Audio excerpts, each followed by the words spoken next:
Welcome back, everyone. Welcome back to another week, another day of Brazilian StarCraft 2. A little bit different though. Welcome to the Brazilian StarCraft 2 circuit. I'm of course your host, VIP. With me, I'm joined by these amazing players, by the Brazilian chats, and by my plushies as well. Welcome, one and all. Oh, sweet.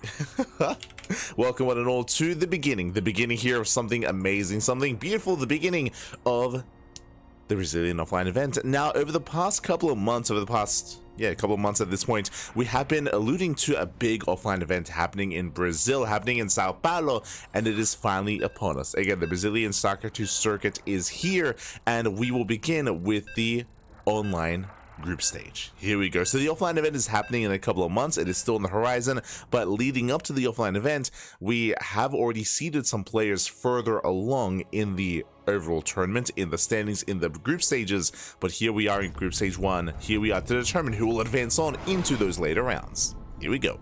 And spawning in the bottom left-hand corner of ley lines, we have our Brazilian Terran player, the blue Terran, representing Ximi's Gaming. It is AreZ.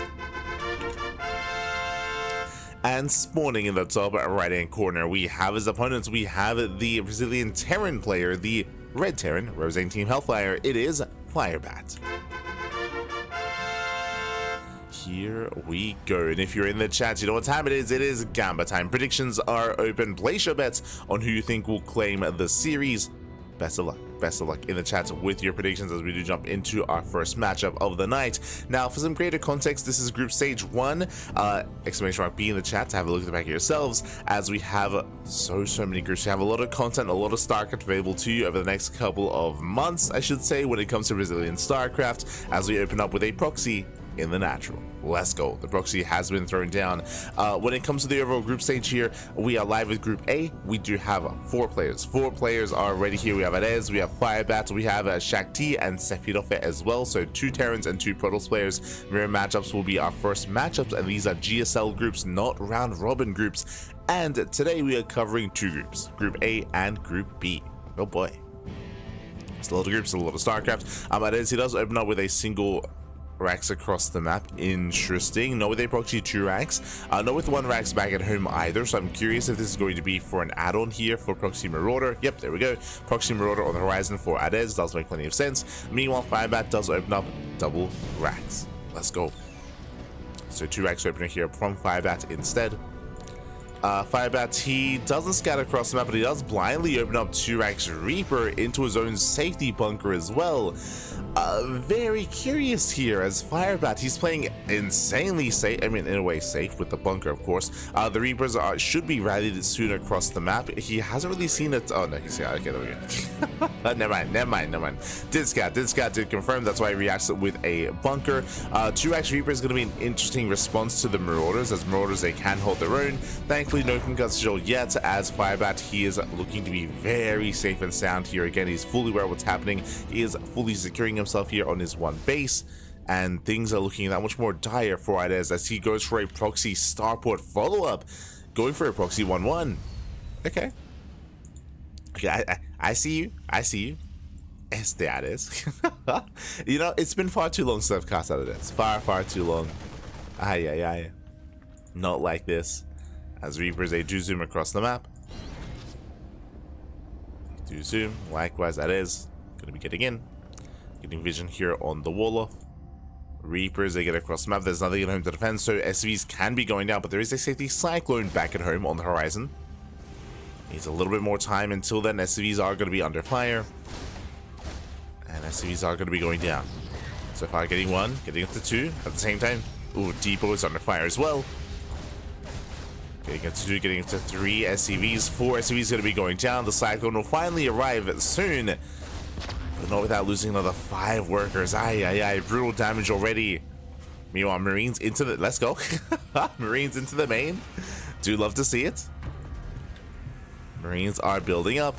Meanwhile, Firebat supply block. You're losing his depot. Aye. And speaking of depot, the second depot also under threat, also under fire. Heavily supply blocking Firebat even further. Boys are being pulled. 1 Marine goes down. Down goes that second depot. Second depot does fall. Meanwhile, the ranks under fire. I mean, so far, Firebat is still holding here on his one base. Here comes the Cloak Banshee. Let's go. Cloak Banshee on the horizon. You love to see it. I mean, again, there is that 1cc. There is a scan available here. At least for now. Never mind, he mules. Problem is, if he keeps muling, then, I mean, that might just be game. That might just be game then and there if he does keep on muling. Again, Banshees are on the horizon. So far, there's one Banshee out. We're banking them up. And the Banshees may just end the game. It all depends on the scan. Likewise, Firebat, he does try to get away. Back at home, we do have AreZ getting a second CC, getting his own natural base, building up his own Cyclones. Firebat is going to be forced into an all-in. As we're still waiting for that second Banshee. Cloak is done. Now is the time. Now is the time to move in. Now, on the one hand, yes, these Banshees can kill every single SCV here. On the other hand, Firebat does have a pretty massive army. He's got a tank, he's got a couple Marines, a couple Marauders. AreZ is not going to be easy here to hold on to the main. It's not going to be an easy hold. I mean, he only has one Cyclone. Sorry, two Cyclones. Tank is on the horizon as well. Reaper is going to be deflected. Oh, Reaper gets shut down. There's a scan. Speaking of scans, Banshees, they bust into the main. And again, they're just going for the SCVs. Now, one Banshee back at home to defend would have been ideal. The CC is under fire. Ooh, tank is holding. Tank is holding for the time being. Mining is being denied. Yeah, no mining, no economy. As we're getting up to 3 Banshees, and we're still holding on to that cloak. Oh, God, God. Oh, no, not like this. Every SCV going to be falling. CC is denied. We can even try to snipe Stim. Oh, turret is done though. Yeah, he did a bit in the main. Turret is now done, so there is mining, but that's still going to be 21 SCVs. GG gets called, and AreZ, he will take game at number 1. Whew. GG. GG, well played. Does take lead, it does take game 1. Again, a very spicy game 1 here as well by AreZ. Does take lead in the series. Firebat, he was able to scout the initial proxy, but he wasn't able to confirm the follow-up. Again, he unfortunately had nothing at home to defend. He did move out across the map. Even if he had a scan, which he did have, he just didn't have anything to hold on into the main base. GG. 21 SCV kills. GG, well played. AreZ takes the lead in the series, and we'll see if Firebat can make a series out of this. As a reminder, best of 3. This is going to be a best of 3 here available to us. This is our initial best of 3.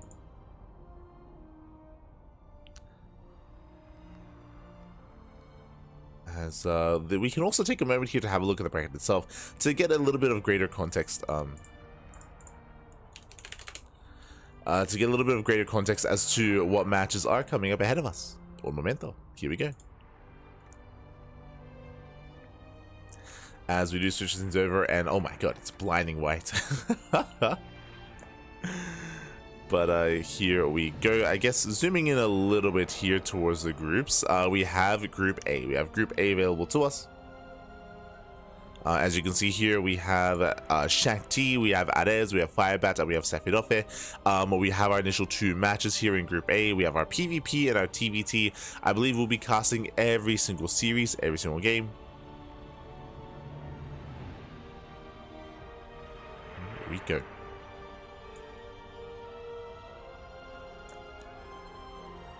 So we are going to be casting. Initially with our TVT, of course, followed by followed by Shakti versus Sefirofe, followed by the winners match, losers match, and decider match as well. So 5 best of 3s in total. It's going to be an intense night of StarCraft because we're not just covering Group A, we have Group B as well. Group B is going to be scheduled in 3 hours time. Is scheduled in 3 hours. Likewise, tomorrow is going to be Group C and Group D. So 2 days of group stage. I mentioned earlier how a couple of other players were seeded further into the tournament, and you can see them down. I mean, you can't see them yet, but they're going to be seeded here into Group Stage 2. That's going to be next week. So next week is Group Stage 2, and then the playoffs are going to be where the main event, the offline event, takes place. So still a ways away. still a ways away here. You can already actually see here towards the top side these seeded players. We have players like Allison, Master, Inexorable, Kamikaze, Yan, Claw, Eric, and Don Minoko. We have a full lineup of players here. It is going to be an intense lineup, might I say. It's I mean, the best of the best in Brazil are already seeded into Group 2, into Group Stage 2, and we expect them to make it into the playoffs as well. We do expect that that greater performance from them.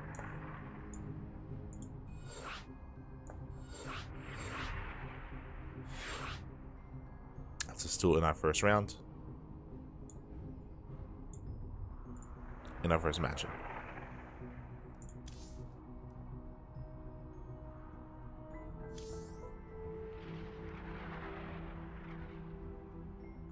So yeah, a lot of StarCraft. Thankfully, I did go to sleep towards the end of MSO, so I'm relatively well rested. Relatively, I did get some sleep today. I'm still waking up. I'm still getting there, but overall, we should be good. Should be okay. Should be okay.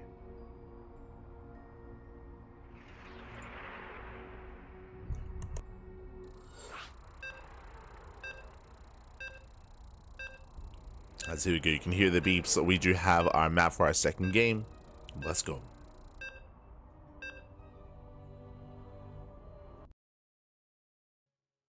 Actually, can I get rid of? Not ideal. And spawning in the bottom left-hand corner of Frostline, we have our Brazilian Terran player, the Blue Terran, down in the series. We'll see if he can bounce back. We'll see if he can bounce back in this series and force the ace match. It is a Team Felfire Firebat. And spawning in the top right-hand corner, we have the Brazilian Terran player, the Red Terran, representing Eximius Gaming, leading the series 1-0 with a very cheesy building game 1. It is AreZ. Speaking of cheese, I wasn't expecting him to be so aggressive here, but once again, we are moving out with a proxy Rax. Let's go. The SV does move out. We have one Rax back at home this time, so AreZ, he is mixing up his build. Last time, if you remember, it was a proxy Marauder opener into a 1-1. This is going to be one Rax at home, and I believe one across the map, but this is a little bit too far away. It is still going to be that proxy Rax. It is very far back, so it will be more difficult to scout. I mean, hey, it's working out here. Firebat, he's checking the more standard proxy locations, but again, this one is further away. Because it's further away, this will take a little bit longer to really get going. But regardless, proxy 2X Reaper should be on the horizon here for AreZ. Should be able to pop off. Oh boy. Here we go. As we do have Firebats opening up blindly to Rax Reaper. Now, I will say, oh, yes, he does scout. Yeah, he does scout, does confirm. Now, to be fair, Firebat did scout previously, and it didn't quite go his way regardless, but this is a very nice moment here for Firebat nonetheless. Does scout, does confirm, and he looks like he will, oh my god, he will not delay the Rax. Whew, just barely does finish. But what I will say is that the build that Firebat's going for is almost a blind counter. 2Rax Reaper defensively is ideal against Proxy 2Rax Reaper, sorry, against Proxy 1Rax Reaper, I should say. As Firebat, he will have better production and faster reinforcements than AreZ. Now, AreZ, he has no idea. He did not SCV scout. He doesn't know that he's being blind countered. He doesn't know what kind of production Firebat has, so the chances of this working for AreZ is far lower now at this point.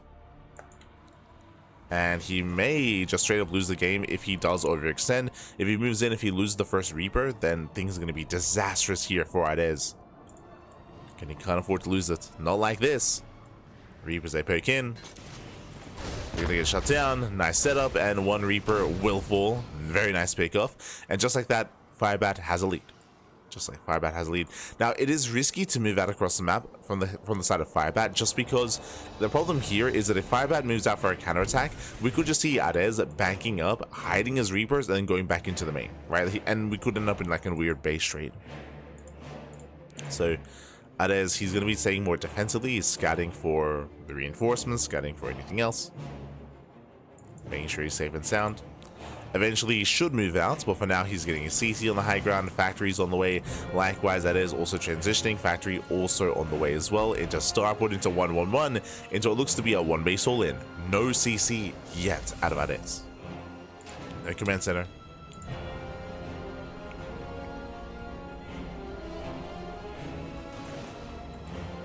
AreZ does go for the scouts. You can see a Firebat checking the proxy, confirming that there's no proxy Marauder or proxy Stim. Speaking of Marauder, it is going to be 2 racks Marauder here from Firebat. The racks will be able to confirm this. At least, yeah, he sees the Marauders. He sees the Marauders. He sees the Researching Tech Lab as well. So AreZ, he will see everything. And he also confirms the command center, more importantly. So he knows that Firebat is expanding. He knows that he has to get some damage done. Right now, he's still backing up Massive Reaper Hellion. Against Marauders, though, I don't really see that doing too well. I mean, against a low amount of Marauders, this can still break through. 100%. Still break through.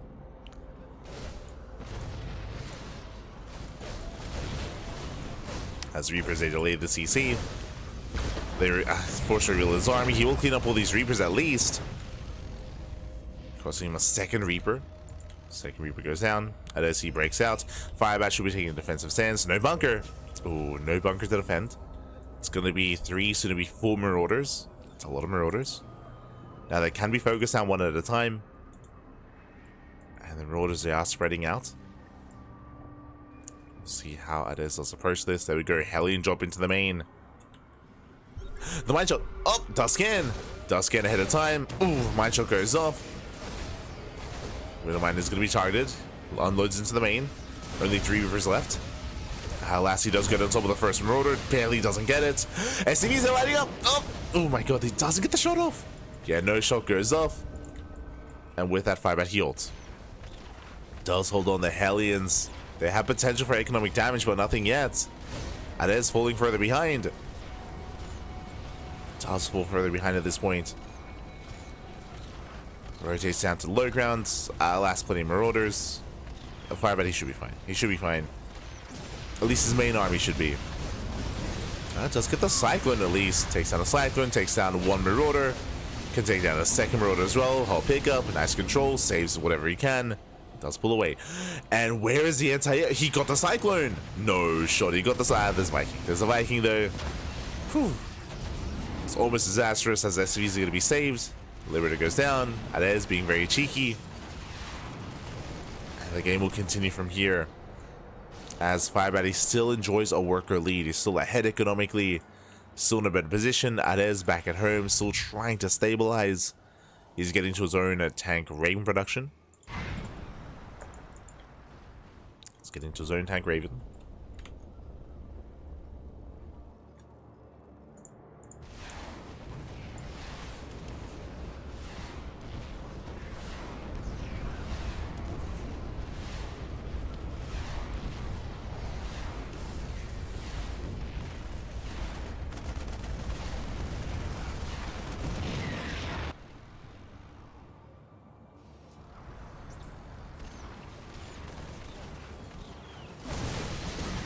That is like trying to slow down the army, trying to slow down the push.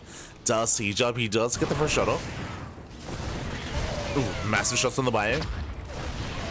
And Marines going down. AreZ, he has to try to make a stand here. Auto target as well. Tank does get targeted, but he can get one of the tanks. Up, can he get it? Yeah, he will. He will get the tank. The Marines, the Marauders. AreZ, he shuts this down. Firebat does overextend. The tank does barely get away. Trying to get out of here. Boys are being pulled to repair. Boys are being pulled. Tank is going to be targeted. Does fall. Likewise, tank here of AreZ also targeted down. Brittle pig off. Here comes the second Raven. Marines. Oh, can they break this though? There's 2 Marauders. Auto towers, they help. He will get at least some SCVs. Gets 1 Marauder. Gets 2. Tank does siege. Trades against the SCVs. Ooh, oh my god. Gets 8 SCVs in total. Behind this, AreZ does take a worker lead. 3rd CC's on the way. He's building up. He's macroing. Let's go. We're macroing out of here. So we are under arrest. Ahí está. Lock me up. Ah, no. God damn it.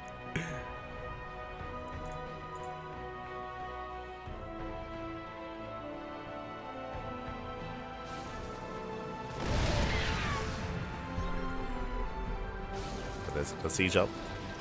Again, it is just containing Firebat. Does contain his opponents. Another tank on the way. Back at home. Again, getting into a third CC. Maintaining a greater economy. When it comes to the overall upgrades here, I will say that, I mean, it makes sense. Firebat, he does have the bio upgrades. Does have that advantage, getting into Master Axes. AreZ is going into Mech. You know, Mech is on the horizon here for our Red Terran.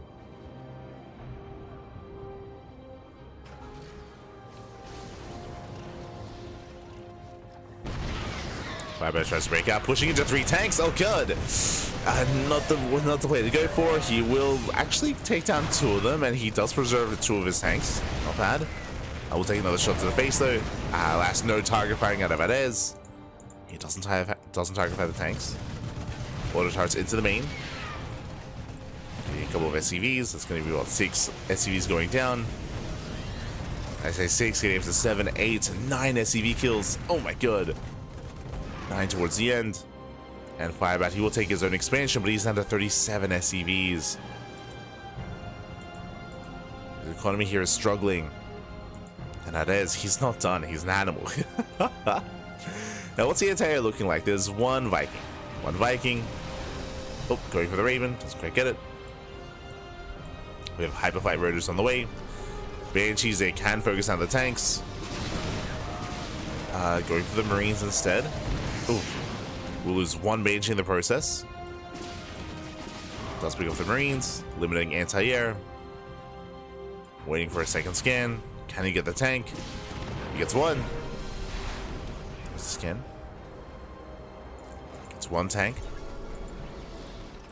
Rotates over. AreZ just in a way zoning Firebat out of his own third. Does zone him away. So just rallying everything across the map. Trickling across the map. Firebat once again trying to break out. Ooh, takes down the Raven. No auto turret.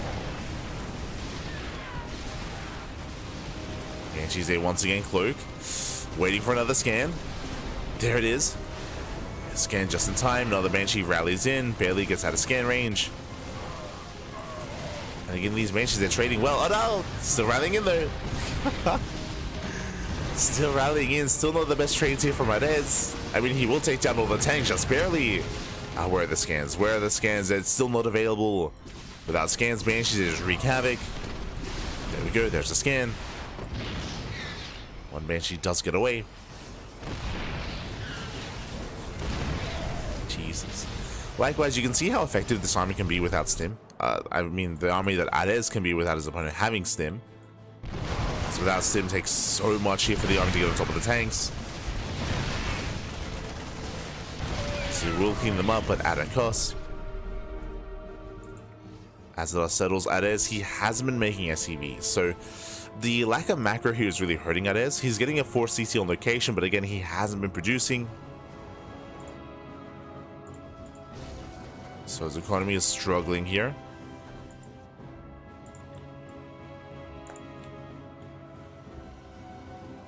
Firebat setting up his zone drop into the main. AreZ is in position.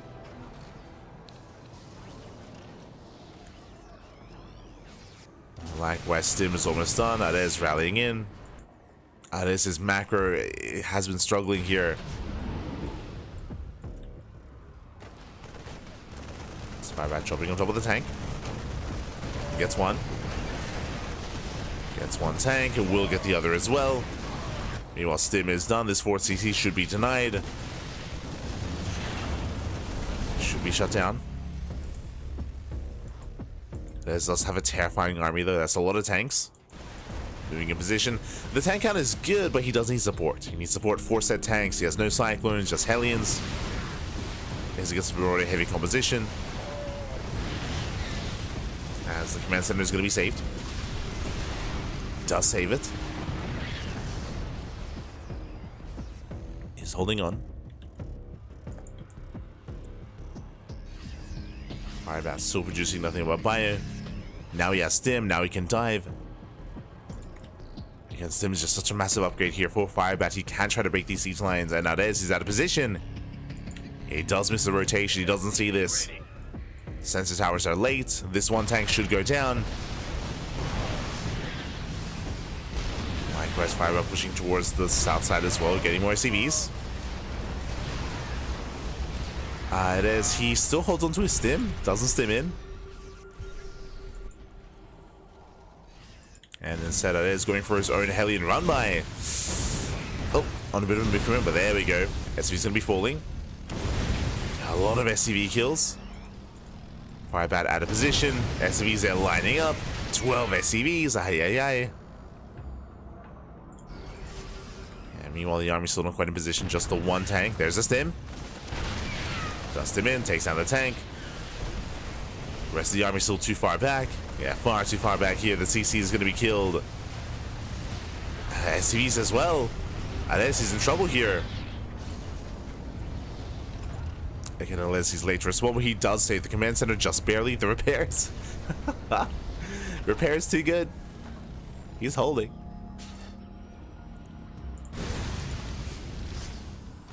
He's holding on.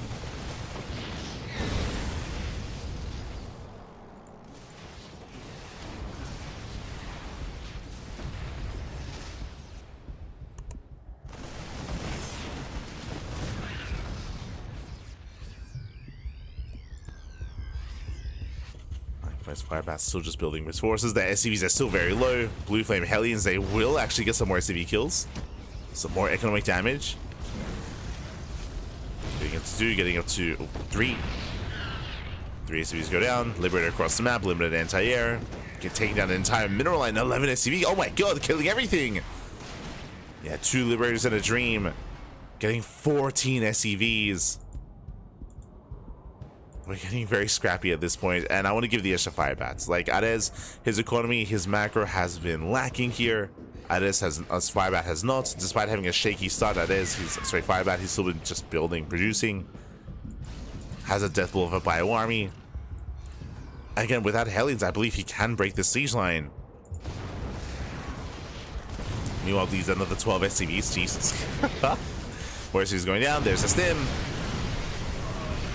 And he gets 1, he gets 2, he can get up to 3 tanks. Doesn't quite keep pushing though. Takes a lot of tank shots to the face. Takes extra shots. Likewise, drop into the main. Does carpet bomb, does take down another tank. He will lose all of his medevacs though. And likewise, reinforces, they will clean him up. Stays back in. Once again, Stin's back in. More mules, let's go. AreZ will hold. I do think that Firebat could have achieved a little bit more here, but he was very tentative. He took extra shots to the face, kind of pulling back, pulling forth, being very indecisive. And alas, AreZ, he's snowballing out of control. We do have a mass muling here from Firebat. Also shows us that he has been missing mules, so his economy, or his, I was praising his macro earlier, that is true, but muling has been lacking. There we go, AreZ pushing forward, finding on the way in. Tanks are sieging up, almost pure tank at this point. Yeah, and GG gets cold, he overwhelms AreZ. He will take the series 2-0, and AreZ, he will advance on into the winner's match. Whew. GG, well played. AreZ, he does take the series, does claim it. Alas, Firebat, he's unable to force the ace match, unable to tie the series, but it was a very chaotic game. Remember, 2 proxies, game after game, a lot of proxies, a lot of unorthodox play, going into Mass Cloak Banshee with Hyperflight Rotors. AreZ was playing very unorthodox, and alas, Firebat could not keep up, not quite against the style of AreZ. I don't blame him, again, a very unorthodox style, and with that, GG. GG, well played. AreZ, he will claim the first series, and we'll see who he faces off against in the winner's match. Let's go. Let us go. As up next is going to be a PvP between Shakti and Sefirofe.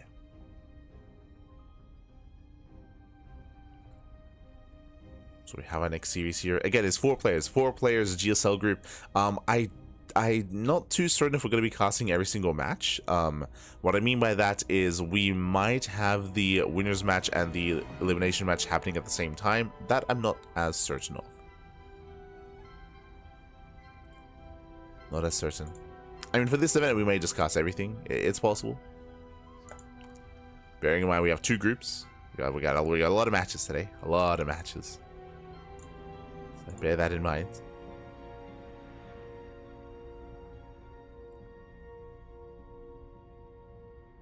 But yeah, we are going to be setting up and getting vetoes underway. So we're going to be going on a break. We're going to be going on a short break here. We have our map order. It's going to be King's Cove into Abyssal Reef into Amygdala. So we have our map order, but our players need some time. Our players need some time here. I believe Shakti does need around 5 minutes. So we're going to be waiting here for Shakti to arrive before we jump into that next series. So we're going to be going on a short break. When we come back, we'll have some more StarCraft coming at you.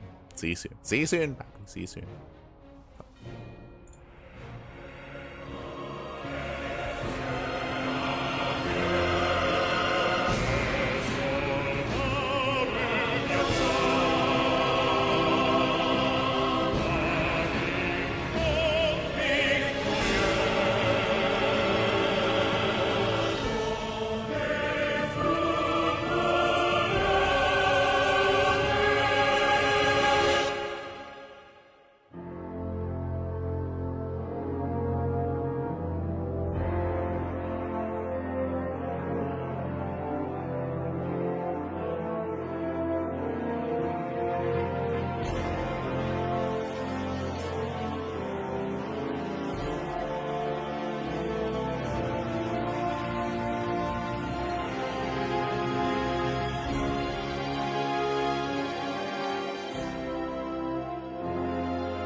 And welcome back, everyone. Welcome back to our second series of the broadcast. Welcome back to our second series of the Group A of the Brazilian StarCraft 2 circuit. And spawning in the top left-hand corner of King's Cove, we have our Brazilian Protoss player, the returning Protoss as well. Oh my god, it's been far too long.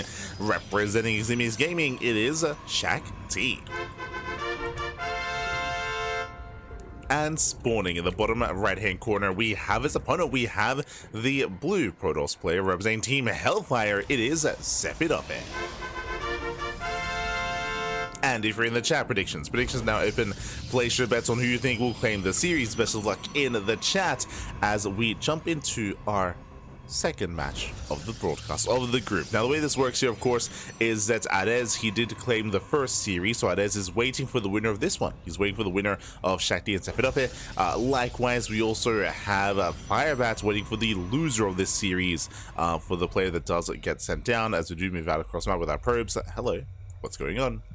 What are we hiding? As both probes be sent towards the left-hand side. Yeah, Sefirofe hiding his pylon. Likewise, Shakti across the map. Okay, so Shakti is just scouting across the map. Back at home, 2-gate opener out of Shakti. Sefirofe going for a single gate into Cybercore, into Proxy Stargate, it feels. Yeah, there's a Cybercore. Cybercore going to be thrown down. Just a 1-gate opener, and we have the pylon for the proxy. Now, I'm assuming Proxy Stargate, technically this could be a Proxy Twilight Council. True, could be a Twilight Council with DTs across the map instead. There is a potential here for something greater, for something more chaotic. But for the most part, because it's so far away, it does scream Stargate. We'll see. If it is Stargate, it should be an economic opener here out of Sefirofe, as in he should be expanding, should be taking his natural. Now, Shakti, he can produce nothing but Stalkers, move out across the map, and recapping. There we go, double Stalker here from Shakti. Meanwhile, Stargate from Sefirofe, as we mentioned, his opener did scream Proxy Stargate just because of his setup, and because of the positioning of the pylon.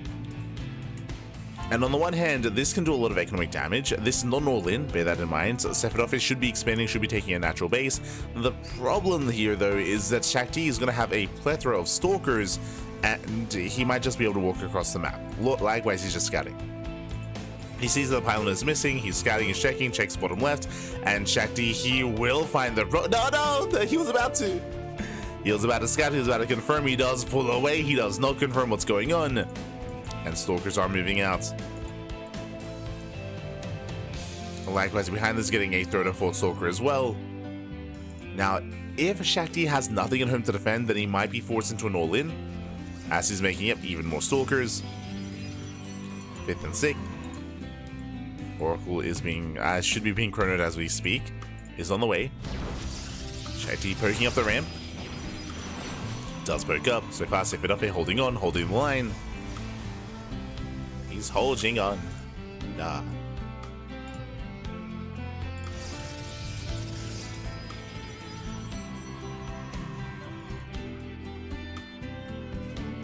He's moving in. Does move in. Trying to force his way through. Up. Barely does not get the Stalker. Oracle on his way into the main. Shakti takes a lot of hits. One Stalker is going to go down. Takes down the shield battery. Takes down the battery. Pulls away. The Oracle has yet to really come online. Shield battery is done here for Shakti. The main base is safe and sound, at least against a pulsar beam. Oh, please, another Stalker. Another Stalker does fall. But Shakti is overwhelming. He's just overwhelming. And the problem here is the production of Sefirofe. Production is lacking. But there we go. It does pull the boys. 2 more Stalkers pop out. The Sefirofe is holding on at the same time. Oracle. Oh no! Oracle to maybe his massive stasis. Stasis goes off. No economy here. Oh god. No economy for Shakti.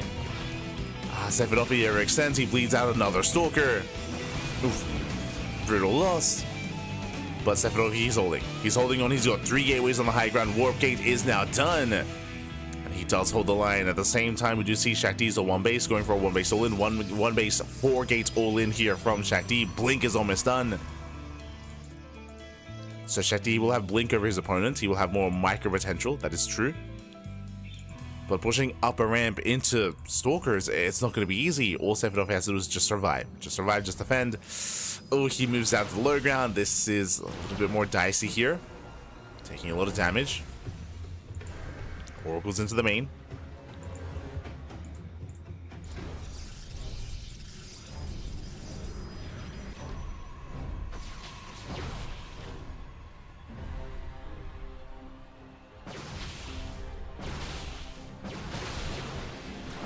Stalkers they pick in.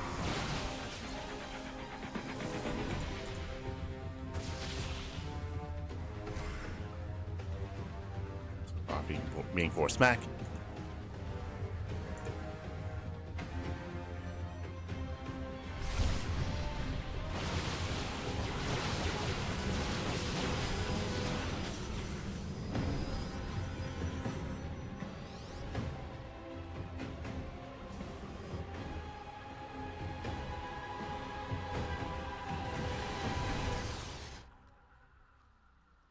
And what Shakti's doing here, I mean, he cannot push up the ramp, right? He cannot push up, but he can contain, and he is. He's containing his opponents. We have a natural base on the way. That's all Shakti that does need. Oh. That's what he needs to pull off. Meanwhile, double Oracle into the main. Getting about 6, 7, almost up to 8 probes. Good economic damage. Shakti does take a worker loss, but he does have that natural base. That's what matters here. Shakti, sure, he's down in workers, but he can replace, he can rebuild. Sefirofe cannot. Not yet. He's still stuck at one base. There's no Twilight Council, no Blink, no Tech, no Robo either. Sefirofe, I mean, he has money. He's banking on resources. He needs to expand at least.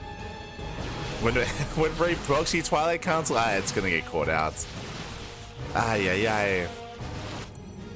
So a wasted proxy here. There's no upgrades. Sefirofe is all in. He doesn't need to be. He can expand. Does run in the Dark Shrine, so Dark Shrine on the horizon.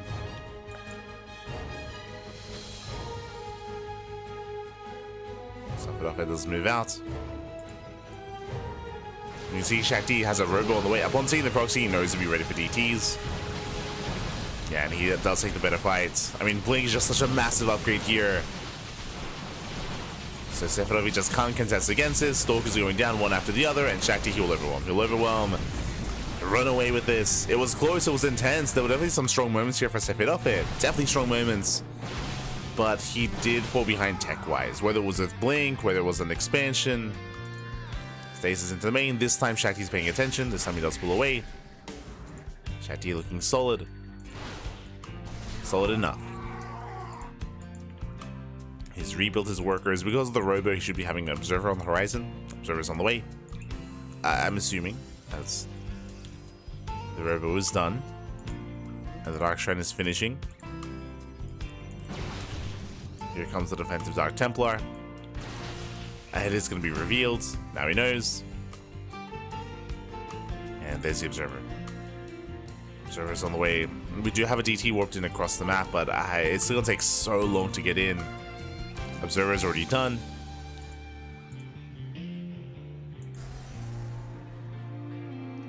And this does at least keep Sefirofe alive for a couple of moments here, as detection is required.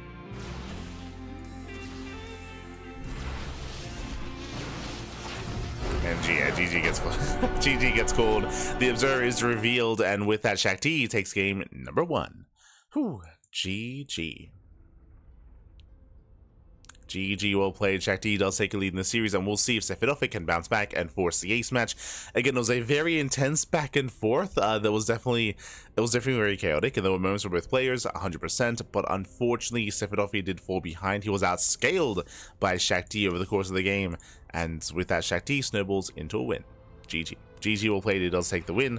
Does take the first game, and we'll see if Sefirofe can recover and force the ace match. We'll see if he can bounce back as we are getting ready here for game number 2. Here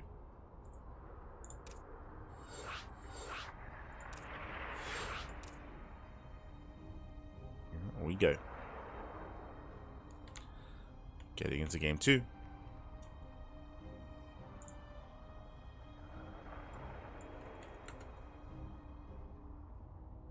It's going to be on Abyssal Reef.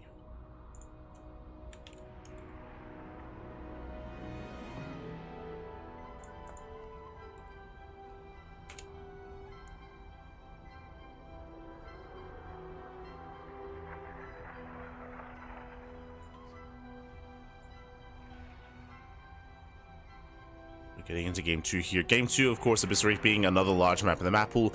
Because it's so large, there's a lot of potential here to try to get some other proxies underway. So proxy pylons, proxy robo, proxy stargate. There is a lot of proxy potential on this map, and I would not put it past our opponents, not at all.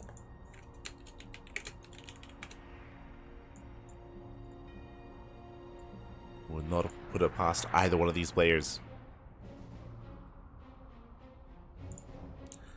So we'll see. We'll see if even Shakti does take his hand, or does try his hand at going for an all-in.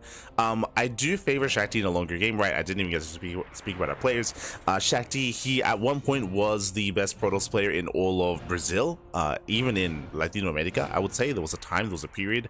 But of course, Shakti retired. He retired a couple of years ago. He did step away from the game. We have been casting Shakti this year. If you've been watching Code for Giants Cup, you would know that Shakti, he has been active once again, playing earlier this year in open tournaments. I say open in Brazilian tournaments specifically, and it's been great to see him return. Shakti, at times, he's even beaten Master, by the way. Like, Shakti, he's not looking too bad. A lot of his old skill has returned, but he's not at peak condition, and he's not actively laddering either. I can say that he's not actively laddering, so Shakti, he's not at his prime, he's not at his full strength, but regardless, still playing, still enjoying StarCraft, and still looking quite strong in his own right. I would still favor him to make it out of this group in first place, but we'll see. Again, he is a little bit rusty, he's rough around the edges, so we could see some upsets. We can see players like Sefirofe and the others in the group to try to take it and try to cheese him out and catch him off guard. It is possible. It is possible here.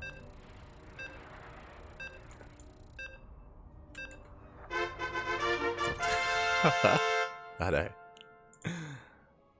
That's weird. Jumping in.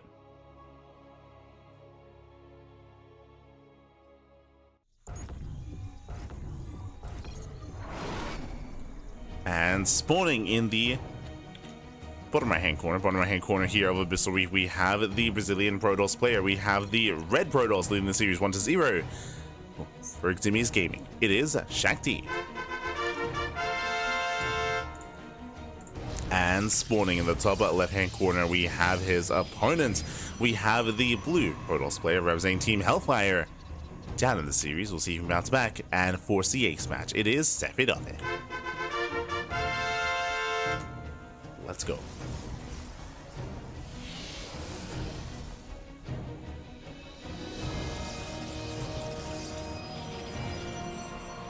Let us go, as we are going to be calming things down, going to be settling in to our next game, to our next setup. Likewise, we're going to be keeping our eyes out on the probes here of our opponents, of our players. So far, so good. Of course, last game, Shakti did open up 2 gates, 2-gate opener into his own setup here, but this time we might be a little bit greedier. I mean, hey, welcome to Abyssal Reef. This is a larger map. This is a more defendable map. We could see more economic openers, but no, never mind. 2-gate opener out of Shakti. Likewise, 2-gate opener out of Sefirofe. This time, no proxy. This time, no cheese yet. Not yet, baby, not yet.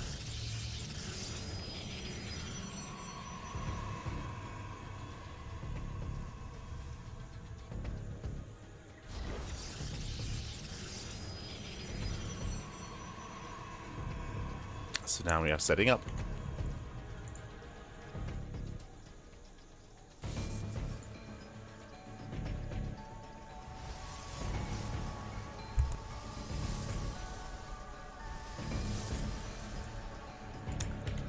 So now we are setting up.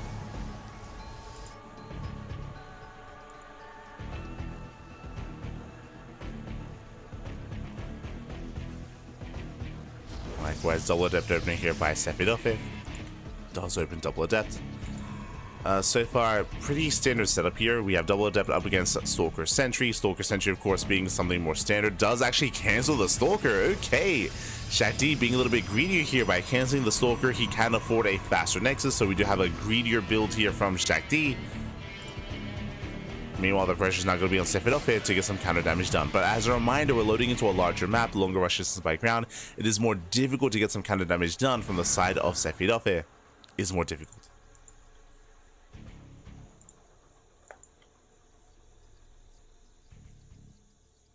So it does move out. Likewise, Proxy Pylon has been thrown down.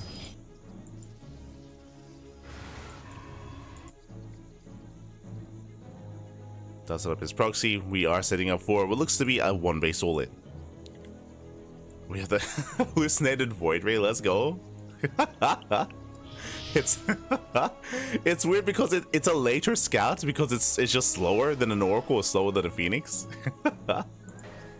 I appreciate that Sefirofe, he's having fun with it as well. Oh no, that misclick. Oh no. I said before the Shakti, he is no. True. Time to tap out. This Void Ray's coming at you.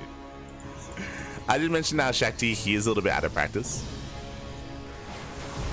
Meanwhile, double adept into the main. Probes with the being one shot. He gets one, he gets two, he gets three. Not bad. 3 probe kills. Meanwhile, the proxy is upon us, going for a proxy gateway. Okay, so not a robo, not a Stargate. Actually, we have another DT opener out of Sefirofe. Okay, Twilight Council into Dark Shrine is going for a delayed expansion, but rushing into DTs. Now, unfortunately for Sefirofe, Shakti does throw in the robo.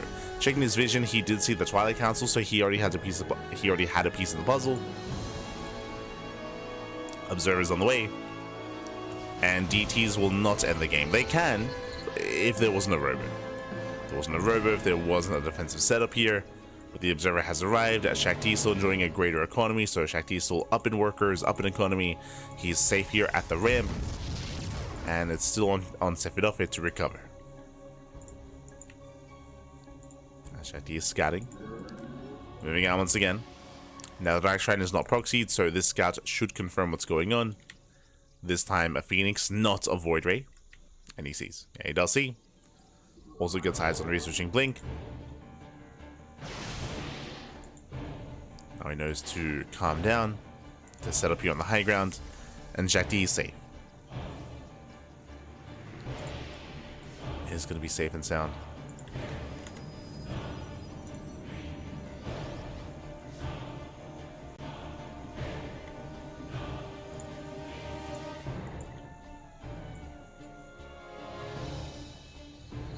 Siema, pan, siema.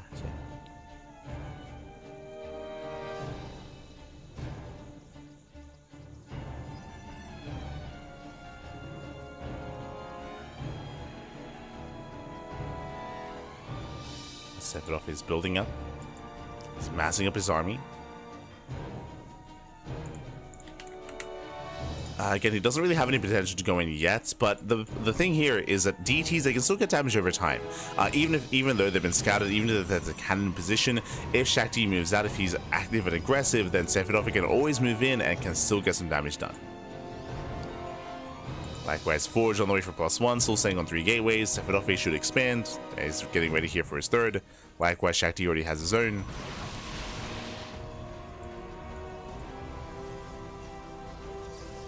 Third base is already up.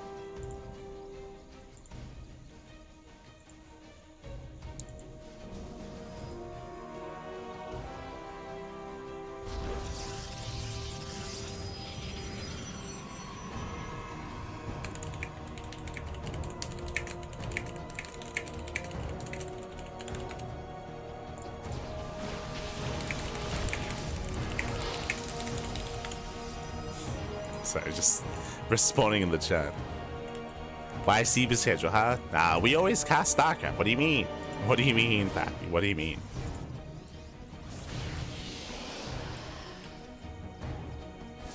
As DT does get into the main. So far slips in, is going to be dealt with. Again, there's plenty of detection. We have another DT whittling in as well. Now, the problem here, as I was mentioning, is that ideally you want to wait for Shakti to be aggressive or for a distraction to be occurring. DT waddles in, gets a couple of probe kills, but there's nothing else keeping Shakti's attention elsewhere. So he's able to deal with the DTs one at a time. The main army pulls away. DTs, I would say they're a little bit wasted here. Again, you want to send them out as Shakti pushes or as the main army of Sefirofe moves in. Like one or the other.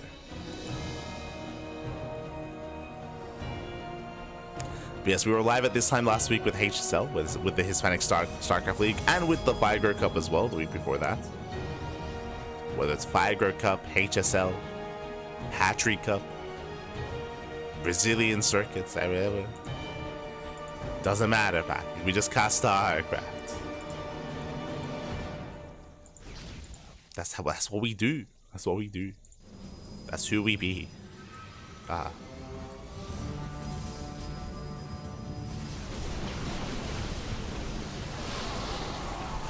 As Shakti does move out, so he's pushing into 2 shield barriers and the cannons that will slow him down, but he has 2 immortals with his army. Just massive backbone here, 2-set army as well. Focusing on the stalkers as he moves out. Now the DTs move in. This is the moment. This is his time. But can he hold? Can he survive? As DTs are wreaking havoc, they get 11 probe kills across the map. As we mentioned, like, this is when you want to strike with those Templar. They get some good damage done. But alas, back at home, Sefirofe is still struggling. It's still struggling. Immortals, they start to step forward despite all the cannons, despite all the shield batteries. Can Sefirofe hold on? He can. He's holding. The cannons, the charge lots. Sefirofe, he ties up the worker count. He does even things up. Takes down one of the immortals. Just needs a couple of reinforcements. Yeah, defensive DTs. He holds. Sefirofe does hold. Going for the prism. Prism is going to fall. The immortal as well. Massive pickup. No detection here to work with. No observers. Zealots say charge in, but that's what the DTs are for. I mean, ideally. Yeah, shutting down those zealots. Sefirofe is holding on. Shakti plummets in supply. Does plummet. There are now 2 observers on the map. Sefirofe breaks out. Breaks out, catches reinforcements. Sefirofe now going for a counterattack. Shakti, he's in trouble. Oh no. No shot. Shakti is hurting. Does have the high ground. Does have the high ground at least.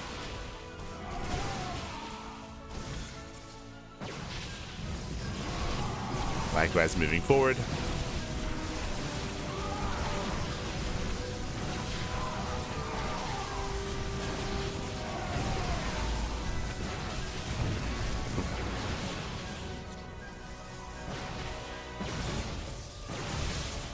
Small soldiers, they work their way into the bases.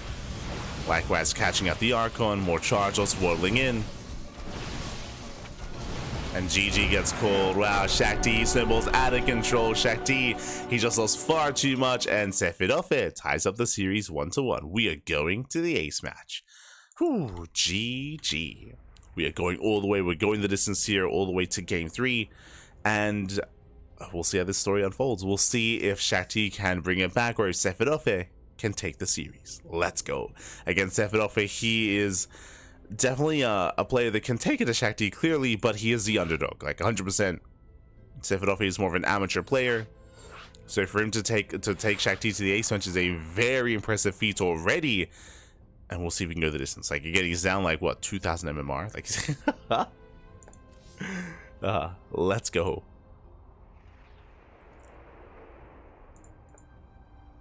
Can he go all the way? I want to believe.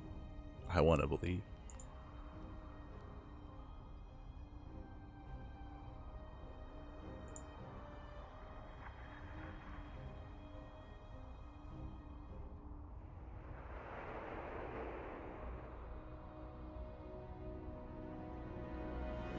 Here we go.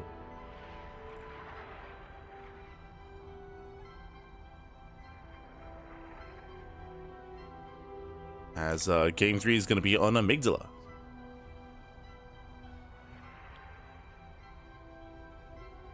We're getting into Amygdala here for that third game, for the ace match. And again, clearly this can go either way. Now, we have seen Dark Templar every game so far from Sefirofe. We have seen DTs come into play time and time again. Do they happen again in game 3? Most likely. Probably.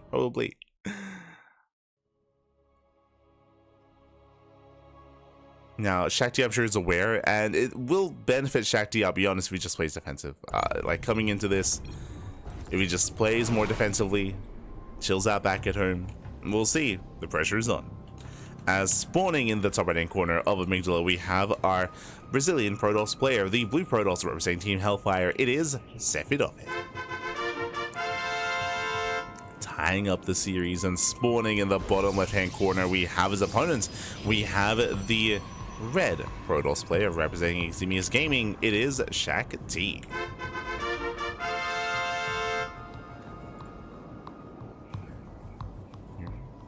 go. As we do calm things down and settle into our game.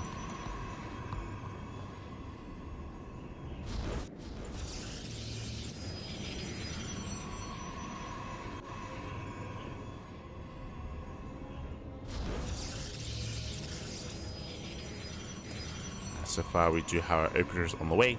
Once again, we have actually a probe being sent out here from our players. We'll see if any player does deviate from the regular path. So far, just scanning. Yeah, just scanning across the map. Nothing crazy. No proxies yet. Just moving out. 2-gate opener out of Shakti, 2-gate opener out of Sefirofe. Both players, they should be scouting for their second pylons. They should be looking to make sure that there is no missing pylon or proxy across the map. And we can see that there isn't, but both players, they still have to confirm that. Especially Shakti. Like, I'm sure that there's a lot of pressure on him. Just because of how shaky, how chaotic the series has been. How aggressive and cheesy Sefirofe has played. There's a second pylon for the blue Protoss. And also from our red Protoss as well. So, no proxies. Both players do confirm this. Up next, both players have to confirm the location of the third pylon as well. As the third pylon can also be used for a proxy alongside this. It is going to be a double Stalker opener here out of Sefirofe. Double Stalker, meanwhile Stalker Sentry out of Shakti. Now, last time Shakti did cancel the Stalker to throw down a faster expansion. And he's doing it again. Yeah, he does it again, does cancel, does expand. As a result, Sefirofe will have the Stalker lead, and if he rushes across the map, he can potentially punish his opponent. Speaking of, here comes a proxy. Let's go. Let's go. The probe does get found. Sefirofe rallies across the map, or at least he should. For now, he's staying back at home, making an extra wave of Stalkers. The pylon is done. Show us the gateway. Shakti with the hallucination Zealot. And I think that was a misclick. Did he misclick again? He did.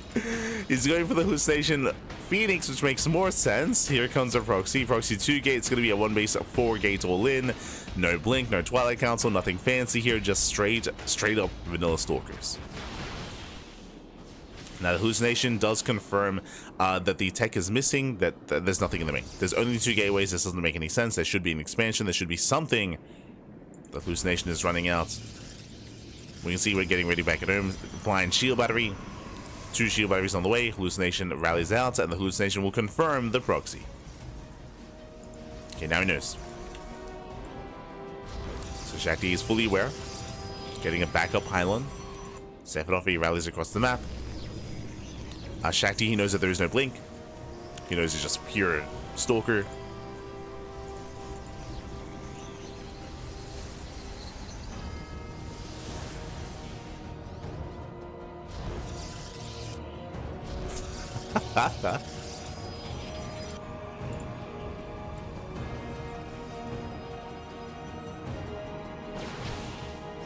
Sefirofe, he moves in.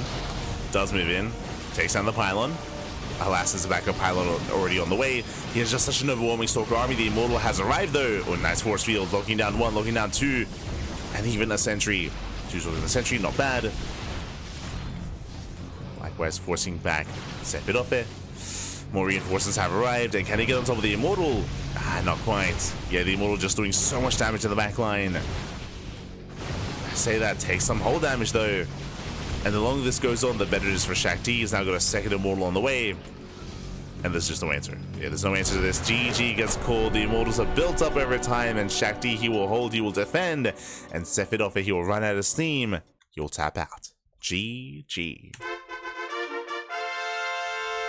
GG, well played. Shakti, he will claim the series, and my condolences to Sefirofe. Again, he had a chaotic and crazy style this series, and hey, shout out to Sefirofe, he did force the ace match, but alas, doesn't quite break through, doesn't quite, again, he got scouted, so alas, Shakti, he responded with a robo, responded with Immortals, exactly what he needed, and even with 1 Immortal, he was holding. He was holding a second Immortal was on the horizon, and with that, we have our next round of matches here. We have our next set of matches. It's going to be the winners match and the elimination match. It's going to be Shakti versus AreZ and Sefirofe versus Firebat. Let's go. Let us go.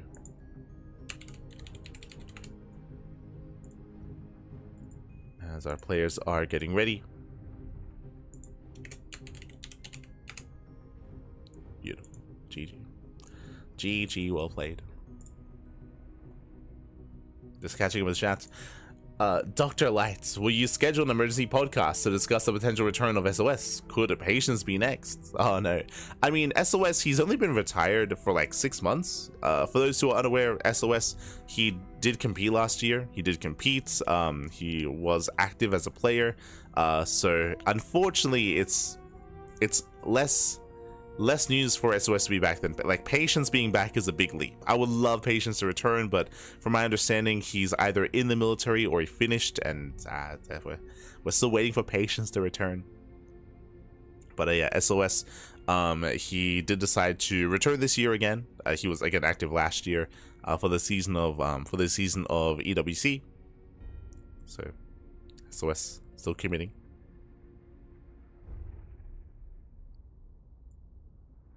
7 AM stream, 12. Now when do you sleep, Pappy? Take a break. No breaks on this train. We keep going until failure. Oh no. Elimination match. But for now, we are getting ready. We're getting ready here for our next series. We're getting ready for our next matchup.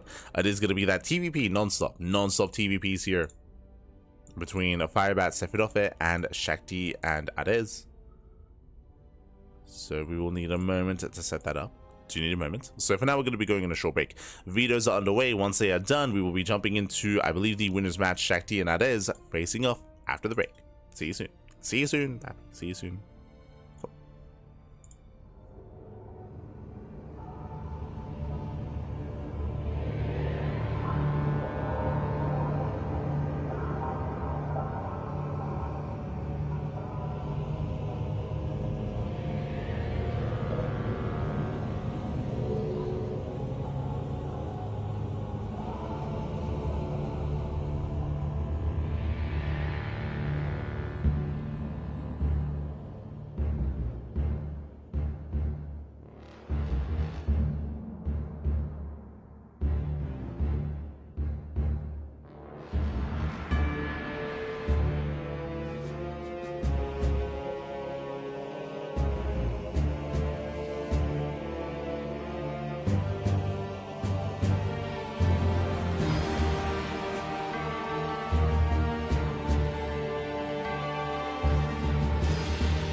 And welcome back, everyone. Welcome back. Hope you enjoyed that lovely break as we've returned. We've returned here with our winners match, with our third series of the group. We're here to determine who makes it out first in Group A into the next round, into Group Stage 2. And spawning in the top left-hand corner of Whispers of Gold, we have the Brazilian Protoss player, the Red Protoss, representing Xemius Gaming. It is Shakti. And spawning in the bottom right-hand corner, we have his opponent, we have his teammates. Also for Xemius Gaming, we have the Brazilian Terran player, the Blue Terran. It is AreZ. And if you're in the chat, predictions are open. Place your bets on who you think will take the series. Best of luck in the chat, as we have a proxy being set up from our Protoss, or sorry, from our Terran player. The proxy is upon us, the Rax has been thrown down, and I'm curious to see how AreZ will cheese his way through this. Now, as a reminder, he was hyper aggressive and hyper cheesy in his previous TVT match. Here we have one Rax, only one SCV. Only one SCV gets sent out, so there's no second SCV. This could be Proxy Marauder, I suppose. It's quite far away. It's quite far away here, which is my concern. This could be a proxy 111. Likewise, not the closest here to the natural base and not the closest to the main, so that's my biggest concern. It's very far out of the way. We'll see how he does pieces all together. Double gas. I'm leaning towards either Tech Lab into Marauder or Factory. And what's it gonna be? That was not what I was expecting. Okay, Reaper into Factory? That would make the most sense in my mind. Like the resource that they have to be sent somewhere. Show us what you got. Show us the Factory. The SCV, chilling. There it is. Factory's on the way. So again, it was either going to be Marauder or Factory. We have the answer. It's going to be Factory here from AreZ. He can turn this into a proxy 111 into, like, I don't know, one base BC. You can go into a proxy tank into like Tank Liberator, I suppose. Reactor is on the way. Interesting. This can go into Reactor to Hellion. Into Hellion drop. Okay. I see you. Reaper does poke in. Goes into the main base. Pro's going to be going down. A couple of boys are being pulled so far. Some denied mining. AreZ gets one probe. One probe goes down. Sentry has arrived. And Shakti, he will deflect. Meanwhile, yep, there we go. We have a 111. It's going to be Reactor Marine production, not Hellion. We have a Tech Lab on the Factory, so it looks like Proxy Tank. Looks like Proxy Tank here with either a Liberator or Medevac to support. I mean, there's value in both. But most likely Medevac here to help support the Bio Army, to add some micro potential as well. Shakti does confirm everything's missing. He sees that there's nothing at home. With that, Shakti knows it's a proxy 111. And he's looking, he's searching. Checking the south side here. Well, that's not quite checking the right hand side yet. Looking for ninja bases even. And proxies. Going to be a blink base opener. There it is. Proxy Liberator, not Medevac. So Reactor Marine. We have the tank. We have the SCVs to repair. And we have the Liberator to support as well for that extra DPS. And I believe AreZ can get on top of the first pylon. He can kill the natural, but it's not about the natural. It's about the main. Remember, this is a one base all in. Killing the natural base is not good enough. It's not good enough. I believe is within range of the pylon. Oh, dragging the army within range here of the tanks. First Stalker goes down, massive pickoff. Boys being pulled, tanks, they do target down the Stalker as well. Nice target firing. Stalker taking a lot of damage. Taking a lot of hits, taking a lot of damage. Stalker moves in. One Stalker goes down, he gets one, he gets a sentry. And that is, has he done it? Has he broken through? Shield batteries are about to finish. There is a second pylon. Stalker taking a lot of hits once again. Boys are being pulled. Oh my god. Yeah, the probes do get shut down, but now there's 4 Stalkers. Oh my god, they take a lot of damage from the Liberator though. Yeah, they're within range. Liberator does fall. Second Liberator's in production. Down to 2 Marines. Blink is not yet done. I'm not too fond of the tank going for the gateway here. Instead of the shield battery or the pylon. Like, the pylon's within... That's not our choice, pylon, by the way. And the pylon's within range. There we go. Now targets the pylon. Stalkers are moving in. Yeah, they go for the blink, they go for the dive. Boys are being pulled, liberated a siege. And the Stalkers, oh my god, they do get one tank. They barely get one.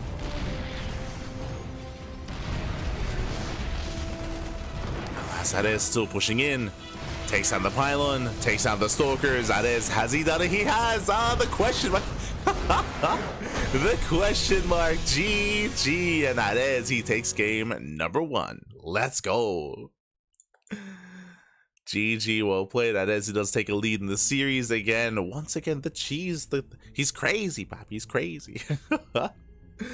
Does pop up with a proxy 1-on-1 again. I was a little bit concerned with AreZ leaving that pylon alone, but we saw that Shakti, he tried to break that siege line. As a reminder, winding it back, it was a 1-base all-in. I do think that Shakti overcommitted. We were trying to emphasize earlier that sure, AreZ, he could kill the natural, but I wasn't certain if AreZ could actually push into the main base. Unfortunately, Shakti, he overcommitted to defending the natural. It's one of those things where time is on his side, the economy is on his side. He can take it slow, he can take it slow, he can take it steady. He can try to preserve time, bypass the army, catch reinforcements, coming from another angle instead. And yeah, it's just unfortunately he did try to brute force the issue, and in the end was overwhelmed. GG. GG, well played. With that, we're getting into game 2, and AreZ, he's 1 game away from claiming the series and advancing on in first place. That would be a wild result. I don't think anyone expects that, but I mean, hey, AreZ, he's popping off. And what kind of cheese do we have ready for us in game 2? Let's go. Let us go. I see Taipan in the chat. ¿Qué tal? ¿Qué tal? ¿Cómo estás? Bienvenidos. I believe Taipan is also going to be competing here in the tournament. Not tonight, or not in this group, but potentially in another. As spawning in the top right-hand corner of ley lines, we have the Brazilian Terran player, the Blue Terran, representing Eximius Gaming, leading the series 1-0. It is AreZ. And spawning in the bottom left-hand corner, we have his opponent. We have the red Protoss player from Brazil, representing Eximius Gaming, as well as their teammates down in the series. The favorite player to make it out of the group, it is Shakti. Here we go. Here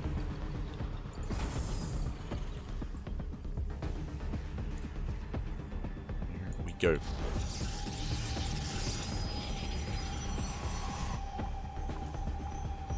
So we are going to be settling in, calming things down. Now we expect AreZ to cheese in some way, shape, or form into all in, but for now the Rax is back at home, so he is going for what looks to be a standard economic opener. I don't buy it yet, but we'll see. Even if he does open up standard, even if he does open up economically, he can still turn this into an all-in. Now, Rax on the high ground, he does fully wall off here with that depot. We can see Shakti, he does scouts nearby before expanding. Shakti at this point is on notice.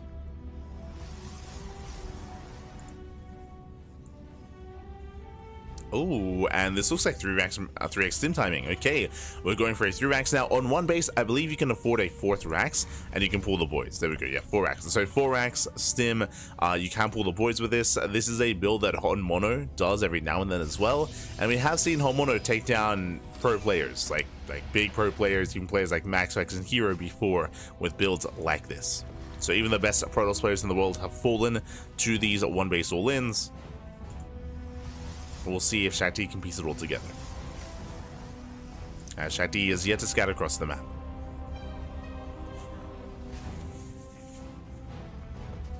Now, what I will say, especially when it comes to the current meta and the current patch, because of the NG overcharge, we have hallucination. We should be seeing a hallucination scatter across the map, and with that Shakti, he will see everything. And what does Shakti need? He needs sentries and force fields, and needs to wall off the ring. Ideally. Right, force fields are going to be so crucial in the defense.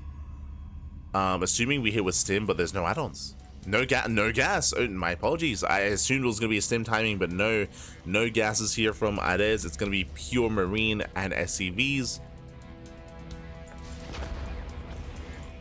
Hallucination does dive in.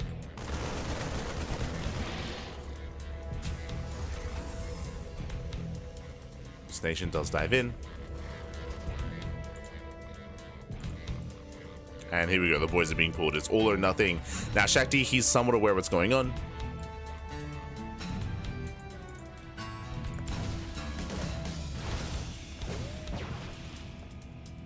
Shakti, he's aware of the build, he's aware of the all-in. He's being very active with the Stalker, and alas, here comes AreZ, waiting for him on top of the ramp. Stalker does pull away. Hallucination will confirm the army. Shakti sees, he knows. Sees it's coming his way. It's on Shakti to kite. He does have 2 shield batteries. 1 sentry, 2 stalkers. 3rd shield batteries on the way. Reaper does pull back. Ooh, Reaper goes down. AreZ doesn't overextend. Massive pickup. The boys have arrived. Trying to lock down the army. Does get a surround. Does he have enough DPS? He does get 1 sentry. Gets 1 sentry, gets a stalker. The boys are pulled. Going for another stalker. But he's running out of SCVs. He's running out of Marines. He doesn't get a 3rd stalker. 1 stalker left. Down to 1. 1 stalker remaining, and it looks like he may have just done it. Shield batteries are running out of energy. There's energy overcharge. 2 stalkers remaining. He's running out of steam. Yeah, now we have a 3rd stalker. AreZ, he's running out of steam. He will lose every single SCV.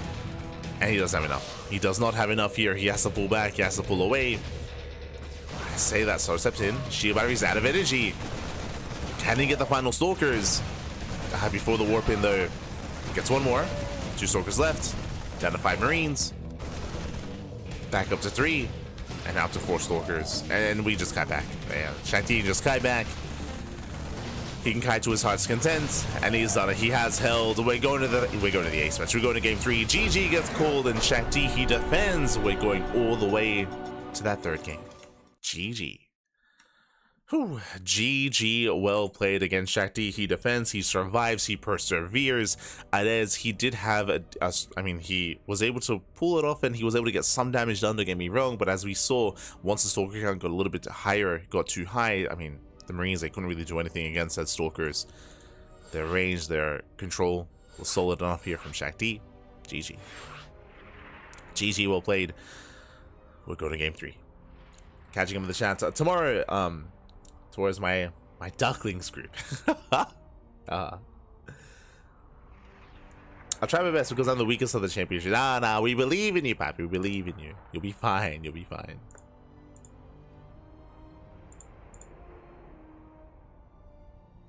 I see. You're in the group with Elevolts, Victor, and Matrix. Or Matrix. Let's go. Take care of your group, buddy. Take care of your group. Look forward to tuning in. Look forward to casting. As for now, we are getting into that ace match. And once again, we'll see what kind of cheese AreZ has ready for us. We all know that he's going to all in. We all know that it's going to be some kind of proxy or one-base all in. What kind? Yet to be determined. Let's go. Let us go.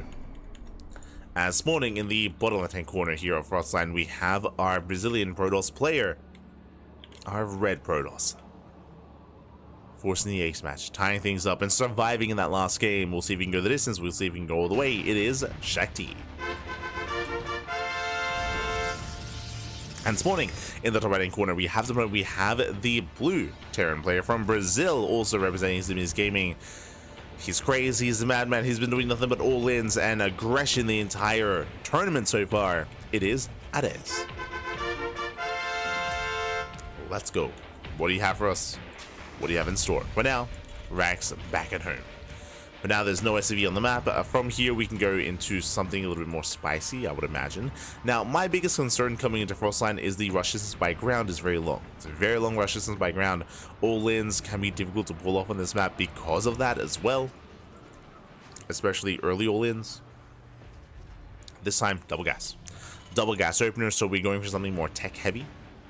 Something much more tech-heavy this time from AreZ. From here, we can go into a 1-1-1 and go into Cloak Banshee, for example. The problem with one-base play, and you saw it in the last game as well, is that sentry openers are very common in the current meta, and they allow you to hallucination scout very early on to confirm everything. I mean, because of that, Shakti, just like last game, we should be able to confirm an all-in if we have one coming.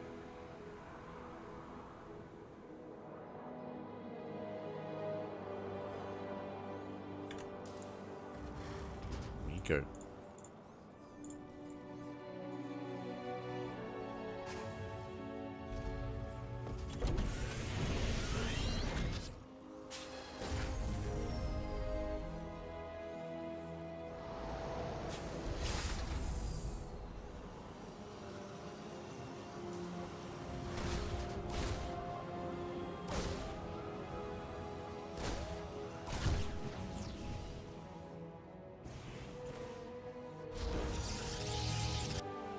We see AreZ building up. Factory is on the way. So far, again, double gash open into a faster factory. Now, this could be factory expand. This doesn't have to lead into a 1-base all-in.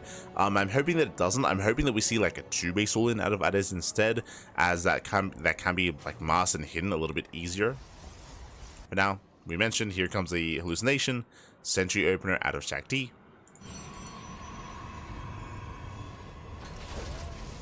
And AreZ is expanding. Okay. So just factory expand here from our Terran player. No 1-base all-in, not this time, which I do appreciate. I do think there's a lot of strength in 2-base play and 2-base all-ins instead, which can be easier to hide. That's going to be a starport follow-up here from AreZ. Interesting. So he doesn't throw down extra axes. He's actually getting ready for a standard game, at least so far. It looks like standard setup. Nothing crazy, nothing wild.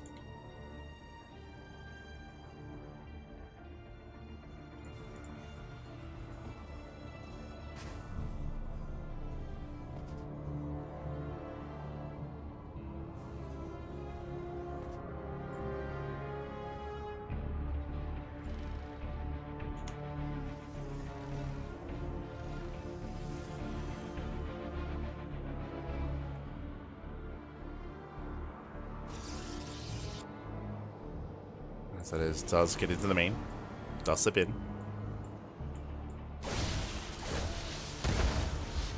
So far distracting, does at least get vision here in the main base. Likewise, Hellions was a natural, two Hellions taking 2 shots, but there is a shield battery. Was being pulled. Was being pulled, 1 Hellion goes down. And as he will pull away.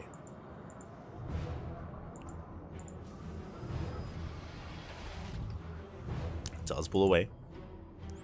See someone in the chats. I was still made a Marauder 2. Proxy Marauder is a different build. It's a different build entirely. As a reminder, last game AreZ he had 0 gas income. Intentionally so. Meanwhile, Shakti deflects against, or he defends against the Hellions. He does move out.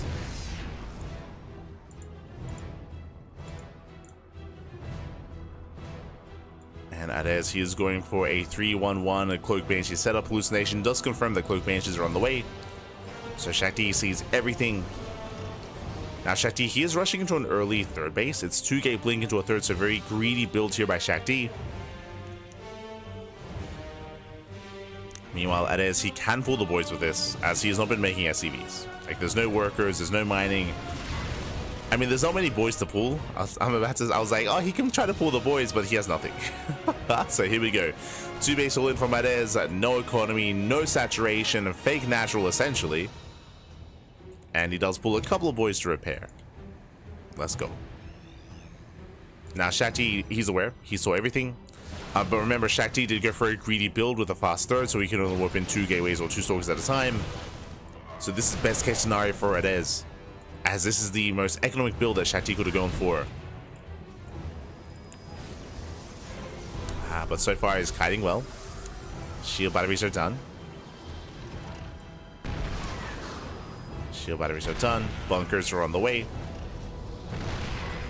AreZ moving in. And he's getting within range of the shield batteries. So the shield batteries are going to be falling. Likewise, Bio Army does push forward. Remember, there is no stim. Zelsa do a great job tanking. Nice targeting by the tanks on top of the stalkers. But Marines are running out. Running out of Marines. The bunkers are too late. The tanks are going to be going down. It just barely gets one. Barely does not get the other. The Banshees, they reign supreme in the sky. No detection. And you can see that AreZ, he's slowly gaining ground, but he doesn't really have much support. He's down to, what, 5 Marines? Banshees ain't triggering the shields. Observer has arrived. Banshee's getting shot down. Has to respect the observers. Now getting up to 3 Banshees. Tanks are moving in. Blinks forward. A crazy blink. Oh, not quite worth it. The stalkers are going to be going down. Bunker is done, and AreZ, has he done it? He has. He takes out every immortal. Takes out the stalkers as well. We have another warping on the way. Oh my god, it's still so close. Another tank is warping in. Has arrived. And Shakti is holding. Shakti barely holds on. Takes down 1. Takes down 2 tanks. Can he get the final tank? Oh, he cannot. Oh my, he can. Does take down the final tank. AreZ is running out of steam, bearing in mind that Shakti does have that third base up and running. Tank goes upon, denies the warp in. Another tank has arrived. AreZ can still pull this off. But Shakti still has an economy, still reinforcing. The longer this goes on, the better it is for Shakti. Just has to take it slow.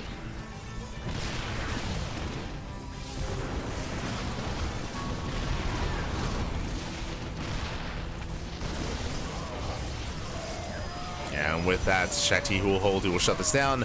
A charge kicks in. But again, it was a very, very clutch hold here. Like AreZ, he did achieve a lot of damage. He did trade well for himself. Unfortunately, like, he's all in. Like, unfortunately, he has no longevity in this game. He fought well. He fought hard. But he has no more momentum. I say that. I mean, he does catch out most of the Stalkers. Like, the army size here for Shakti is still quite small, but there goes another warp in. Takes down the tank, chases back the Banshee, and as he will siege up here in the center.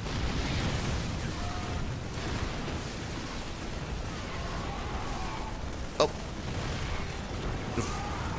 And with that, even here, like AreZ, he trades well for himself. Like, he cleans up most of the army, but there's still an immortal.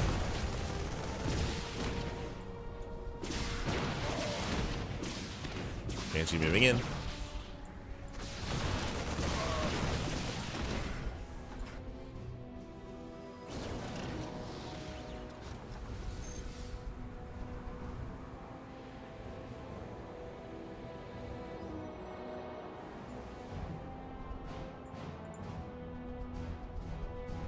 So this is moving in. You know, the boys are here. Does pull a couple of SCVs. Likewise, looks like he did transfer down to low ground. Doing what he can, but again, as the game progresses, just getting more and more difficult for AreZ to really pull this off. Like, the third base is fully saturated now for Shakti. He has an overwhelming army, and he'll force this back.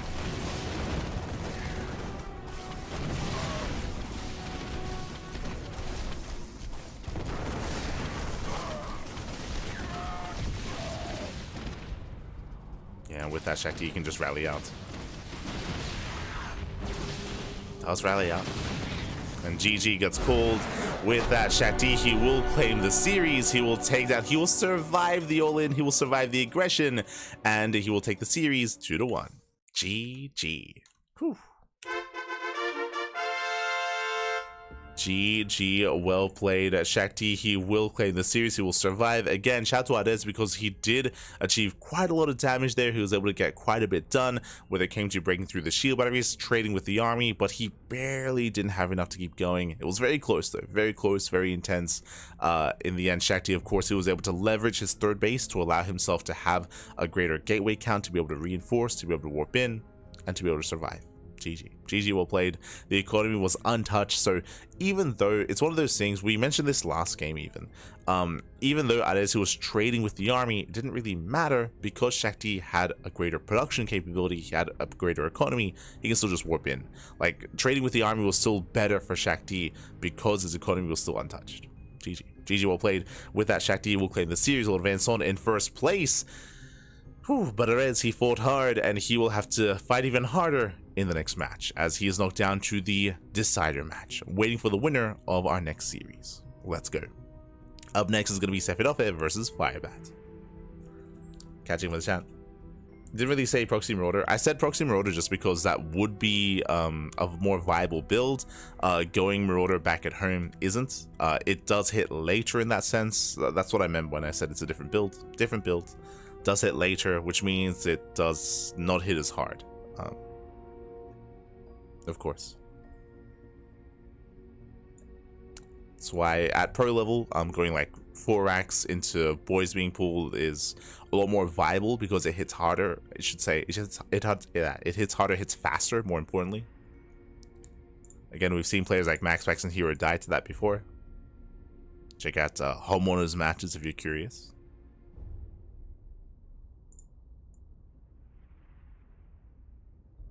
Doesn't make much sense to you. I apologize if I if I haven't been able to explain it well. I'll do my best to make sure you're able to understand. For now, though, we are going to be getting ready here for our next series. Up next is going to be another TVP between Sefirofe and Firebat. Let's go.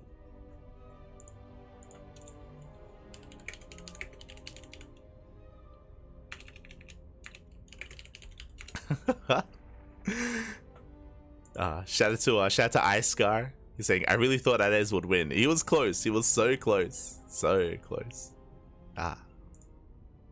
GG. GG. Much love to iScar. Shout out to iScar, by the way. iScar, he is the observer for the Portuguese stream. And also, I believe one of the main admins. Of course, iScar, he is one of the admins in SC2, as in he does work a lot behind the scenes, does work a lot in offline events as well, in like ESL events and IEMs, for example. So much love to iScar. Much love to iScar. Much love. I'm sure we'll see more of iScar in the coming months when it comes to more StarCraft 2 events. I'm sure. So much love to iScar. As Vitas are underway and we are getting ready for that next series. For now, we're going to be going on a short break. When we return, we will have Sefirofe and Firebat coming up next. See you soon. See you soon here for that next TVP. Let's go.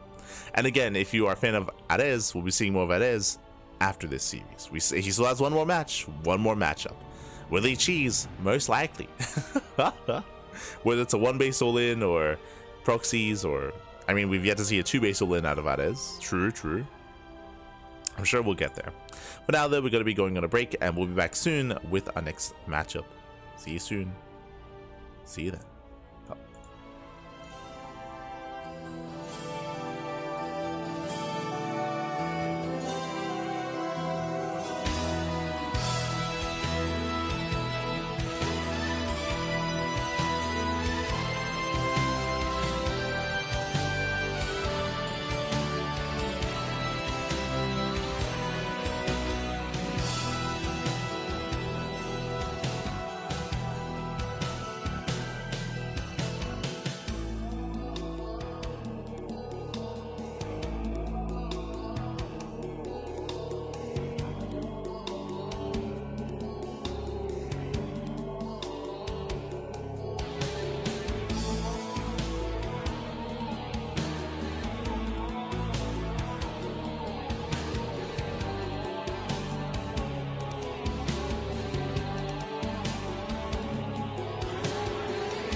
and welcome back, everyone. Welcome back to our third series of the night. Yeah, here we go. We're here in the elimination match. We're here to find out who's the first player out of the group. As spawning in the top left-hand corner, here of King's Cove, we have the Brazilian Protoss player, the blue Protoss, representing Team Hellfire.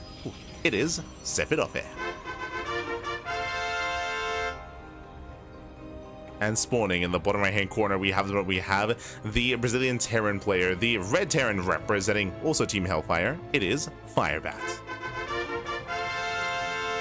Here we go. And if you're in the chat, you know what time it is. It is Gamba time. Predictions are open. Place your bets on who you think will take the series. Best of luck in the chat as we do get into our next series, our next best of 3 of the night. Here we go. We have a Hellfire versus Hellfire, just like previously we had Eximius versus Eximius. The team matches, the team kills, they continue. Let's go. Let us go. Now, coming into this, I do expect something more standard between our players. I say that. Okay, we're rallied across. Okay, we're rallied across. We're scouting. I do expect to see some more mid-game between our two players, Firebats and Sefirofe. They're not really known for cheesing too heavily, but I'm sure they can mix it in every now and then. I'm sure we're going to be seeing a very different dynamic here in this TVP. Sure we will. So yeah, going all in and barely killing a probe against 3 base is not a good all in. I would disagree with that very heavily. I would say, Jinx, watch yourself in the chat when it comes to dictating what players should be doing. Respect the players, always is something that we do push here on the channel. Once again, I do apologize if I failed to emphasize how close the game was.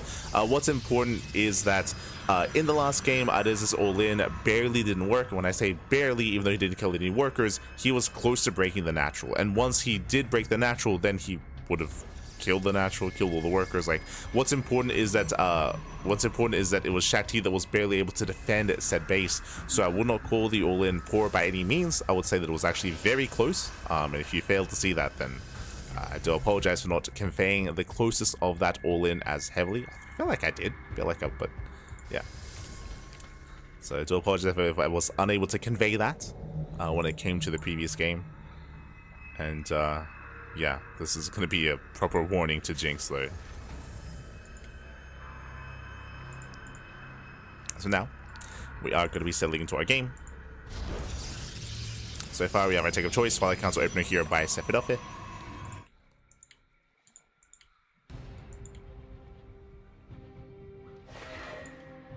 And we do have interesting Firebat following this up. So it was an economic opener initially, economic opener into a 3 racks. Now this should be a stim timing out of a Sefirofe.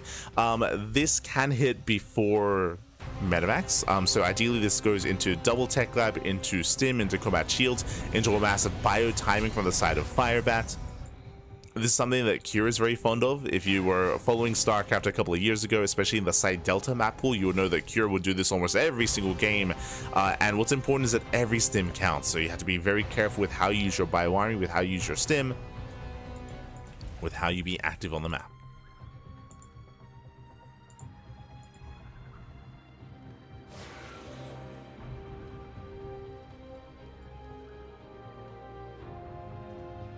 But now that's Firebat. He does overextend.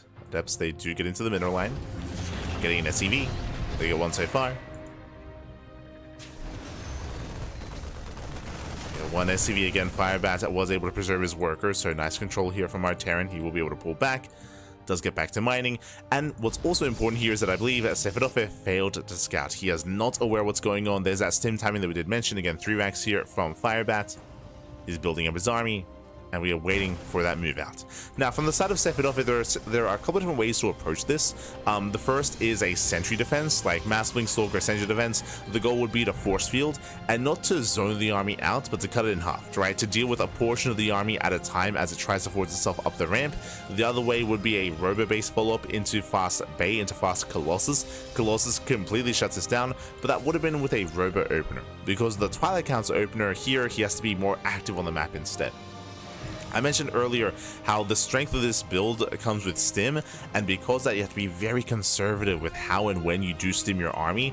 Ideally, if you're Sefirofe, you're active with your stalkers and you want to bait out a stim. You want to slow down the push, you want to bait out the stim in the middle of the map and slow down the army of Firebat. That's the ideal. That's the ideal. That's what you want to be going for. For now, 4-gate blink from Sefirofe. Prism is on the way. Sefirofe, he needs to move out soon. Oh, as the adepts, they do confirm the army. He does see. Does spot the army. One adept does go down. So does the other. Sefirofe, he's aware. At least he should be. And as we mentioned before, he needs to be active. Now he's moving out. I'm a little bit afraid this is a little bit late. We'll see if he even runs into the army. Otherwise, it might end up in a weird base trade as Firebat, he does hug the right-hand side. Sefirofe towards the left-hand side instead.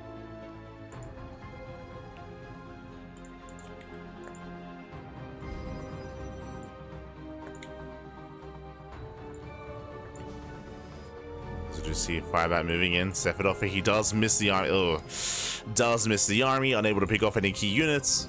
At the same time, I mean, he can always recall. He can always try to recall back home. Speaking of, there's nothing here for Firebat. We're going for the base trade. Let's go. Army's revealed. Sefirofe, no, don't turn around. Oh, he's recalling. Does recall. There was nothing at home. He could have got some damage here, but he will instead go for the secure defense. And Firebat, he pulls away.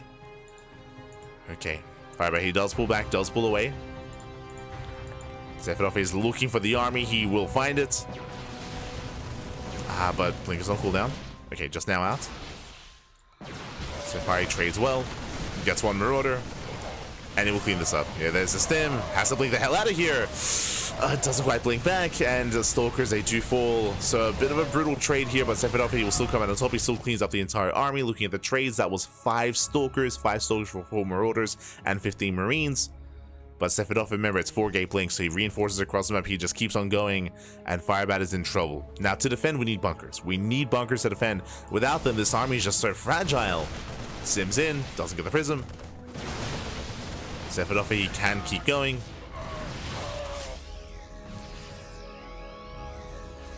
Medivacs have now arrived here for Firebat. But again, pulling off a defense with a 3-axe, because your tank production is so delayed, you do need tanks. Sorry, you do need bunkers, I meant to say. Without tanks, you need bunkers. Otherwise, this army is just so efficient from the Protoss.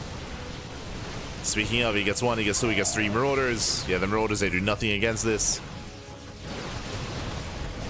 Mindshot does connect. So far, the blinks are good enough. The Marauders, they do a lot in the back line. No target firing on the Marauders. So they're actually trading quite well for themselves. Oh, the control! The pickup micro.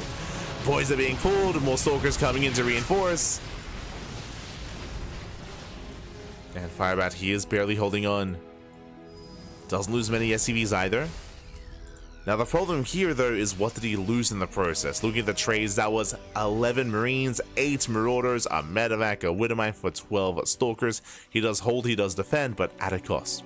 And behind this, Sefirofe, he's on 3 bases. He's on 3 bases, he's on a solid economy.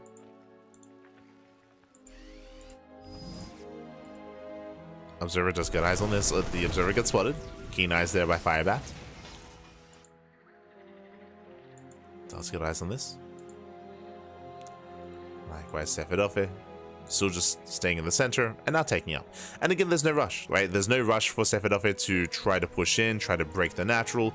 Behind this, we do have a Bay on the way, Gateway Explosion into Colossus production. We have Safety Immortals as well. Sefirofe so far looking very safe back at home. And the size of the map is also hurting. I should have also emphasized that as well. When it comes to 3-axe builds, there are a lot of their strength really relies on the size of the map. We see it sometimes be more successful on Whispers of Gold or Ultra Love, for example. On a map as large as King's Cove, because it takes so long to get across the map, it's just not as effective.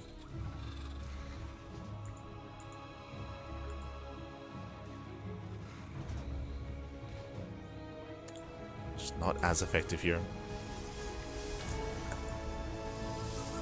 Scan reveals saturation. Firebat, he's now aware of the 3rd base. We pull the boys. Yeah, we have to go for the all-in. Like, there's no macroing out of this. It's all or nothing for Firebat.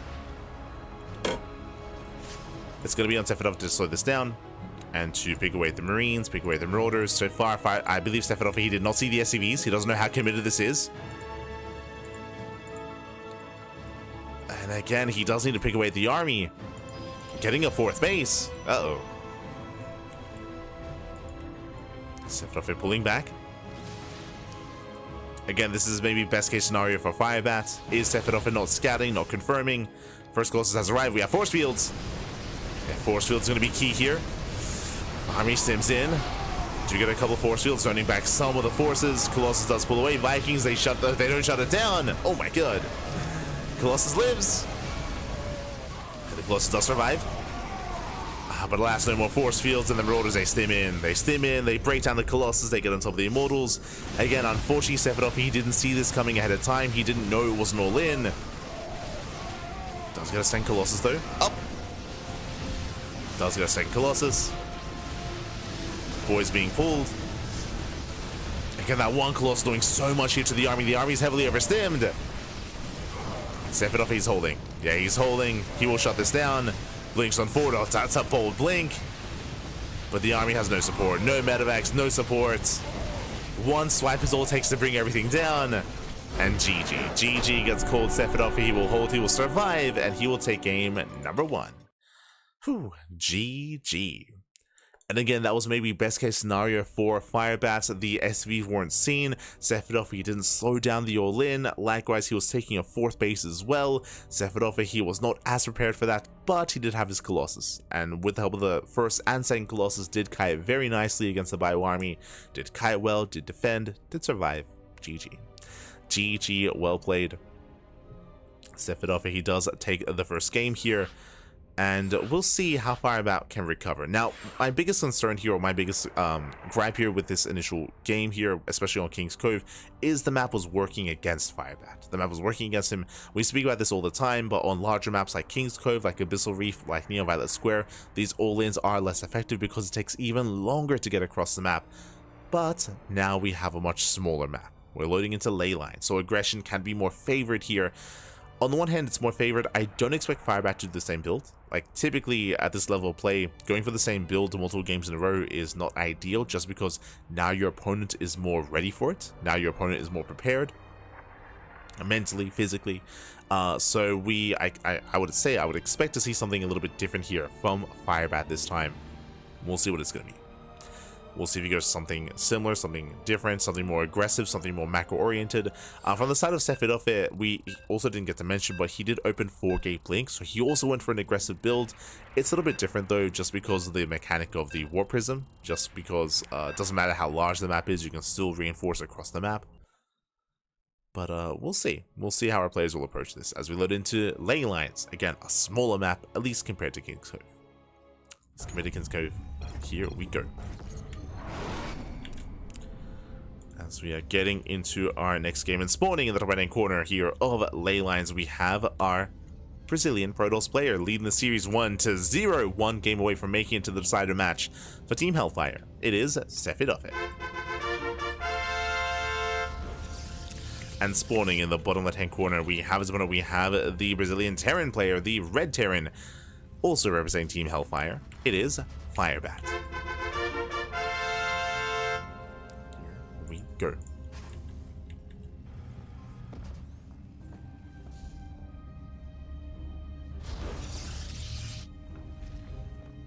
Now setting up. We're settling in. So far so good. No proxies, no racks across the map, not yet. No SCV either. Sefirofe moving out for a scout. And we saw the last game we did have aggression out of Firebat, but again it was a 2-base all-in. It did hit a lot later. Likewise, again, was unscouted for so long as well. The move out was seen, but not how committed the move out was.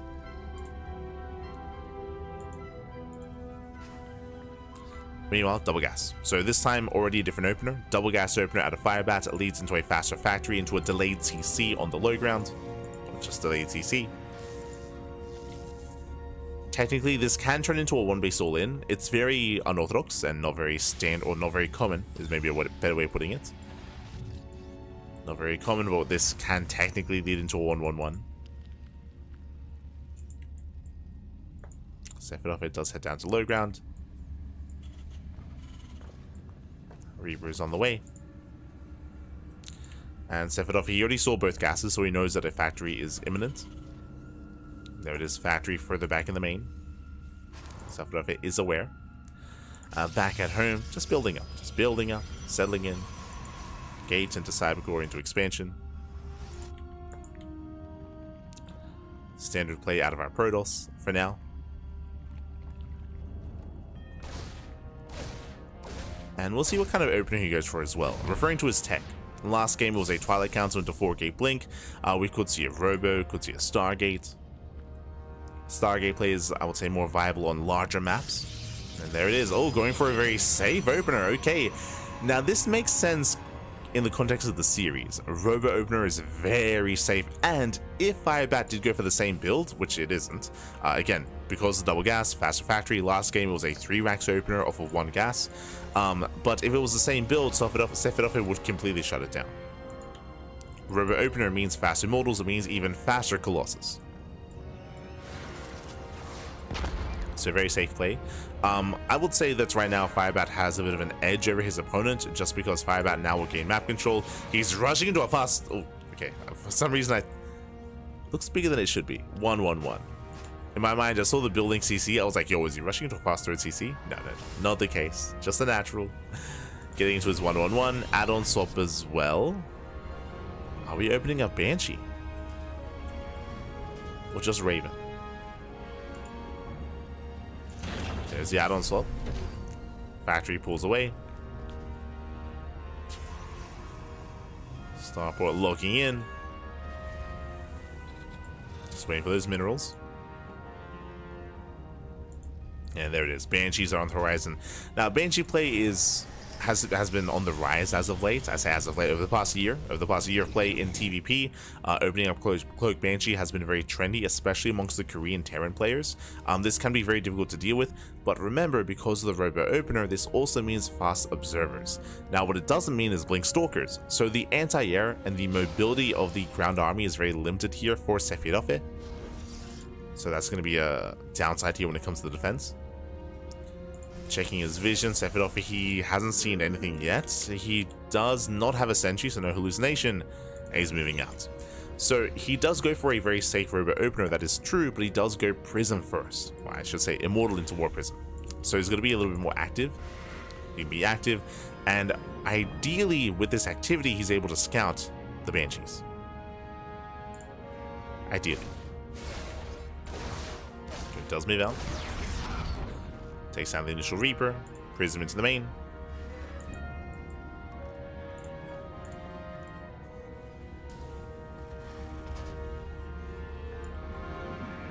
Glorious combat is upon us. Drops on in. Goes to the Cloak. Cloak is not going to be denied. Barely finished in time. Oh my god, so close. We get the mass repair. Cloak will complete, but what's important is he scouted, right? He did scout, he did confirm the researching tech lab that screams Cloak Banshee. So, I mean, now he knows for certain, of course, as Banshees do hit the field. They get across the map. So far, getting 1 probe, but just the one. And Sefirofe he holds. And again, he has no blink, so it's a little bit awkward to try to keep up with the Banshee, but he does warp in, he does reinforce, he has Stalkers in position, the Observer as well, he defends. Sefirofe he defends, we have the 3rd base on the way. Meanwhile, Firebat he does push out to 5 racks set. He's going for a 2 base all in, throwing down 5 raxes. Ay ay ay, getting up to a 6 rack setup on 2 bases. Sefirofe back into the main base. Firebat is across the map. Boys are being pulled, SV's going to be going down.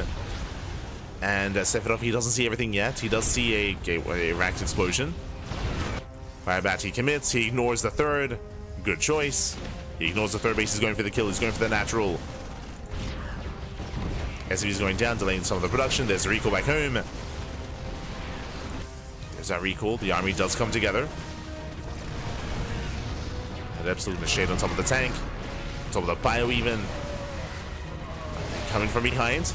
We get a surround. And with us around the tanks, they should fall. He gets 1. He gets 2. He takes out both tanks. Observer moving in. You know, Banshee into the main. There is an observer in position. Banshee goes down. 3rd base under fire. We spoke about this, so the 3rd doesn't really matter as much. Remember, it's a 2 base all in. Losing the 3rd base, Sefirofe, he can afford it, and he will not lose it. He will not lose the expansion. Banshee into the main, does get some more probe kills, no shield battery. Stalker's out of position, Sefirofe being pulled apart. And the Banshee will survive. 8 probe kills, not bad. And the worker counts are similar, right? The worker counts are very close, very neck and neck, but Sefirofe can make 3 probes at a time. He can still keep up, he can still maintain a greater economy.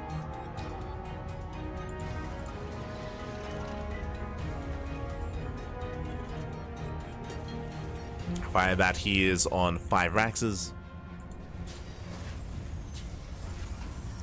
Building up his bioforces. Just now working on Stim. Stim has still not done, still not begun. And this does feel like a 2-base all-in. I say that just because we could have afforded a faster 3rd base instead of extra Raxes.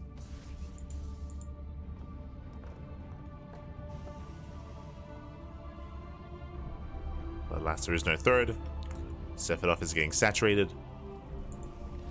And if Sefirofe is too greedy, then Firebat, he can still pull this off. I mean, I'm reminded of last game, for example, with Sefirofe taking a 4th expansion, being greedy, missing the committed move out, and not slowing it down. Like, there's a chance that could happen again. And that can hit even harder here on ley lines. But as the Colossus count gets higher and higher, the Sefirofe becomes more secure. First Colossus has arrived. Second Colossus on the way. Once again, no stalkers in position.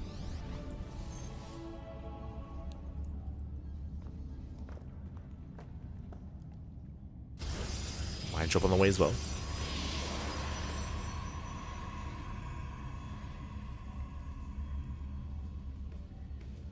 Mine drop is on the way.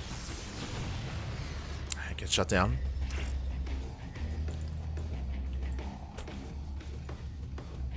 Mine drop is shut down. Firebat breaking out.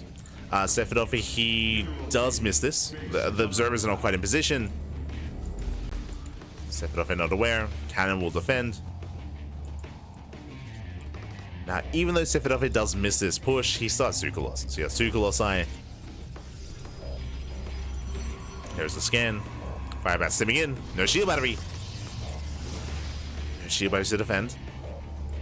Firebat, he has potential. Oh, he's bleeding out. Marauders are exposed. Picking off 2. Picking off 3. 3 Marauders go down. And here come the boys. The boys are being pulled straight up 2-base all in. Checking the vision of Sefirofe. Once again, he has no observer in the center. He has observers on the left-hand and right-hand flanks. And not in the middle. He doesn't know what he's moving into. And the boys are revealed. He knows. Now he sees, picks up all the SCVs. Firebats. Oh, moves in a little bit too soon. Too premature with the workers. So many SCVs going to be going down already. Getting it to 22.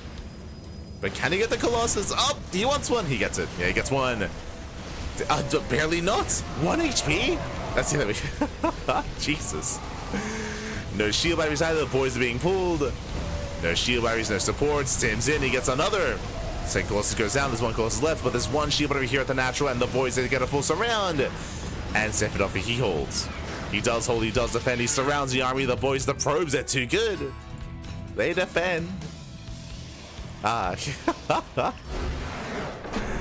GG, well played. I believe he says good luck versus AreZ. He says good luck versus AreZ. GG, well played. And with that, Sefirofe, he will advance on into the decider match. GG. GG, well played. Sefirofe does advance on, and again, AreZ earlier he did fall to Shakti, which means AreZ is waiting for the win of the series. He's waiting for Sefirofe. GG. GG, well played. Again, shout out to Firebat for wishing him luck as well. They are teammates, of course. They are teammates. No hard feelings between the players. Does wish him luck, and he's gonna need it against the chaos that is AreZ. Let's go. Let us go. So congratulations here to Sefirofe. Does advance on into that final series of the group. Now I say, and I should emphasize of the group, because there's still more StarCraft ahead of us. After this group, after Group A, we have Group B. So 2 groups in 1 day. That's a lot of StarCraft. It's a lot of groups. So we'll do our best. We'll try to keep up.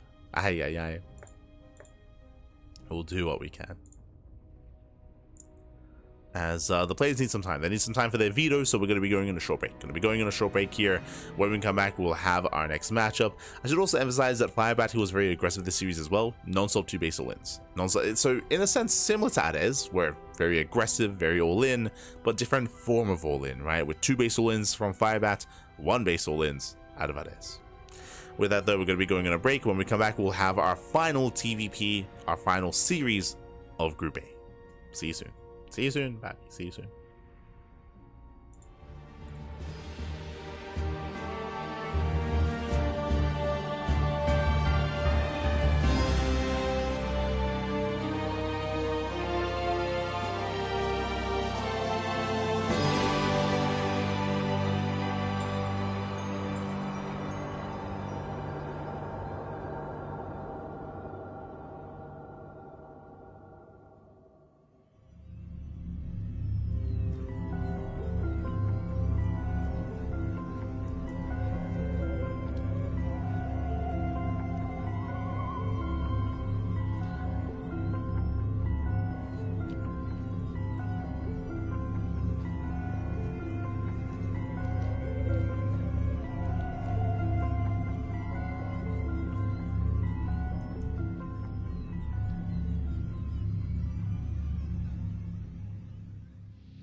welcome back, everyone. Welcome back. Ooh, hope you enjoyed that lovely brutal OC as we returned, and we have some updates. So we have some unfortunate updates as well.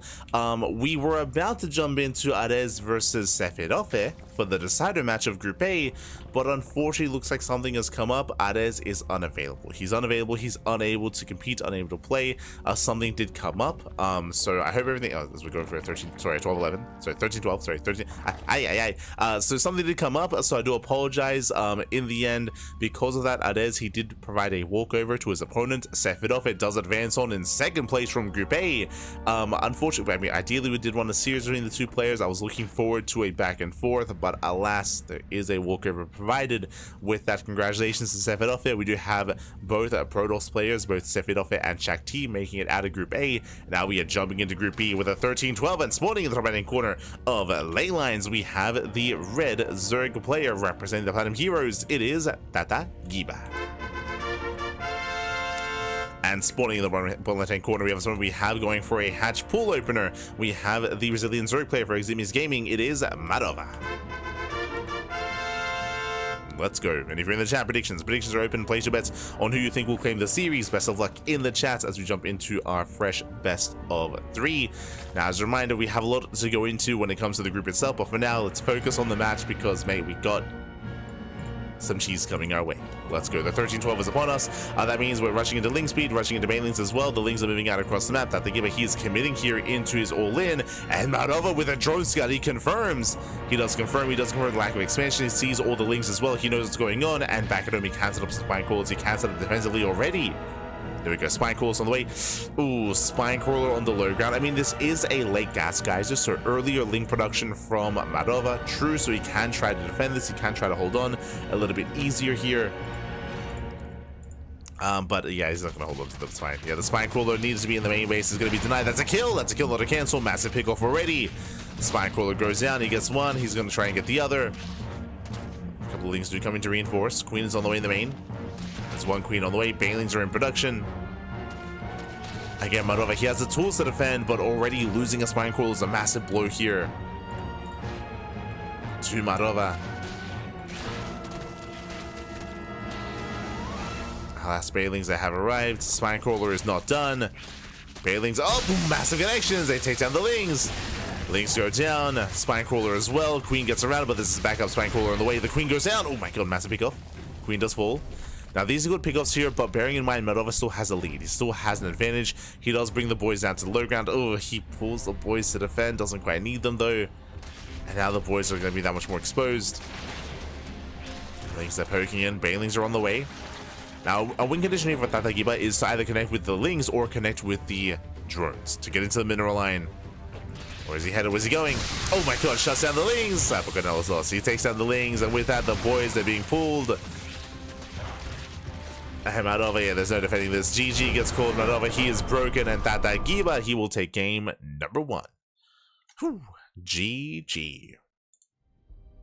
Does take the game, does take a lead in the series. Again, explosive game 1 in more ways than one. Does take a lead, and again, Madova, he did go for an early pull timing, so he did have the tools to defend, but unfortunately, he tried to defend the natural, not the main. Against a 13-12, you can afford to give up your natural. You can afford to give it up, and you can make a stand in your main base instead. There's more pressure for your opponent to go into the main, not just to kill the natural base. So Madova, unfortunately, it did look like a bit of a more inexperienced defense against the 13-12. He had a good idea, but unfortunately, yeah, the execution was lacking there. He was a little bit too ambitious when it came to defending the natural the way that he did, and he was punished for that ambition. GG. GG, well played.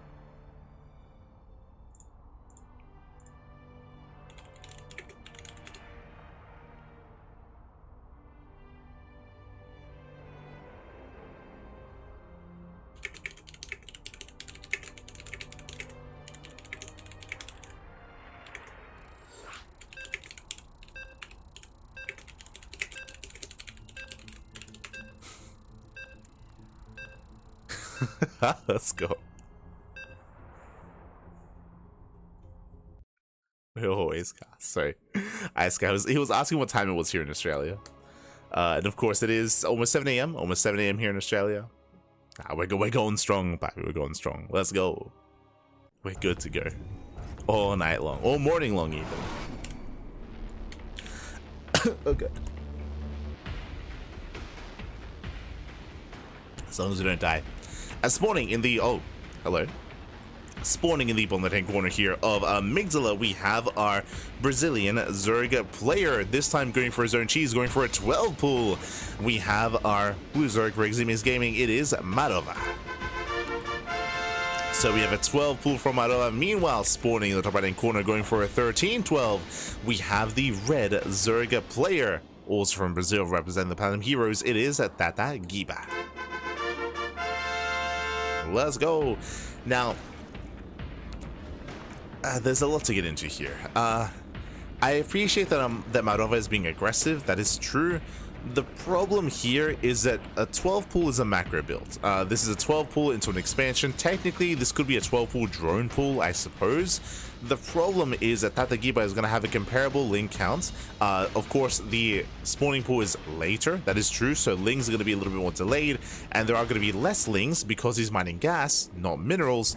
But he will have link speed and banelings. So there's a big power spike. There's a big power spike available to Tata Giba. I want to go as far as to say this is a build order win. This is a build order win here from our red Zerg player. If this was pool first, it'd be fine. And okay, there we go. 12 pool drone pool. Now, because this is the 12 pool drone pool variation, I actually want to take back what I said. If this was the expansion variation, I would favor Tata Giba against this all in, because this hits sooner, because this is hyper all in and hyper aggressive across the map. The Bailey Nest is not going to come into play. Bailey Nest, it hits later. Link speed hits later. These are resources. These are things that are being invested into that will not come into play. Not against this kind of all in. Lings, they do bypass the army. We're going for the base trade. In this kind of game state, this is going to be a 12 pool spine rush, so there are going to be buildings across the map. Technically, Tata Giba, he can kill the expansion, he can kill the hatchery, he can kill the spawning pool, but there's still going to be buildings elsewhere. As we go, spine coolers are being thrown down. You have defensive spines here from Tata Giba. The Bailey Nest is almost surrounded. Yeah, 2 spines on the way from both players. Yeah, 2 spines. Ling almost gets surrounded. Oh, Lings are racing back home. Bailing as well. And the first spine is going to be denied. That's a kill, not a cancel. Yeah, very chaotic game state here. And Madova, he might be able to pull this off. Yeah, he's overwhelming. He does overwhelm the army. The spine crawler will finish. Tata Giba forced out of the main, just losing drone after drone. He just doesn't have enough. Just does not have enough. He has 1 bailing coming in though. Oh, the bailing! But it doesn't matter. It doesn't matter. The spine crawler is complete. Now, technically, okay, there's still a way to pull this off. There's still a way to do this. But he's committing to the spine. The bailing nest goes down, and Madova, he does a GG gets called. Madova, he will bounce back. We're going to the ace match. Let's go. Whew. GG. Again, the 12 pool drone pool working beautifully there. Again, as you mentioned, that the Giba, he was investing in units, he was investing in upgrades and tech that was not going to be a factor. The Bailey Nest, the link speed, that all hits far later. And likewise, he missed the 12 pool entirely. This is a big part of Amygdala, because the attack paths are on the edge of the map. The Overlord Scouts didn't see. The Overlord Scouts did not see what was happening. They did not see the move out at all. And with that, no scouts, no reaction. Just kind of a more reactive defense instead, and GG well played. Now, what I was going to say is that there is a way for, I do think that there was a way there for Tata Giba to still potentially win that game if he had let his buildings die. Specifically, what I'm referring to is the Bailey Nest was being attacked, and that's an extra building that he has where when it dies, it turns into broodlings, and broodlings, they trade, they also fight. Technically, you can try to buy time and try to attack with broodlings and try to make use of your buildings in that sense, considering that Madova had nothing across the map droning or mining, I should say. So, like, technically, there's like maybe something you can do there with broodlings, just because that's such an intense game state with where every unit counts. But regardless, GG. Regardless, GG well played. Regardless does tap out. And with that, we go into the ace match, and spawning in the bottom left-hand corner of Ultra Love, we have the Brazilian Zerg player, the blue Zerg, droning, by the way, not going for the 12 pool. It is, for AreZ Gaming, Madova. And spawning in the top right-hand corner, 3 games in a row, going for the 13-12. We do have the Brazilian Zerg player for the Platinum Heroes. It is Tata Giba. So 3 games in a row, 13-12. Meanwhile, we do have a drone scout this time from Tatagiba. So last time there was no drone scout. This time he wants to be sure what's happening. I don't think this is as necessary. We spoke last game about how on Amygdala, because of the Overlord pathing, they saw nothing. Here on Ultra Love, the pathing is a lot more standard, so it is easier to scout and confirm with your Overlord. It is harder to hide your build, but we can see that Tatagiba, he wants to be sure. He wants to be sure. He wants to confirm. He moves in. And Madova, he is going for a later, but still before expanding, gas pool. Does go pool gas opener here. So this is very safe play by Madova. I would say that Madova has the advantage, but at the end of the day, it comes down to the control. It comes down to the control, it comes down to micro. Comes down to how well Madova can pull off its defense. Like, I would have even said that I was favoring Madova in game 1. Remember, I mentioned Madova, he went pool first. He went pool first in game 1. He had the tools to defend, but it was the execution that was lacking. Here, same thing. Where I would say that Madova has the tools to defend against the 13-12, but it comes down to his control, to his micro, his decision making. Where does he throw down the spine crawler? How does he engage? When does he pull the boys? Does he try to save the natural? Does he give it up? We'll see. As I mentioned in game 1, Madova, he can't afford to give up and abandon his natural just because of the drone count. As you can see, Tatagiba, he's on 13 drones. He's on 13 workers. Madova is on 17. Even if Madova were to lose his natural, if he defends regardless, with still losing the base, he's still ahead. He's still in a better position. And here we go. Spine crawler on the high ground. Already a better response here by Madova. Already I'm liking this a lot more than game 1. Hatcher's under fire. Queen moves out. Now, again, as we mentioned, Madova, he does not have to fight on the low ground. He doesn't have to unburrow his spine crawler and move down.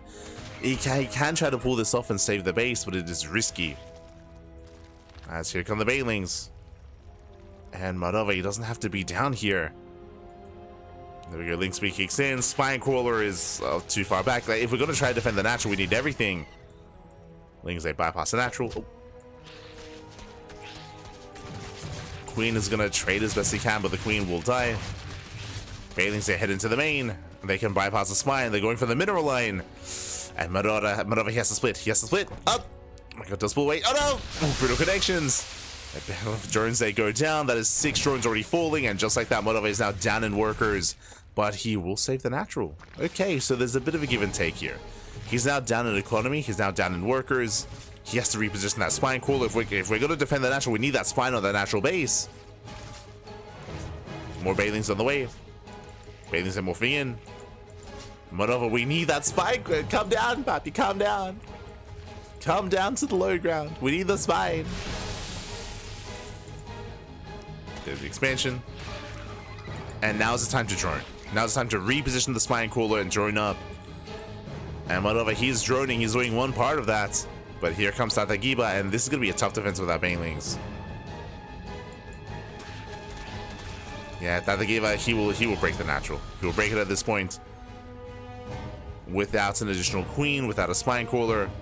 He's rolling in. Yeah, he breaks through. He takes down the Lynx, takes down the queen. And that's gonna be it. We have a couple links coming to reinforce. Madova is down to 8 workers. He's down to, yeah, GG gets called. He has nothing left at Tatagiba. He will claim the series 2-1. He will advance on into the winner's match. GG. Whew. GG will play the non-stop at 13-12s. Again, Madova, I will say that in game 1 and in game 3, again, he had a good response when it comes to his build of choice, but when it comes to execution, when it comes to decision making, that is where experience comes into play. And Madova, he is a less experienced player, so alas, he was having a bit of a harder time responding and reacting and really knowing what he could and couldn't get away with. That is where he did falter, and that is where, in the end, Tatagiba was able to take advantage of Madova. GG. GG, well played.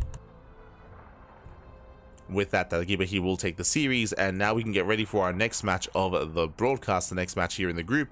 Let's catch up on the group itself. Let's go. As there is a lot to catch up on. As we switch our scenes over. and refresh the brackets. Hopefully we can zoom in a little bit. Okay, from the top. From the top, we have Group A. As we mentioned, we didn't really get to go over this. We had to really quickly gloss over it just because we were waiting for the final series, which didn't quite come to pass.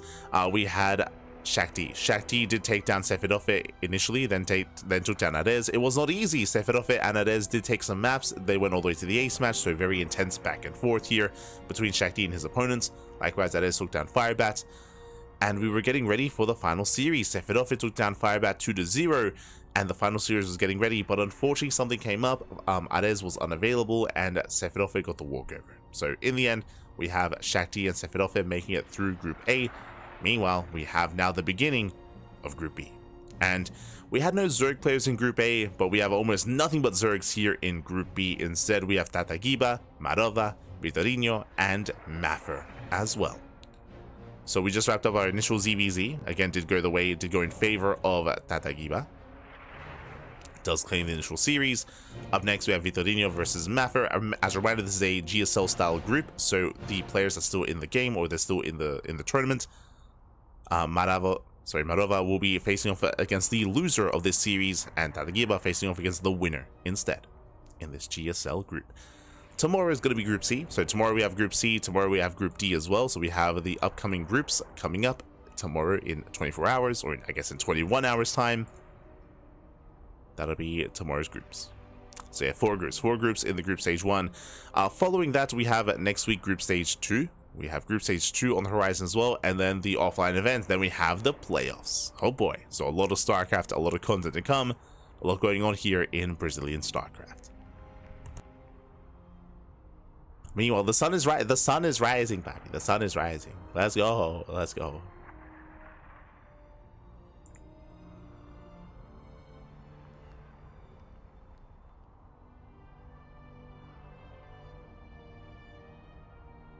Sun is rising. Regardless, we are getting ready here for that next series, for that next matchup.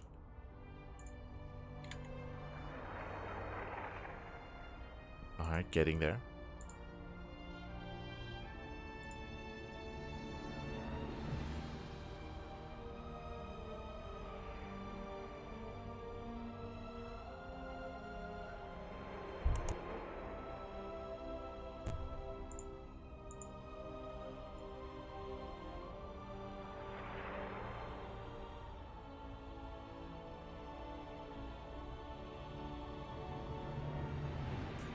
As it looks like our players need a moment. They do need a moment here to set up. Ah, there we go. We have them. We have them. We have our players.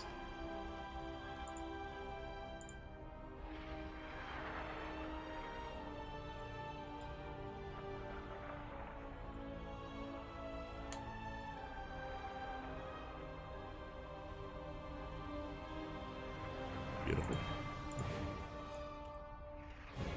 We have our vetoes are done as well.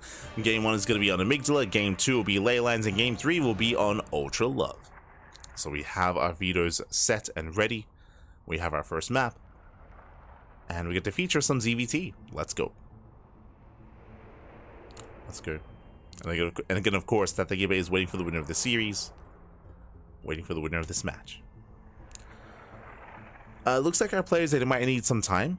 They might need some time here before we jump in. Might need a little bit.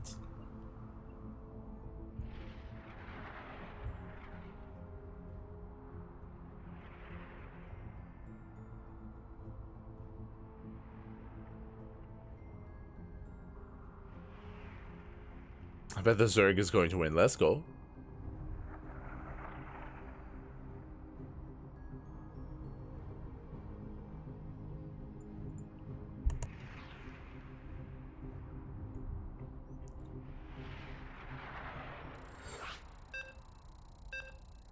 I just saw Neo and Cristiano in game.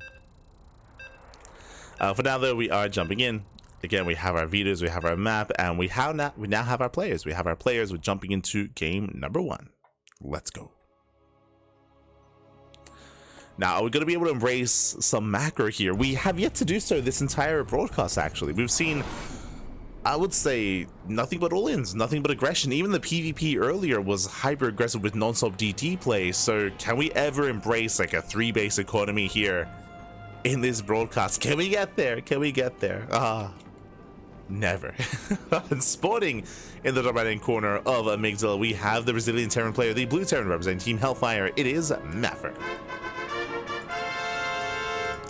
And spawning in the bottom left hand corner, we have the Brazilian Zurich player representing Eximius Gaming. It is Vitorino. And if you're in the chat, you know what time it is. It is Gamba time. Predictions are open. Place your bets on who you think will claim the series. Best of luck in the chat as you get your predictions going. Now, what I will say is that Tata Giba is the clear favorite for this group. He is a semi-pro or at least a Masters player. So Tata Giba, he definitely has potential to make it far. He has been GM in the past as well. So he's coming in as a favorite. Meanwhile, our other competitors here, I will say, are close in skill. They're much closer in skill here. And even then, you know, Tata Giba, he does rely on cheese more than anything. So we can see some upsets. We can see some defenses. For now, gasless opener out of AreZ. Bold move here on Amygdala. Very risky, very greedy as well. Not easy to get away with. It is going to be, okay, not fully gasless, just late gas. So it's going to be hatch, pool, gas here from Vitorino. Now, proper gasless builds go for a third hatchery before gas. So it's going to be late gas for Vitorino, but it's still going to be a factor. Now, typically, traditionally, at the pro level, if your gases are this late, you just skip link speed. You just skip link speed and you go for roach play instead. But I don't know if Vitorino is really willing to go for that kind of style. We'll see. Meanwhile, Maffer back at home, going for his own standard opener, going for his own Rax expand. Everything so far is looking normal from our Terran player, and a little bit more quirky from our Zerg.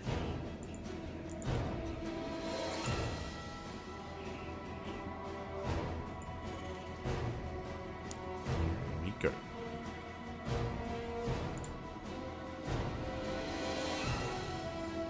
Here we go.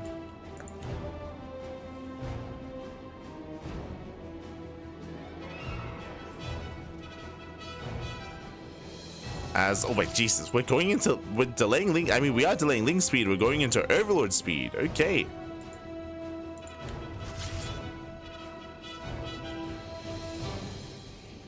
Overlord speed is on the way.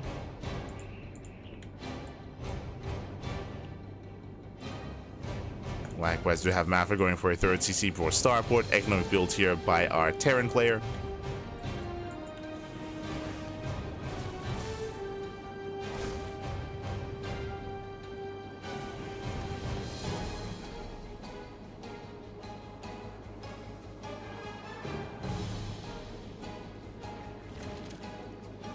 As Vitorino, he is going for his own Roach Horn as a follow-up. So we expected Roach play here out of our Zerg play. Does it still okay, he does investigate. It's coming back to me. We've casted Vitorino in the past. He's going for the Overlord Scout into the main. Does go for the Scout. Does it into said main base.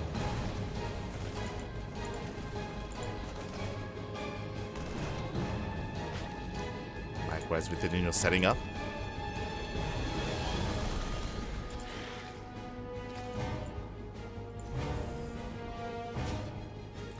Does set up, getting to his own roaches. Now, this is looking like more of a macro build here. It is a roach opener, that is true, but as you can see, he's droning. He's droning up, he's getting to a lair, taking his gases.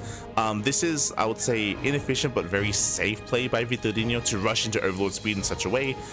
Basically, the scout that we just saw, you can do without Overlord speed. Like, you can just go in, it will cost you an Overlord, but it does save you all the gas, does allow you to mine more minerals, it is more efficient to do so otherwise, but at least it does make sure that Vitorino, he sees everything at least, right? He sees everything in the main base, and he also saves the Overlord as well.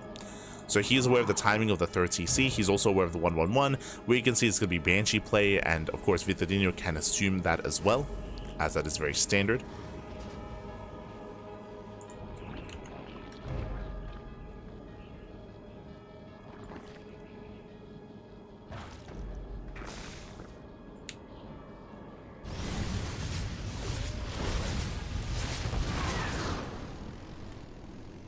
Very standard. Hellions, they pull back. One Hellion does fall.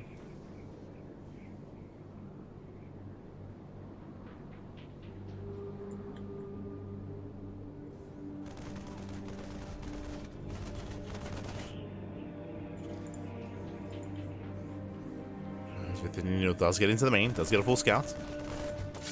Likewise, Hellions, they bust into the mineral line. Drone's going to be going down. Getting 3 drone kills so far. Okay, 3 getting up to 6. Oh my god, getting far too much. And despite the roach base open, despite the Sim City, this should not have happened. This should not have happened here. I mentioned earlier how this was really safe play by Vittorino, and it is very safe play, but he does fail to protect his natural. He does fail to defend his mineral line, and with that, Vittorino, he's falling behind. There's a lot of damage done early on. Hellions, they do not scale well into a longer game, so that was a very nice trade here from Maffer. And from here, Maffer can now expand, get his 3rd base, saturate his bases completely, and get into the mid game. Right now, the pressure is on Vittorino to recover. As he's going not just into roaches, he's taking up into hydras as well. Okay.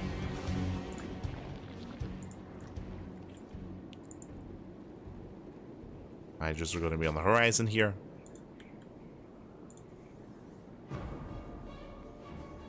Likewise, Maffer just building up into his own bioproduction, as it should be. Getting up to 8? 7. Getting up to 7 Raxes. That's a lot of Raxes on 3 bases already here before saturation, so Maffer getting a little bit ahead of himself when it comes to his production. He actually can't afford to actually get all this production online at the same time. So just too much production, too little economy. Maffer is settling in. Vittorino, he's being more efficient. Back up to 3 base saturation. Massing up his Roach Hydra. Maffer, he is missing some SCV cycles here, so that is slowing him down.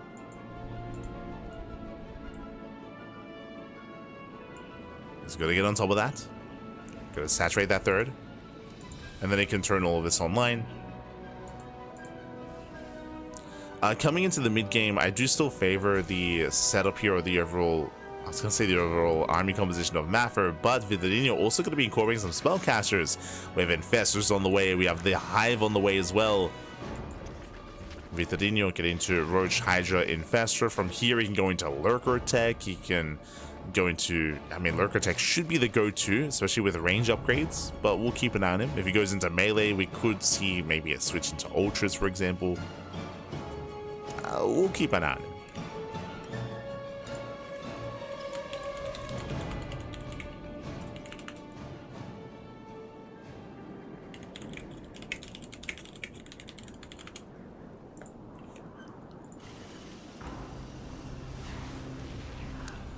As you see, does move in for a scout. Does move in. We have 1-1 on the way. Vittorino, he will confirm everything. He does confirm the bio.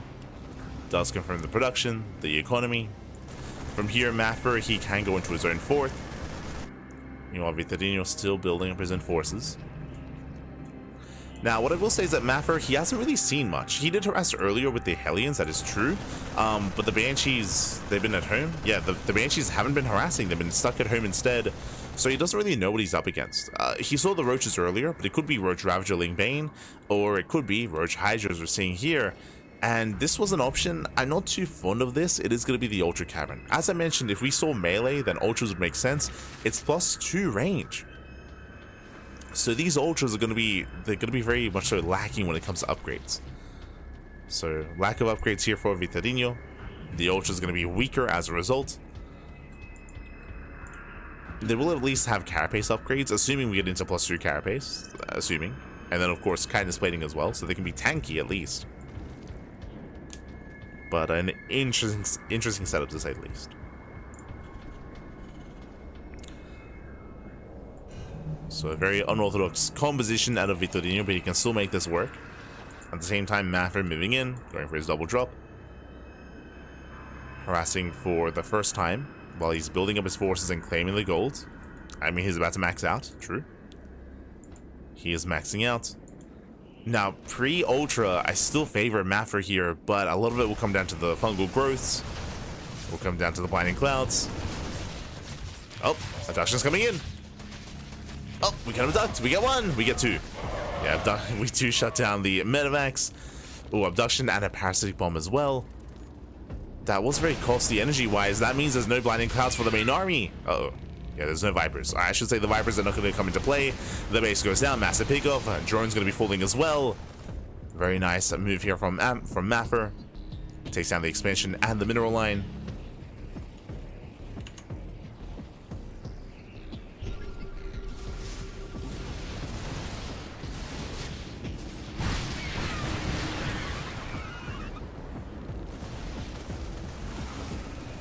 He's moving in.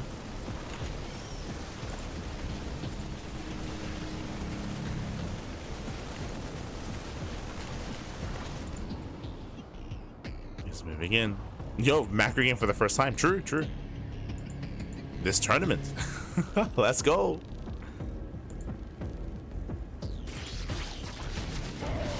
Has 2 mimics go down. Nice pickups. Mapper attempting to drop.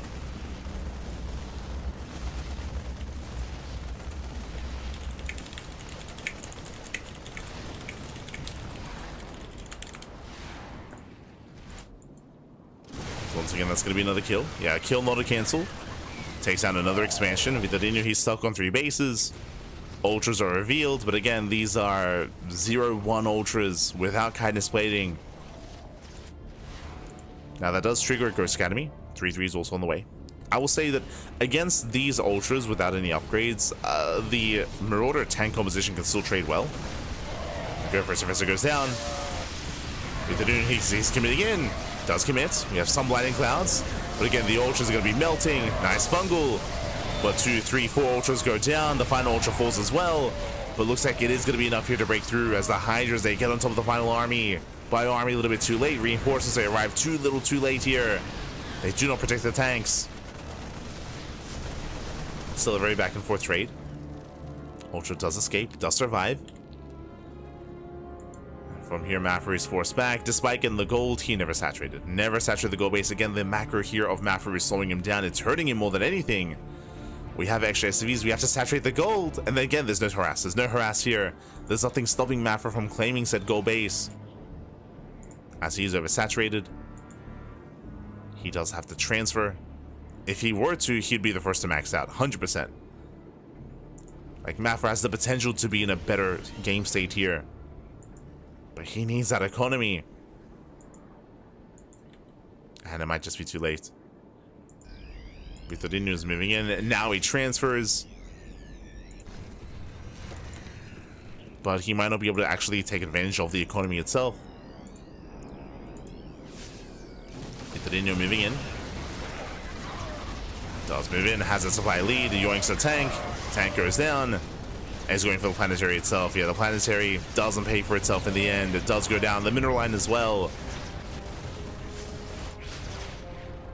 And Vitorino, he may have just done it. May have just done it. May have just taken it. Maffery stems in.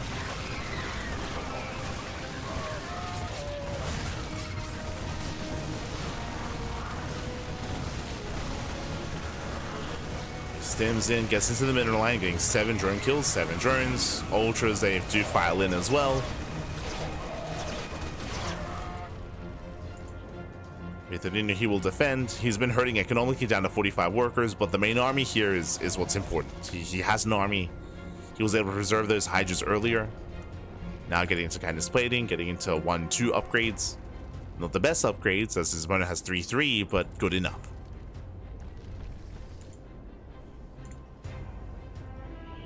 Again, in Maffer, he has not been making SCVs. He's been skipping production cycles. Trying to double expand. Ultras, they push forward. How many ghosts? 4. There are 4 ghosts so far. They can snipe, but there's just not enough support. Yeah, there's no support here. Vitorino, he will break this expansion. He's not going to slow down. Getting on top of the army. We have a couple of snipes popping up. He gets 1, he gets 2, he gets 3 ultras. Takes down 3 ultras, but alas, has been broken. Drop into the natural. Does actually distract Vitorino. He races back home. Okay. Because of this, Maffery can try to take advantage of the gold. Remember, Vitorino has also not been droning. I've been discussing a lot how Maffer has been missing SCV cycles. That is true. Likewise, Vitorino has not been droning up either, staying on 47 workers.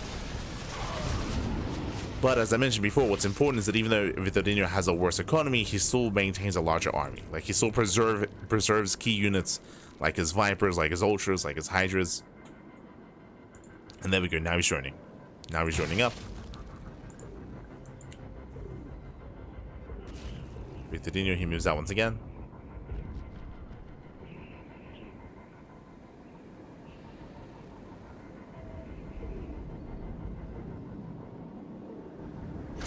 Takes down the planetary. Planetary cannot lift. Massive pickoff. No planetary on the high ground. And we just keep going.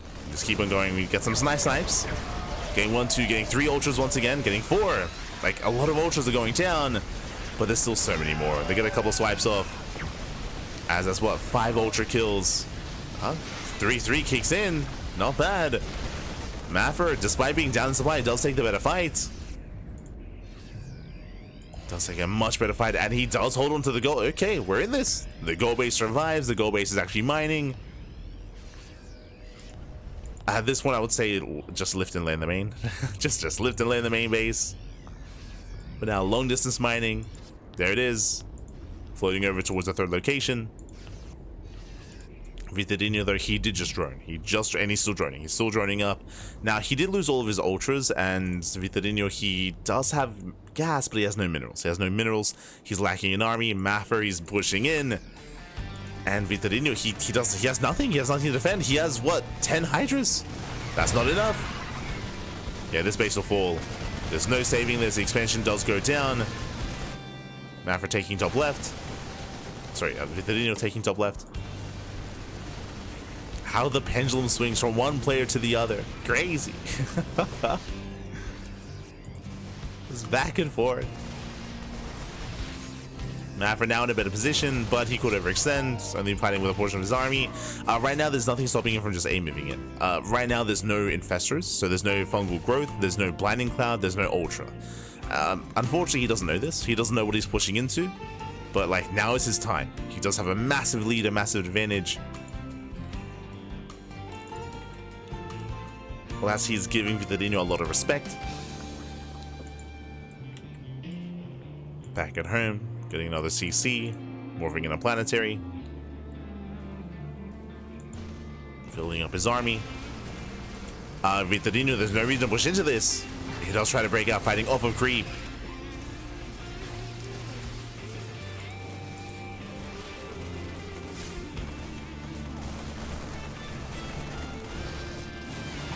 Getting an Overlord. Lings, they push forward, they run into tanks. Again, Vitadino, he has no reason to engage off a creep like this. Likewise, I would say that Maffer, there should be more onus on him to rotate to try to knock down this northern base. As Vitadino, his economy is getting back up and running. Now making more ultras, more infestors. Maffer, there was a window in time where he could have just broken this base and killed his opponent, but that window is closing. Not closed yet, but closing.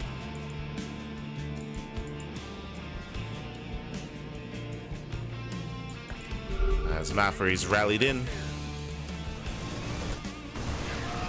Runs into spine crawlers, the boys are being pulled. At the same time, pushes towards the south side as well. And again, Maffer is only fighting with a portion of his army. Only a portion at a time. If he fought with everything, he could break this. Takes out 1 ultra. We need to give him some confidence back. Have some confidence. Oh no. As he's still just parked outside the bases. Now rallying out with more tanks.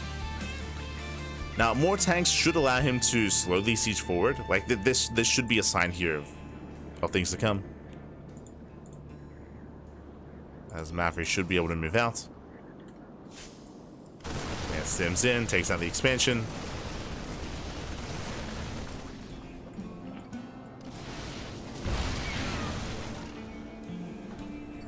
Let's do siege. Fungal does connect. Tank boy is going up.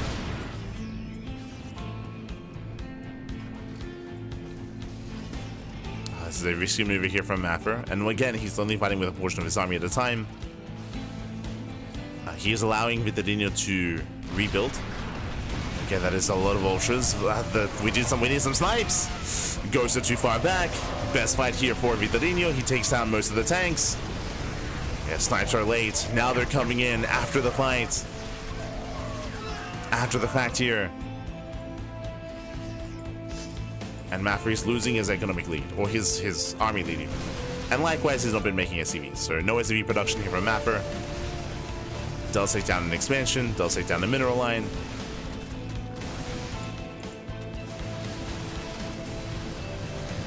Vitorino, he is still on 3 bases though. He still has a comparable economy to his opponent. He can target fire the Ultra. Does get away though. Does boost away.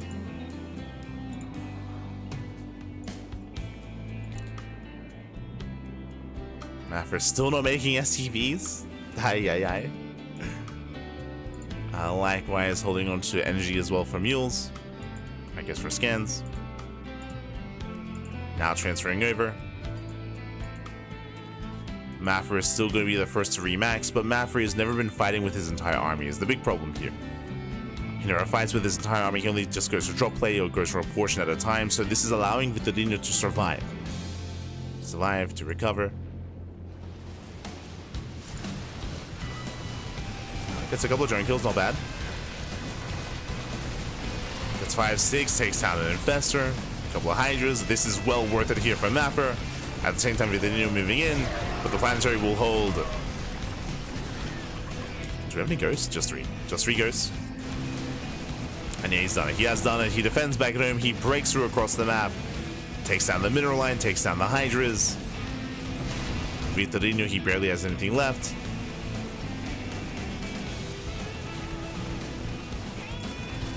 And here comes the massive rally. Here comes everything. The tanks, the bio, the marauders. A couple of ghosts as well. He's got a couple of snipes. And again, it was very intense back and forth. Both players, they had their moments here. But Maffer, he's done it. He's done it. GG gets called, and Maffer, he takes game number 1. Whew. GG. That was game 1. GG, well played. Oh my god. Again, both players had their moments. I will say that Vitorino, he had a really hard time droning as well. He had a really time re-droning and resaturating. With that, GG. GG, well played. Maffer does take a lead, and now we're getting to game number 2. And we'll see if Vitorino can bounce back. Based on that previous game, I do think he can. In general, I do think that Vitorino, he, like, his opener did come together. His build made sense. For the most part, I'm not too fond of his rush into ultras. If you remember, like, the biggest issue with the initial rush into ultras and why they did fall so early is because of lack of upgrades. It was plus 2 range. For a while there, it was 0-1 ultras. 0-1 ultras, no kindness plating, no +2 carapace, no +1 melee. The ultras were very lackluster for a lot of that game. It took them a long time to actually catch up when it comes to the upgrades and actually be more effective. As a result, did see that Maffer was able to take better fights, despite having a worse economy and even a smaller army early on. Was able to recover and bounce back with a more efficient army and better upgrades. GG. GG, well played. That leads us here into game 2, and we'll see if Maffer can close this out or if Vitorino bounces back. Let's go. Let's go. As a reminder, Tatakiba is still waiting for the winner of the series. He's still waiting in the next round. Let's go. As spawning in the top right hand corner of Ley Lines, we have the Brazilian Zerg player, the Red Zerg, representing Zimis Gaming. It is Vitorino. And spawning in the bottom left hand corner, we have his opponent. We have the Brazilian Terran player, the Blue Terran, representing Team Hellfire, leading the series 1-0. It is Maffer. Let's go. Let us go.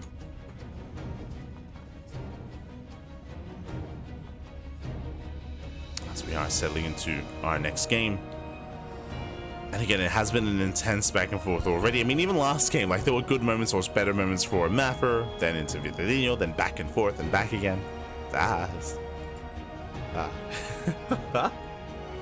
My heart, Pappy, my heart.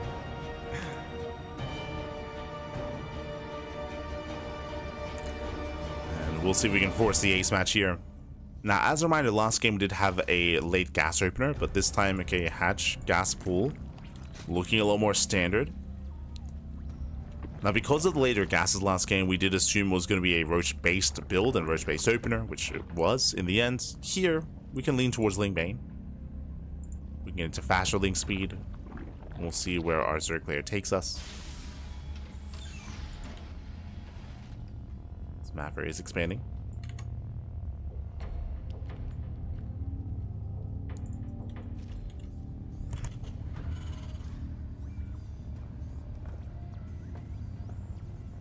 Does expand, does take as natural.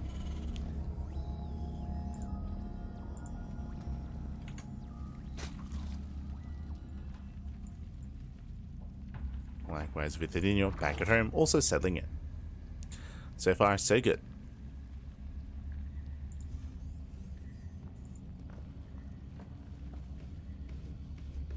No crazy setups, no crazy proxies.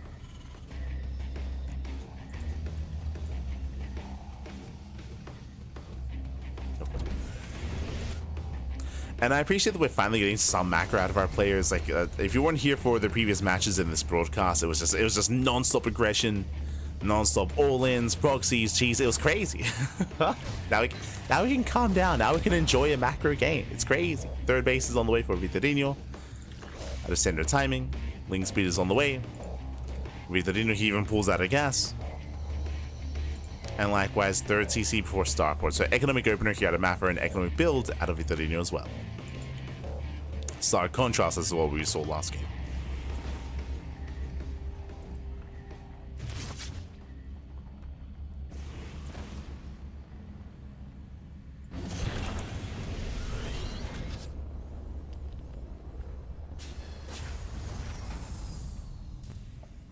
Here we go.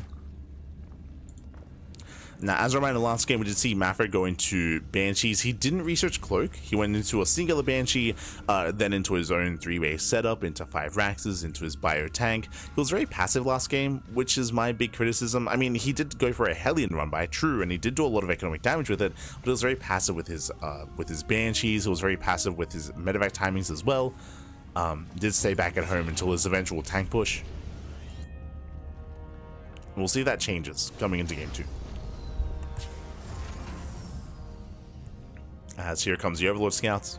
Vitadino, he will confirm what's going on. Once again, Banshee play, no Cloak. Interesting. He does go to 4 Hellions into an add-on swap. A little bit premature here, as it means that the reactor, I mean, that's going to be done with it for the time being. But only 4 Hellions. Meanwhile, Vitadino rushing into a very fast lair. That was, what, a 4-minute lair timing, if not earlier than that. So very early there here from Vitadino.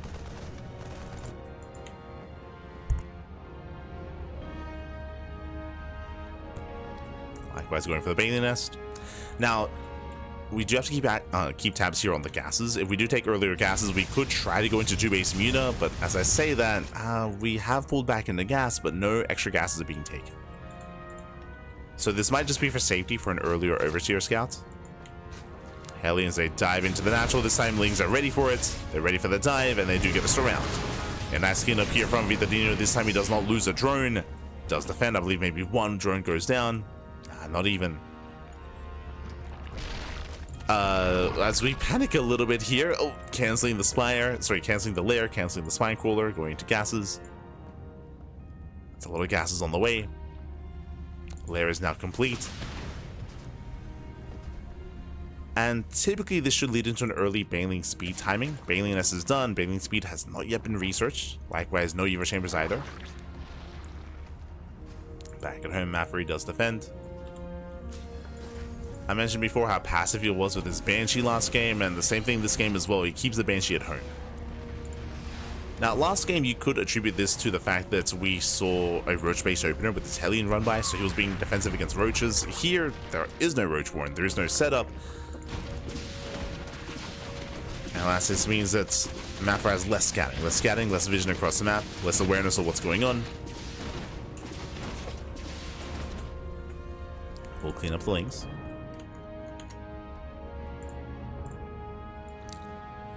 Likewise, scan across the map to figure out what exactly is happening. We can see it's Lingbane, just Lingbane. Scan does confirm this, does see it. That's a lot of scans. For the most part, he was aware of what was happening, but does spend an extra scan towards the end. Maverick just a little bit paranoid as to what's going on. I mean, again, it wasn't early lair, but we can see it's just, oh, into Lingbane, Lingbane Muta. Now, we were searching for the Spire earlier. This is going to be a little bit later here after the upgrades. But it is after the scan, so this may still catch Maffer off guard. It's gonna hit later, don't get me wrong. It's gonna be a much later immuted timing. Even already taking up into the infestation pits. Oh. Now the problem here, as we're seeing, is that we're spending gas elsewhere. Gas on upgrades, gas on the Bailey Nest, gas on tech as well. So there's gonna be less mutas to work with. As mutas are very gas intensive units.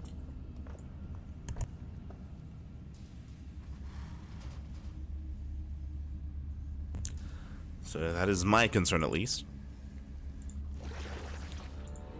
Now, Vitorino just spreading creep, saturating his bases.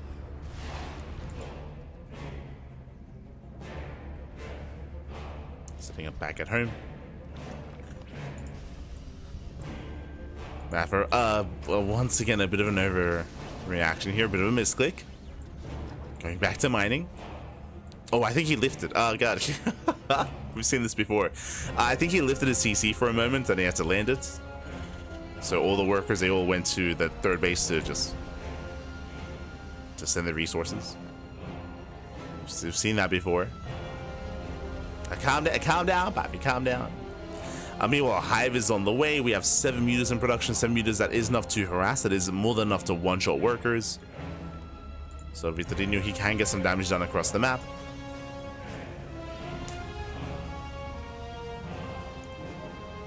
Can get damage done.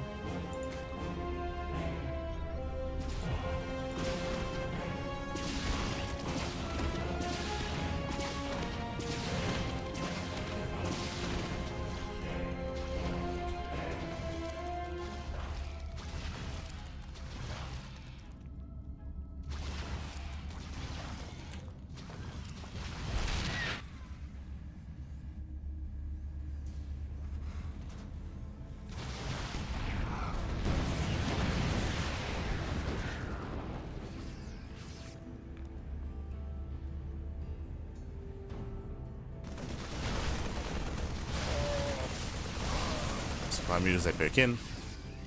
They have revealed themselves, so they don't really get any economic damage done. So far, Maffer is keeping up. Mutas are looking for another way in. We have Ultras on the horizon. This time, we actually have upgrades leading into Ultras with the melee upgrades with Carapace.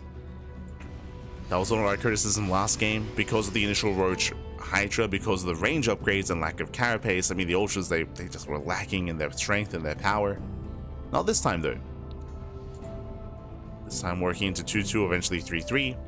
Maffer has been contained back at home, and again, he has been missing macro cycles when it comes to his SCVs, hasn't been making workers, hasn't been muling. So Maffer is in trouble. Tanks are unsieged. Handling Bane rolls in, catching out the army, getting us around, locking down the forces. And Maffer is being overwhelmed. Yeah, the army does crumble. From here, denies mining at the 3rd, or at the 4th, I should say. Not enough to break the main army, not enough to break the 3rd base, but is enough to deny the 4th. So nice pick up here by Vitorino. Behind this, we have 5 Ultras on the way. And Vitorino is now looking much more comfortable this game. Getting to Ultras, Hive is now done. The mutas, they didn't really come into play. They harassed a little bit. They did contain Maffer. They forced out all these turrets. So I guess in a way they did get some value here. There's a lot of turrets in the main, at the 3rd, at the natural. So much investment into these turrets when really he was just focusing on his ground army, focusing on his Lingbane, and now his Ultras. So Maffer just caught with his pants down.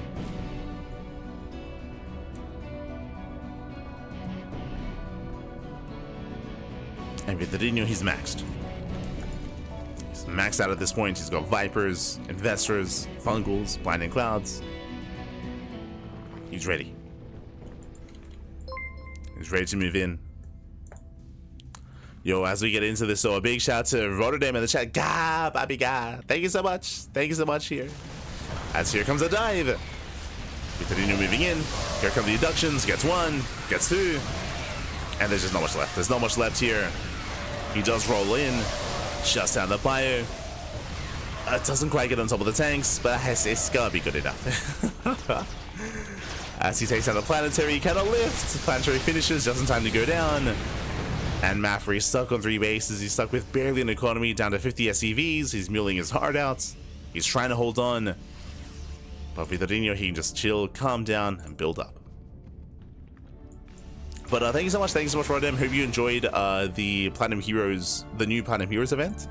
I know that they've been now organizing the new monthly tournaments for the more like semi-pro or up-and-coming player scene.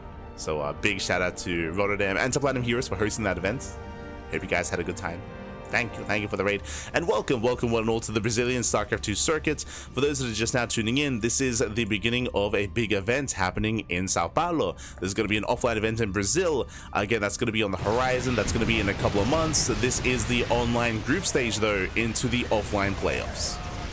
As Ultras, they roll on in, they shut down the tanks, they break the third again. There's barely anything here. Maffer is being overwhelmed, and the Ultras. They just want some hugs, Pat. They just want hugs. Aye. And knocking down the wall, pushing into the bases, and there is no army. There is no army left. There's medevacs, there's a tank, there's a couple of Marines, 2 ghosts come out, but GG gets called, and Vitorino, he will tie the series 1-1. We are going to the ace match. GG.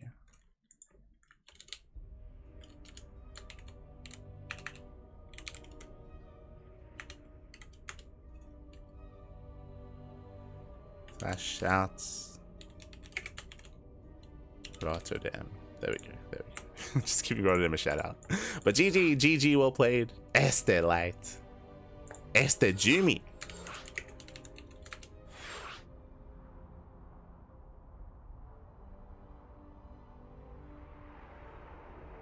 Tin chat. Este sure.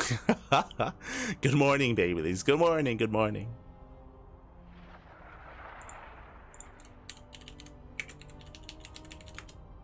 But yes, welcome one and all. Again, hope you guys had a great time over with Rotterdam's stream and also with the Platinum Heroes broadcast. I keep saying Platinum Heroes. What's the name of the event? Is the Platinum StarCraft 2 League April. There you go. I believe it was limited to players with 3K League Elect points and below. So yeah, hope you guys had a great time. I believe it builds up towards an end of year finals as well. So again, big shout out to those working behind the scenes on that event at the Platinum Heroes, and also Rotterdam as well for covering it as well. Big shout out.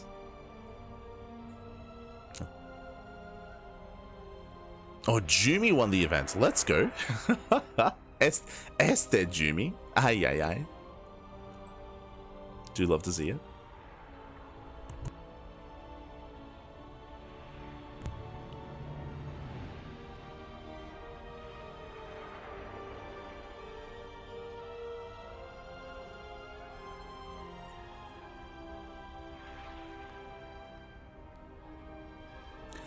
But it looks like we need a minute. We do need a minute here to get into our game. So this actually gives us a moment here to go over the event itself and check out the bracket. Exclamation mark be in the chat to get a link to the Wikipedia page yourself as we head on over here and catch up on the main event.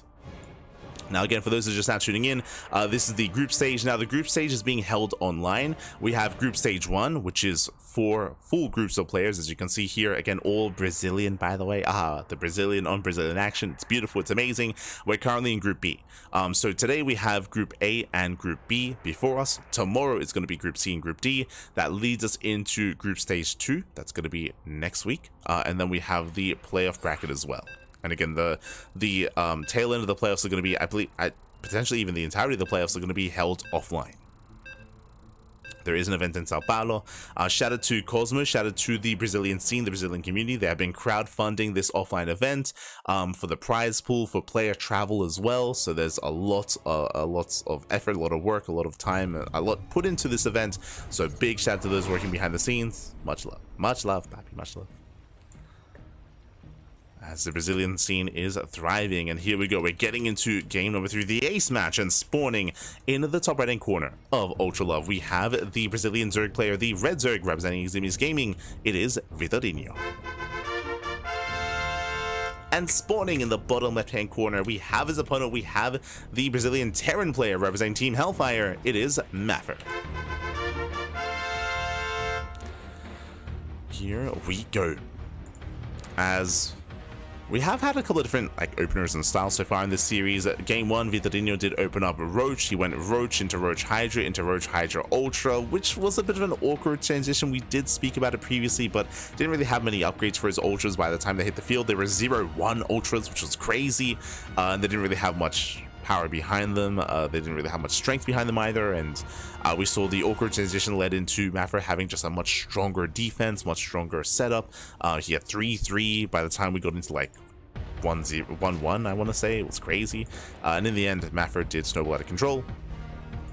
But game 2 was a lot more comfortable here for Vitorino, taking advantage of the more defensive style of Mafra. He was staying back at home, getting his natural, getting his third base, getting his fourth base. Vitorino, he had free reign of the entire map. He was able to be much more greedy. He was able to drone, able to saturate, and get out of hand, get into his own comfortable game state.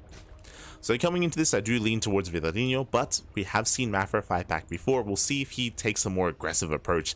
That's my big criticism so far here of Mafra, is that he has been very passive. He's been very, very passive outside of Hellion run-bys. So he has allowed Vitorino to be quite greedy as a result. Has been very greedy, at least in the last game. Now that we're settling in. And again, I do apologize for the delayed shout out, but there's a 4-minute delay. It's a big delay. Big delay on the stream, so I do apologize.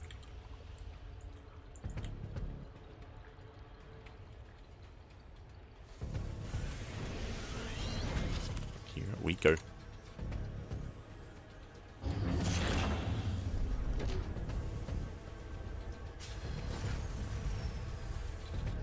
So now we do have our hatch gas pull into a third base from Vitorino, going to link speed, pulling out of gas, so standard setup here from our Zerg player once again.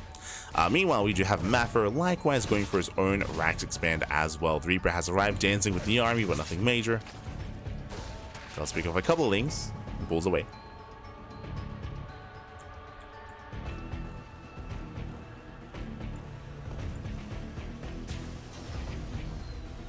Likewise, third CC here from Mafra. Against standard economic start. For the past 2 games, we have seen Hellion into Banshee play from our Terran player. We might see that again. There's the add-on swap into Hellion production. And we'll see how heavily he commits.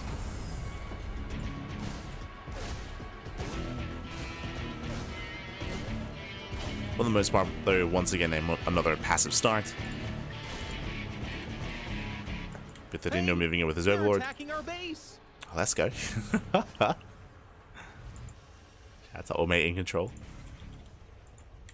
As Overlord moves in, and we'll confirm everything is looking as it should be. There's a third expansion, there's add-on swap into Banshee play. We'll be able to confirm whether or not there is even Cloak.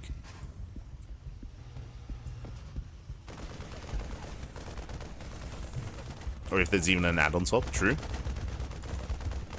So now the starport's being left on its own.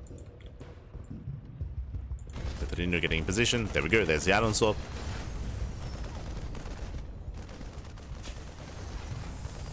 Oh, and we get interesting. Okay, we do go for the add-on swap, going Viking first. I was curious as to why it took some time to actually get into this. The Overlord goes down, and what are we going for? We are going for, once again, an add-on swap here into Marine production, but we do have a fusion core for BCs. Okay, Mafra is mixing it up.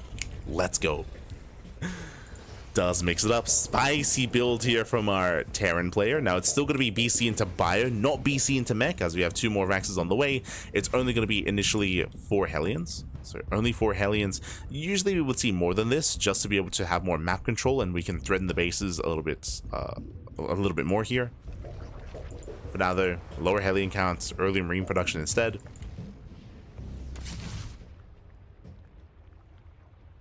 Hellions rotating in between the bases, looking for a way in. And the big question becomes, how many queens? So far, 5. Oh, very low queen counts. Only 5 queens. Basically 1 queen for each base and only 2 roaming. And with the low queen count, these BCs are getting it out of hand. Now, thankfully, because of the Overlord Scout, there's already spores, right? We have a spore in the main, we have a spore at the natural, and the spore at the third base. So plenty of spores in position. There's 1 transfuse on the Overlord. I say that just because transfuses can come into play here for that BC defense. So all the energy will count. And again, I'm just really concerned by the low queen count here. 6th queen is on the way, but it's very late.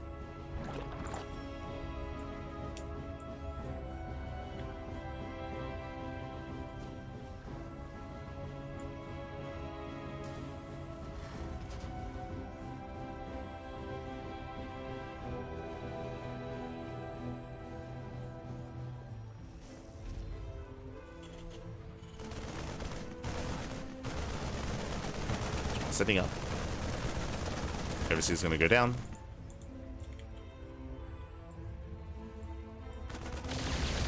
Oh. And the oversteer, does count, does confirm. We have the BC, we have eyes on it. Instantly, Spire. Spire is thrown down here. Extra queens are being built. Queens, they do come forward. They have plenty of energy for transfuse. And again, the surprise factor of this BC, it's not here. Not here, not anymore. Vitorino, he knows, Pappy, he knows. He's aware.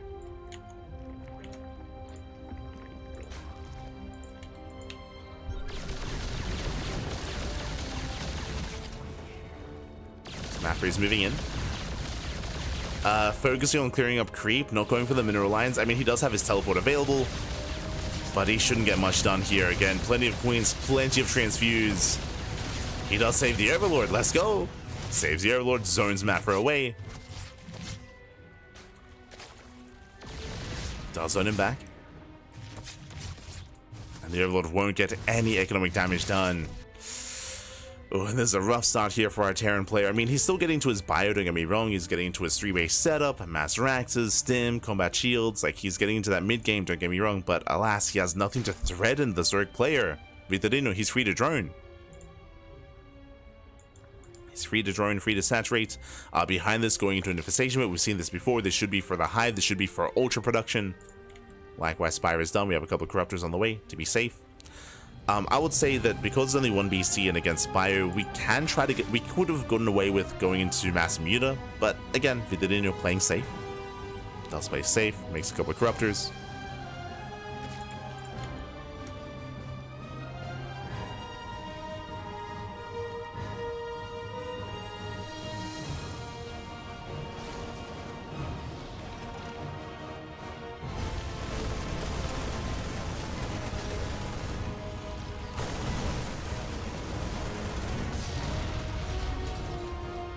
Mafri's turtling up. He's turtling up, knocking down those towers. Trying to fortify himself. I mean, supply-wise, sure, he's in a decent position.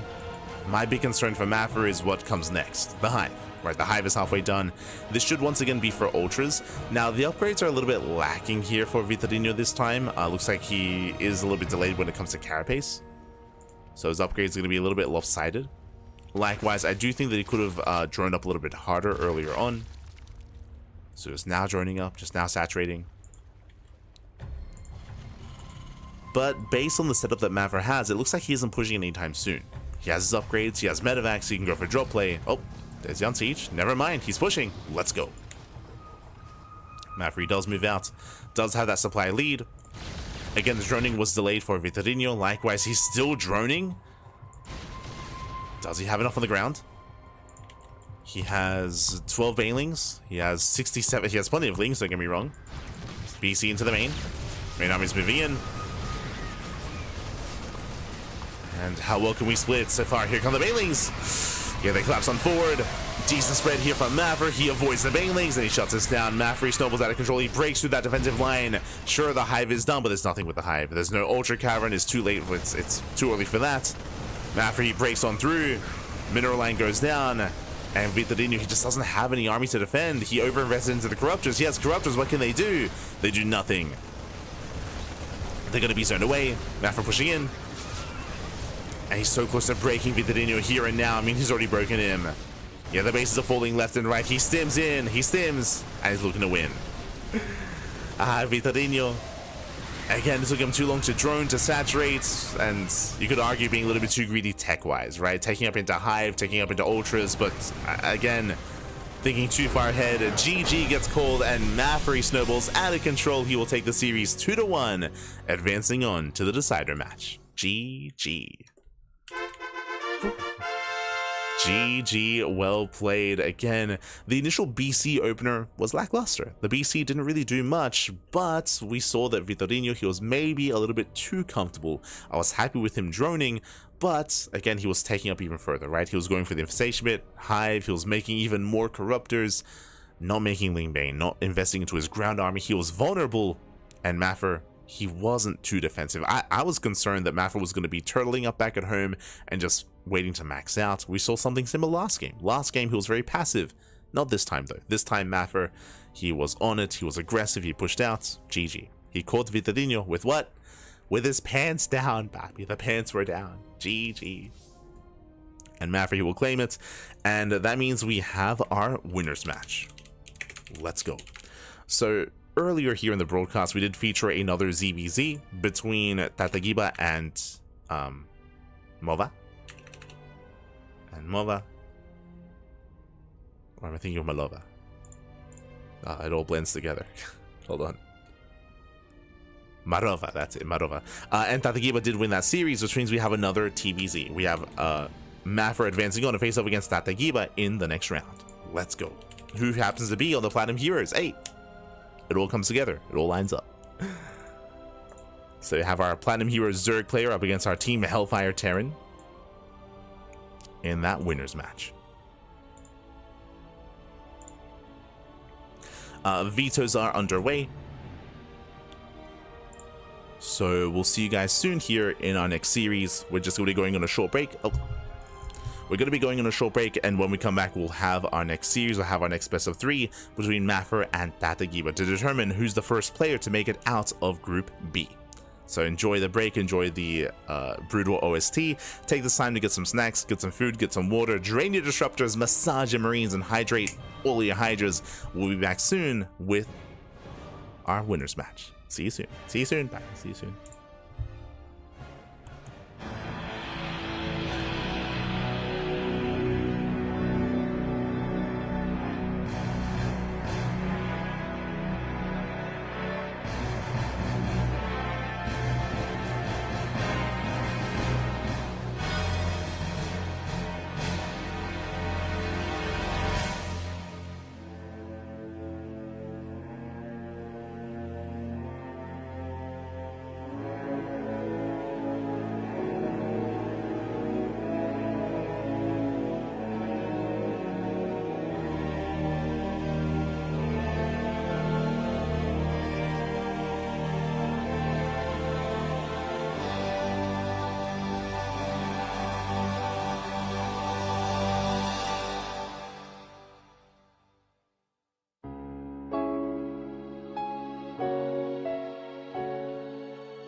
And welcome back, everyone. Welcome back to the Brazilian StarCraft 2 circuit 2025. We're here. We returned with the winners match of Group B.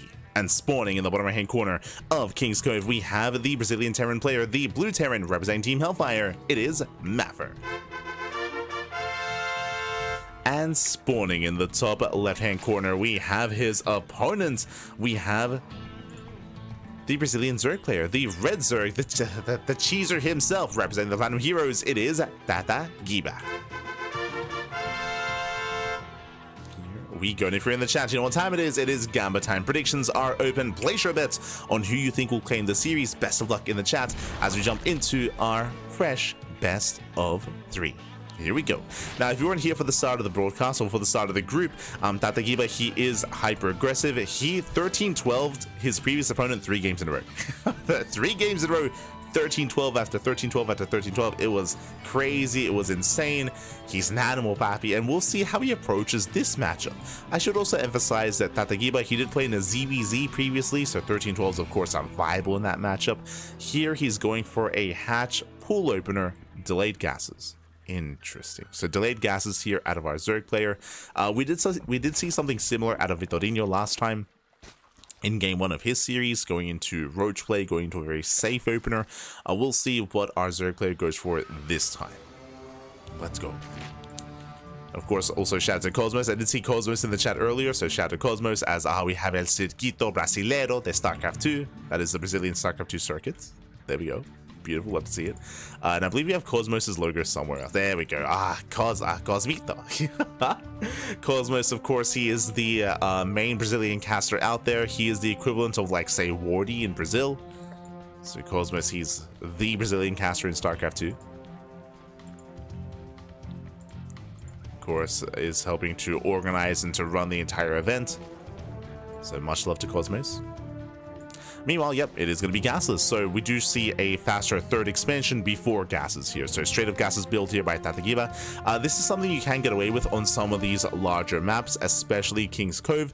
The reason why you can get away with, and what is greedy about this as well, is because you can wall this area off quite easily with your first Roach Warren, with your Queens as well. So you can wall off your natural to make it easier to defend against Hellion run-bys, and you can focus and centralize your defenses at the 3rd base instead. You can centralize your Queens, your slowlings as well.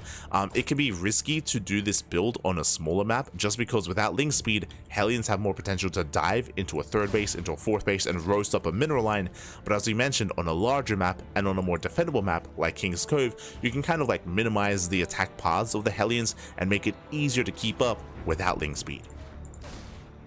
So this is very greedy. This is very greedy, but again, it's more viable on maps like King's Cove, on Abyssal Reef, on Neon Violet Square. There are just certain maps that you can be greedy like this. Other maps where you can't, but you know, King's Cove is one of them where you can't cut these corners. Meanwhile, Maffer, he is somewhat aware. He is aware of the faster 3rd base timing. Roach Warren's on the way. I did mention the Roach Warren earlier. And again, because there's no link speed, you may as well just skip link speed and just go straight into Roaches instead. Now, this could lead into a Roach roll-in, or it could lead into Link Bane Roach Ravager in the mid game.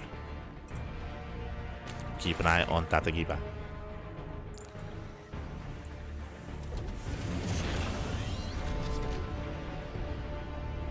Likewise, Maffer back at home going for a straight up 1-1-1, no 3rd CC. Okay, so it does look like Maffer, he wants to punish. He wants to commit even harder.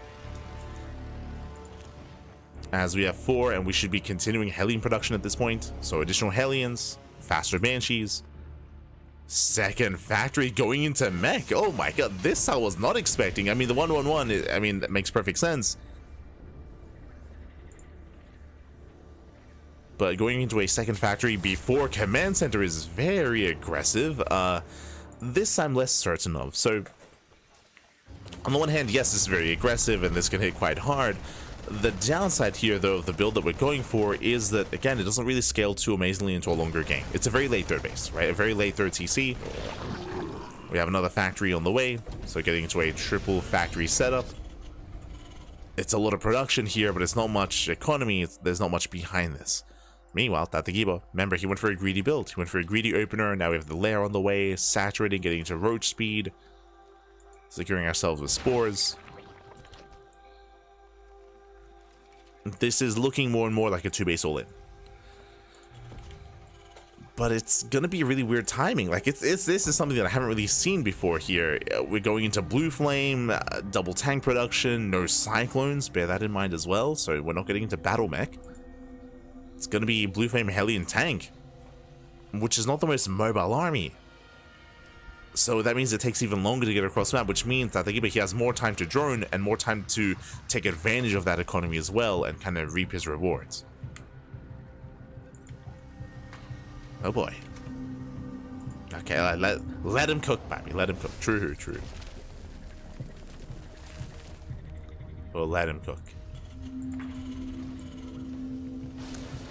Armory's finishing up. That'll be for Hellbats.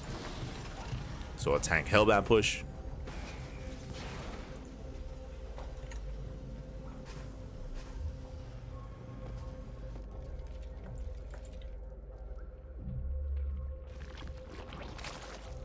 Gas is now being taken. Tatagiba getting up to full 3-base saturation with all of his gases, with all of his drones. Now you could argue that maybe this is best case scenario for Maffer because his opponent is being so greedy and Maffer is focusing on pure army production. But I'm still not entirely convinced, just because it will take a long time to get across the map. And we'll see if this works out. Again, this is best case scenario for Maffer. Is his opponent is being greedy, droning, saturating, getting ready for a 4th expansion. And we'll see if he has what it takes to break his opponent. He'll have how many? He's got 5, soon to be 6 tanks. So 6 tanks. Gonna have some Liberators as well. Speaking of, they're moving in. Bench on the left, Liberator on the right. Is within range of the Spore. Liberator goes down. Massive pickoff. Doesn't get a single drone. Thor's on the that Thor's on the way. Okay, I guess. Sure. Why not?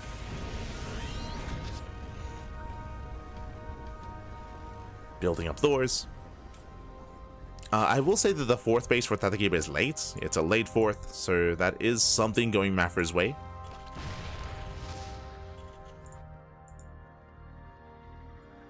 So late 4th, limited production.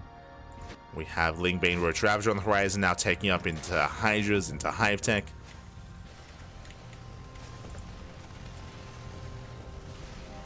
And I'm just curious to see, when does Maffer pull the trigger? Because again, he has not expanded. He's built up, what, 6? Yeah, 6 tanks, getting up to 8. So he's got a couple of those, and here we go. Here comes the Unsiege. Now it's time. Send it, Pappy, send it. Do we pull the boys as well? Do we? Let's go. So this does hit at 8 minutes. It's a very late timing is what I will say, but okay, an 8-minute push, 8-minute all-in. The 2-base all-in is upon us. We're taking up into Hydras. Hydras are not what we need right now. We need Roach Ravager. Like Ravagers to pile to slow down the push, to pick off tanks. Without a hefty amount of Roach Ravager, I do believe that Maffer will have enough to break through. Hellions, they peel off into the natural. They will distract. The entire army responds. Tatagiba into the natural base. Now it's time for the main army. We gotta move in. Do need to move in. Again, Tatagiba, he was distracted. Now he's rotating back over. This expansion should go down. But it's not about the 4th. It's about the 3rd. It's about everything else.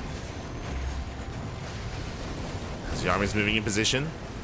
We have more Lings on the way. Lings, I mean, there's plenty of Hellbats. We need Roach Ravager. There we go. A Ravager's morphing in now. We have a couple of Roaches as well. But Tatagiba, he's not ready for this. He's not ready for this. It was a late all-in, but at the same time, Tatagiba, did he scout earlier? Yeah, he was somewhat aware of what was going on. He did see all the production. Tanks, they push forward. Ling Ravager coming from behind. Tanks being piled upon. Massive connections. Tanks, they do go down. Massive piles. And Tatagiba, it looks like he does have enough. Yeah, he does have enough. He takes down the tanks, takes down the Liberator. Again, there was just no support for the army. Hellbats that were in the middle line, they were not protecting the tanks. And Tatagiba, he holds. He does hold. Now, he does lose 22 drones. 22 workers. He loses the expansion as well. It was not a clean hold here out of Tatagiba, but a hold nonetheless. And Maffer doesn't really have any longevity here. Remember, there's no 3rd. There's no 3rd CC. Oh, we did leave some tanks behind. Oof. That was 4 tanks, not a part of the fight. So 4 tanks left out in the open. And honestly, all Tatagiba has to do is just expand, just re-expand, just re-drone. He does not have to push into the bases. He's checking for an expansion, confirms that there is none. Mafri's crazy. He's moving in. These 4 tanks are not long for this world. It's a bold move, and he does force a cancel. That's great and all, but he will lose this army. Oh no. Slings, they will lock this down. They get 1, they get all 4. An expensive loss there for Maffer. And now we're double expanding. Now we have CCs on the way, but these are so very late. And Tatagiba, he's going to be the first to max out. He's at 160 supply already. He's re-droning, resaturating. He's back up to 4 bases, or soon to be. Now he can focus on his army production. He's got Vipers as well. The Hive is done. Vipers are going to be ideal when it comes to abducting or blinding cloud. Now, as a reminder, there's nothing pressuring Tatagiba from pushing into the natural. Like, the natural is pretty secure with all these tanks, true. I mean, a couple of Vipers can easily break this with some blinding clouds. But Tatagiba, he can just chill. He can just chill out. Enjoy his economy, take a 5th expansion. There we go, 5th base is on the way. At this point, we can tech up into even Spire and Broodlord tech, just to have it available.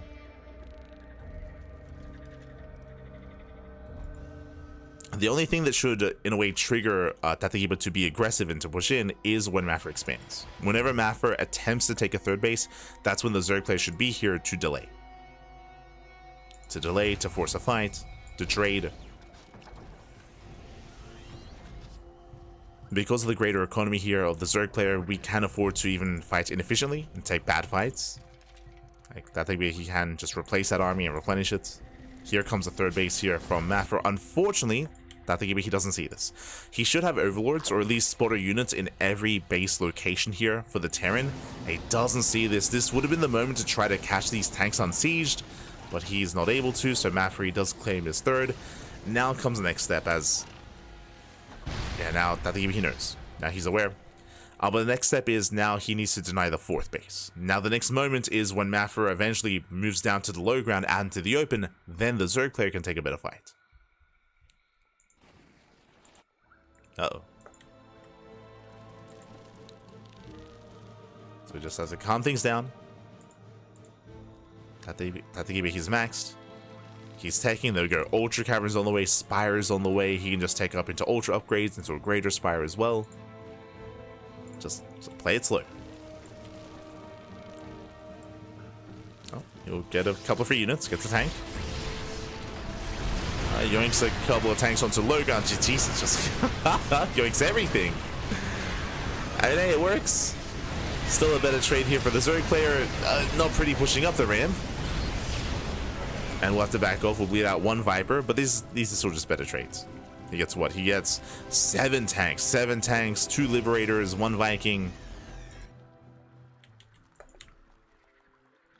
From here, Tatagiba can just back off, gather energy on the Vipers, transfuse, top up his Vipers as well, and just move in and do that again. Just move in and just keep yoinking, keep abducting, you know, 3, 4, 5 tanks at a time.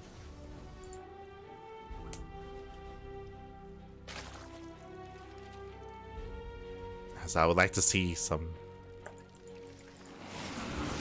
there we go. Some consume being used. Likewise, some transfuse as well.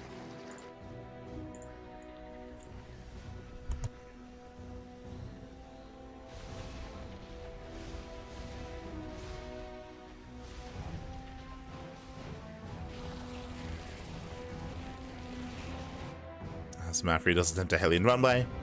Moving in.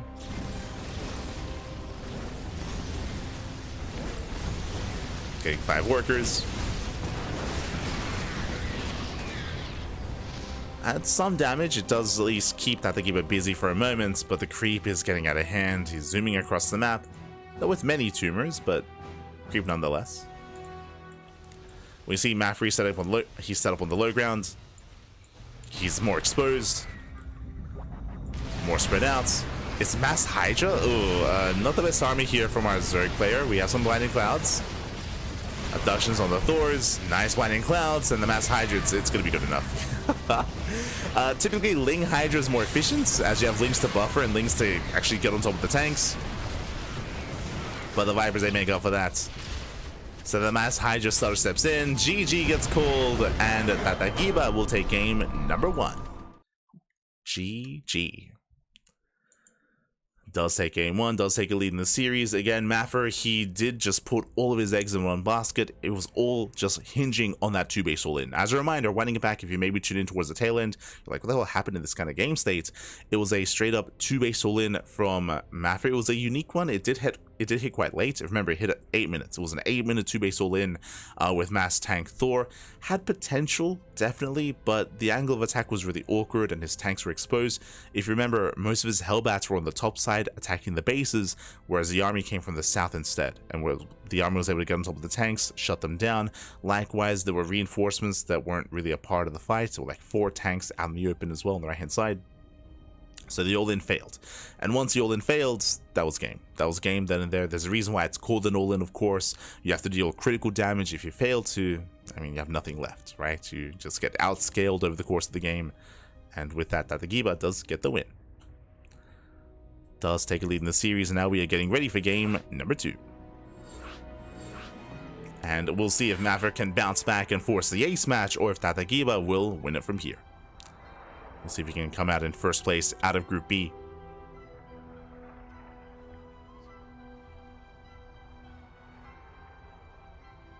And we are halfway through Group B, and Group C and D will be tomorrow. Most likely I will be using a clean feed tomorrow. I'm a little bit tentative about clean feed broadcasts, but it does mean that we'll be able to cast without a delay. Right now there's a hefty delay on stream. But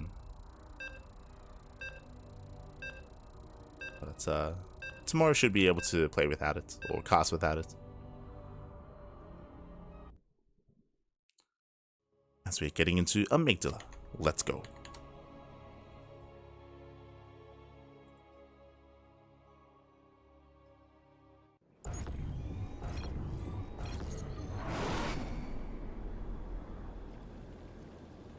Spawning in the top right hand corner of Amygdala, we have our our Brazilian Zerg player, the Red Zerg. Oh, not making any drones. Going for the 12 pool. We have the Red Zerg player himself representing the Platinum Heroes, leading the series 1-0. It is Tatagiba. Oh, he's in the Hanimal. He's in the Hanimal. Going for the 12 pool and spawning in the bottom left-hand corner. We have the Brazilian Terran player, the Blue Terran representing Team Hellfire. It is Maffer. Let's go. 12 pool here from our Zerg player. Again, we mentioned earlier how Tatagiba is very cheesy, very aggressive. We did not see that in game 1, by the way. Game 1 was a very different side, a very different shade of Tatagiba, actually macroing. But here, Tatagiba, it looks like he is going into the 12 pool, into double gases, into what? From here, we can go for an early Roach Warren into a Roach Rush. We can rush into Roaches here. That's what all this gas does typically lead into. We'll see how this all comes together. Yep, there it is. It is going to be that Roach Rush from our Zerg player. Oh boy. Now, I'm hoping that Maffer does go for an SCV Scout. If so, he should be able to confirm this and get ready back at home. And prepare. If he waits for his Reaper, though, that's where I'm going to be more concerned for our Terran player. Oh, as we are going for, Rax Expand, no SCV Scout across the map. Maffer, he has no idea. Again, SCV Scout is very standard in this matchup. It's very standard. It's what we expect to see. Without an SCV Scout, he has no idea. Maffer, he has no idea what's going on. He has no idea to get a bunker ready, to wall up in the main, to evacuate the natural, to get ready for the assault that's coming his way. We have Roach production already underway. Now, Maffer, he will see this with his Reaper, but it's going to be a late scout from the Terran.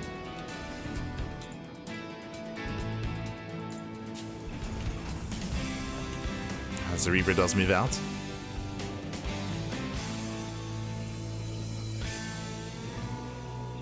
Reaper moves out.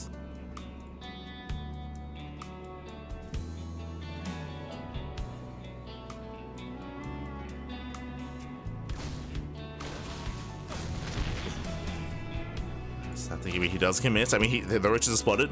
They are spotted. Maverick, he's aware. Back at home, does cancel the add-on, making initial marine. We do need a bunker on the high ground, though. Low ground, this is far too greedy. Low ground bunker, that's a bold move. Not like this.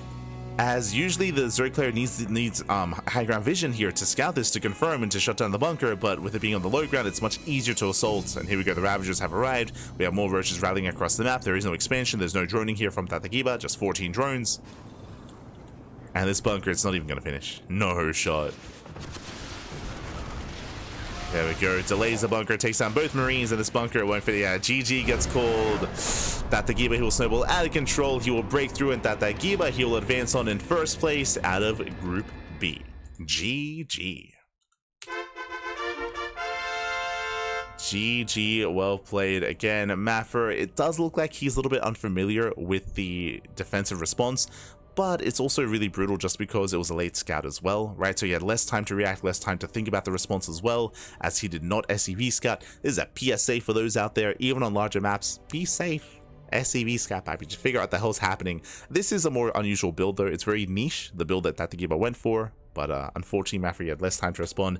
And again, a low ground bunker is just very ambitious. It's very ambitious, it's very cavalier, and alas, he was punished for it. GG.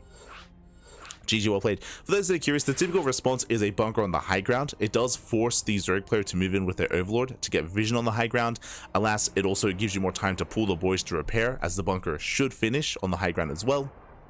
Behind it, getting into your factory, getting into either your tank or Cyclone production. Cyclone, if you go for the Cyclone first, it does allow you to lock onto the Overlord, and if you can snipe the Overlord, then you defend, because then the Ravagers cannot really threaten the main base, cannot threaten the high ground. If you go for the tank, it can be a little bit more dicey, because if the Ravagers get close enough, they can bile the tank and they can focus it down, but depending on your positioning, tanks can also just zone away the Roach Ravager army and also defend the high ground. So there are different ways to try to approach it, but again, bunker on the low ground is crazy.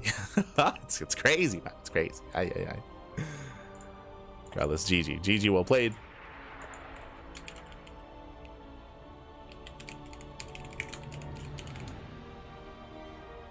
With that, congratulations here.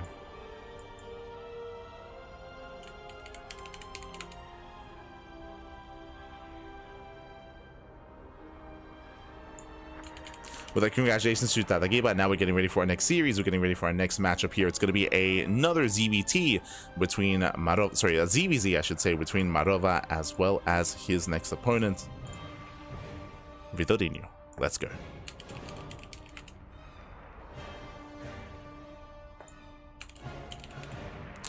So we have a ZVZ ahead of us. The last one was very short, very short. Hoping for a longer one this time.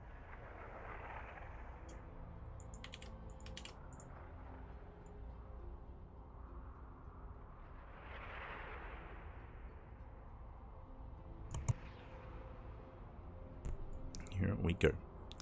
Meanwhile, looks like the Vitas are done. Vitas are done. Game 1 is going to be on Ley Lines. We have Ley Lines, Ultra Love, and Amygdala as our 3 games. And if you're a fan of Maffer, don't you worry. Maffer, he's knocked down to the decider match, so Maffer, he still has another life. He still has another chance here to recover, to fight back, and to make it out of the group.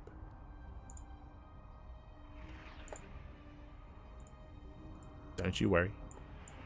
He can still bring it back.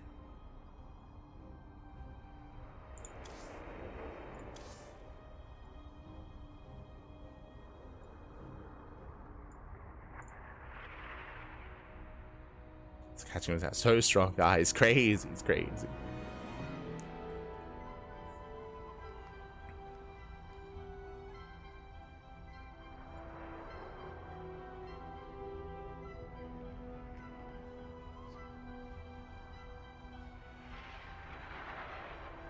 Just catching up with the chat. Catching up. But yeah, from here, we do have 2 series left. We're nearing the end of the broadcast. We're nearing the end. And then we can get some sleep, papi. It'll be crazy. But up next, we have the elimination match, and then we have one final series, the decider match. So 2 best of 3s remaining here in the group, in Group B, to determine that final player through.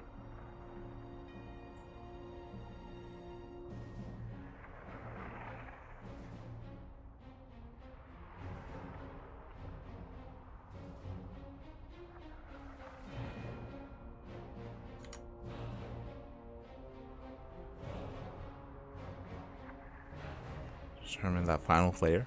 Oh, hold on. Sorry, our players are just getting ready. They're just getting ready, just setting up.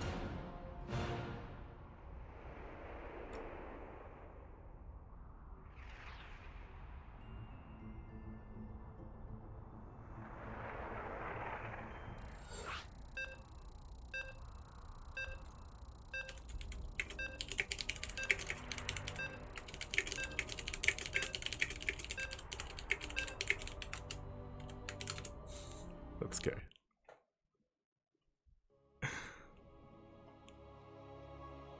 As we're getting into our first game here of our elimination match. Again, this tells me that the loser of this series is out of the tournament. The winner will advance on to face up against Maffer in the decider match. And here we go. We have our ZBZ, and spawning in the bottom left-hand corner of Ley Lines, we have our Brazilian Zerg player, the Blue Zerg, representing Eximius Gaming. It is Marova.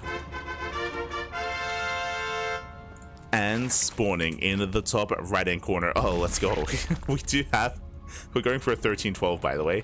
In the right-hand corner, we have our opponent. We have the red Brazilian Zerg player for Eximius Gaming as well. It is Vitorino. Let's go 13-12 out of our blue Zerg. Meanwhile, Vitorino going for a 15 hatch first instead.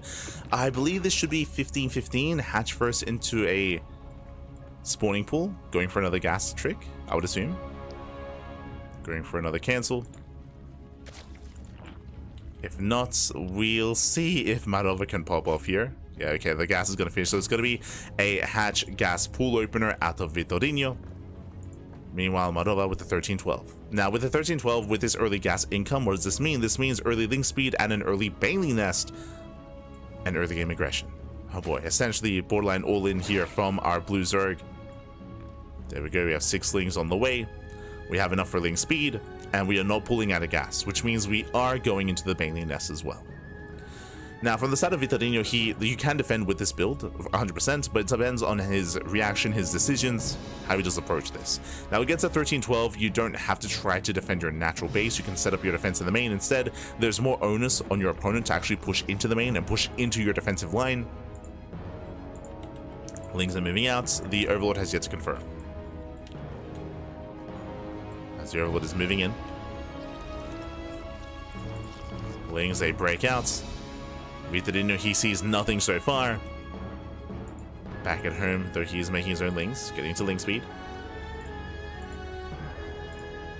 He is producing his own lings defensively.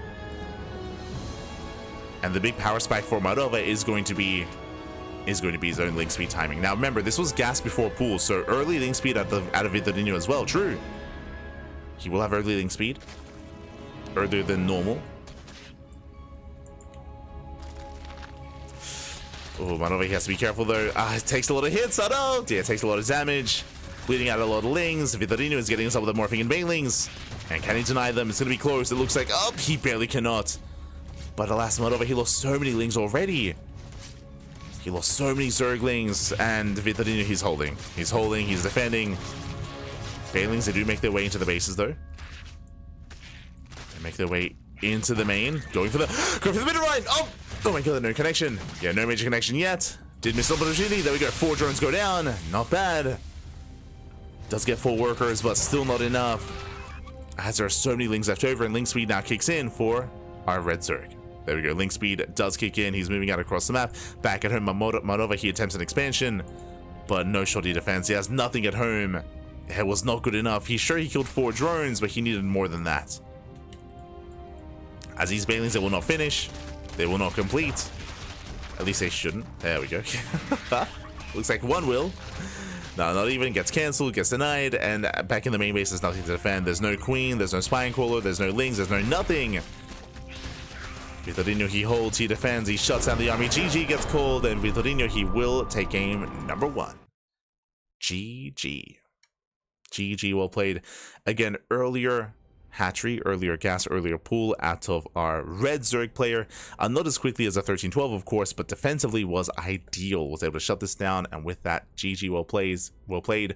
Also did love the earlier link speed timing as well, because of the earlier gas. And with that, Marova, he's up against the wall. He's down in the series. We'll see if he can recover as we load into our next game into Ultra Love.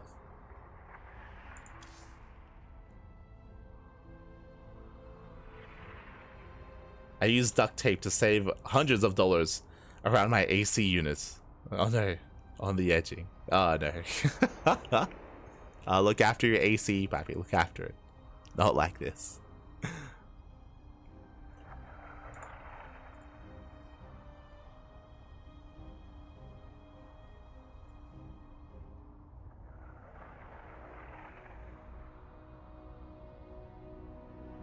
But here we go, getting into our next game.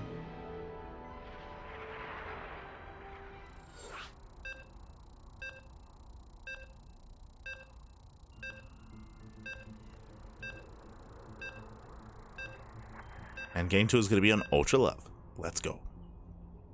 Let us go.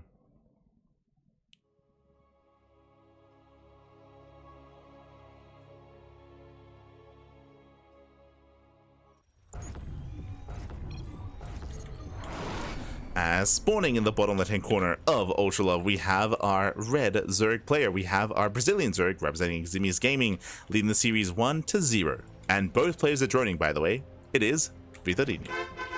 Oh. And spawning in the top right hand corner, we have his opponent. We have the Brazilian Zerg player, the Blue Zerg, representing Ximius Gaming as well. As their teammates down in the series, it is Marova. Both players opening up 15 hatch. Let's go. We have 15 hatch openers here from both players. I mean, they are teammates. It wouldn't surprise me if actually they even practice together or even do customs or even discuss the game. So once again, 15 hatchery into a 15 gas geyser into a follow-up spawning pool. This is the same build that Vitorino he went for last game. This does mean earlier link speed as a result. I mean, earlier than normal. And earlier spawning pool as well, as this is all on a low drone count. This is a 14 pool timing. Jesus. So 15, 15, 14 at the Vitorino. I mean, this is designed to shut down 13, 12, and 12 pools as well. Meanwhile, we do have Marova going for something more standard.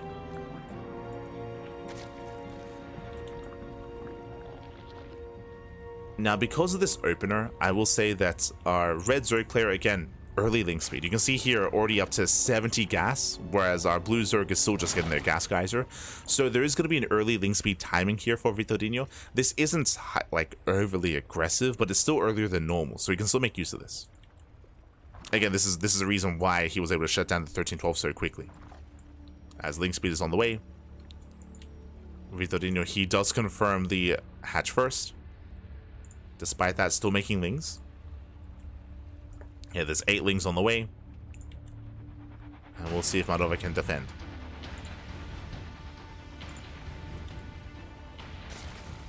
Now, as you can see, Marova, he does have a drone advantage. Economically, he's ahead. He does have a lead economically, but he's going to be down when it comes to the overall link count. He will have 2 queens to defend, though, so that is going to be a factor coming into this. Looks like Vitorino, he pulls out of gas, so no banelings. No banelings with this, just a pure ling flood out of our red Zerg. And it looks like this was the initial plan in game 1. He happened to survive in defending against a 13-12, but that was never the intention. It was this. It was a link flood. Marova walling up on 2 bases. Does start the wall. He hasn't scattered. He doesn't move out with his lings. He should be ling scatting, but alas, he's in the dark. He will see this with the overlords, but can he react in time? As he's still mining gas. That's a lot of gas, though. He should have a Bailey nest.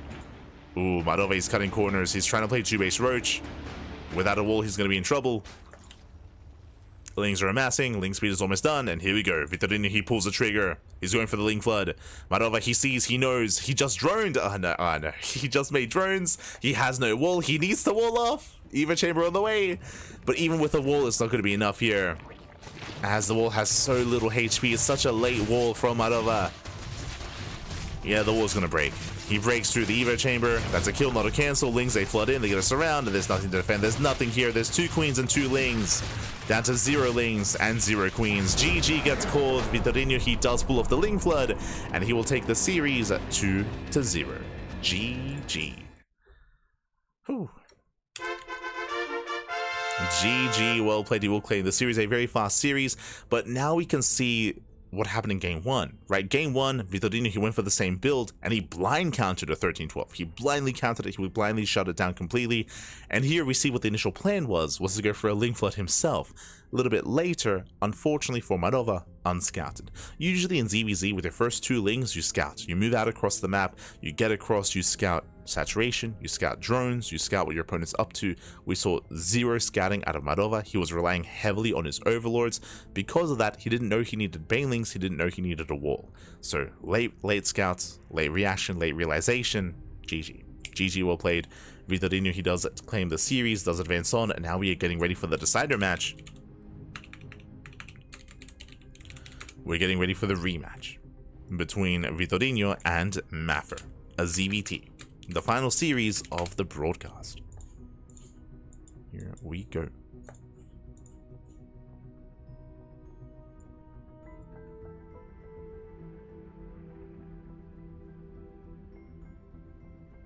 There we go, Maffer, he's on Hellfire. Okay. Sorry, just setting up the team, setting up. But it is going to be a rematch. Vitorino, he had some interesting styles and interesting approaches to his Zerg versus Terran, I will say that. So we'll see how they compare to each other in the next series. For now, though, they need some time. They need some time to conduct their veto, so we're going to be going on a break. We're going to be going on a short break. When we come back, we'll have that final decider match of the broadcast. We'll have that final series. We'll see you soon after the break. See you soon, Pappy. See you soon.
And welcome back, everyone. Welcome back to the final series of the broadcast, the final series here of the group stage of the Brazilian StarCraft 2 circuit.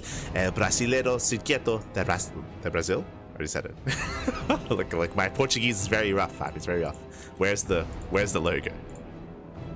Where is it? There we go. Circuito Brasileiro de StarCraft 2. There we go. There we go. Welcome, welcome, one and all, again to what will become an offline event in Brazil. We are working through the online group stage, but the playoffs are going to be offline in Sao Paulo, in Brazil, in a month. In just over a month's time here, so it's amazing, it's beautiful, it's gonna be hype, I'm sure. Shout out to all those working behind the scenes. Shout out to iSky, shout out to Rocklet, shout out to Cosmos, shout out to all those working behind the scenes, casting, observing, adminning, and running the event, and also to the Brazilian community as well for crowdfunding the event, for crowdfunding and bringing everything together and making this event a reality. So much love to the Brazilian scene as we are jumping into our final series. Spawning in the bottom left-hand corner of Amygdala, we have our Brazilian Zerg player, the Red Zerg, representing Xime's Gaming. It is Vitorino.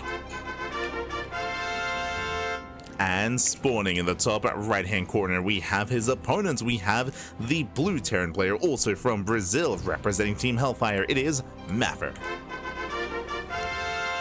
And if you're in the chat, predictions are now open. Place your bets on who you think will claim the series. Best of luck in the chat as we jump into our ZVT rematch. These two faced off earlier in the group, and it did barely go the way of Maffer. Maffer did take the series 2-1, but it did go to the ace match. It went all the way to the ace match. It could have gone either way. It was very interesting to see Vitorino have different approaches. Game 1, he went roaches. He went for a roach-based opener into Roach Hydra Ultra. Game 2, he went straight up Ling Bane instead. He went Ling Bane Hydra. Game 3, we saw a little bit of greed out of Vitorino. He was trying to tech up into Ultras, but he failed to get there. He failed to tech up. As he was teching, Maffer shut him down. Maffer was able to completely shut him down. He was able to go for the kill and catch Vitorino with his pants down. The pants were down, and it was over. It was over then and there. But now we have the rematch, and we'll see how our Zerg player adjusts. I'm mainly looking at the Zerg just because he's a player that has been, I would say, having different adjustments here and has been having different approaches. We'll see how he does approach this. I mean, to be fair, at the same time, Maffer also did play mech previously, going 2-base mech. It was crazy, it was wild. Out of this world. Este mech.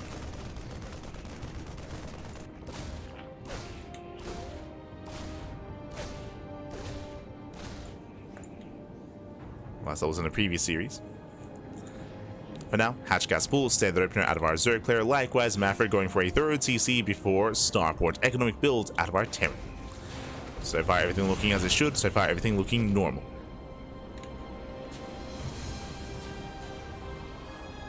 We go.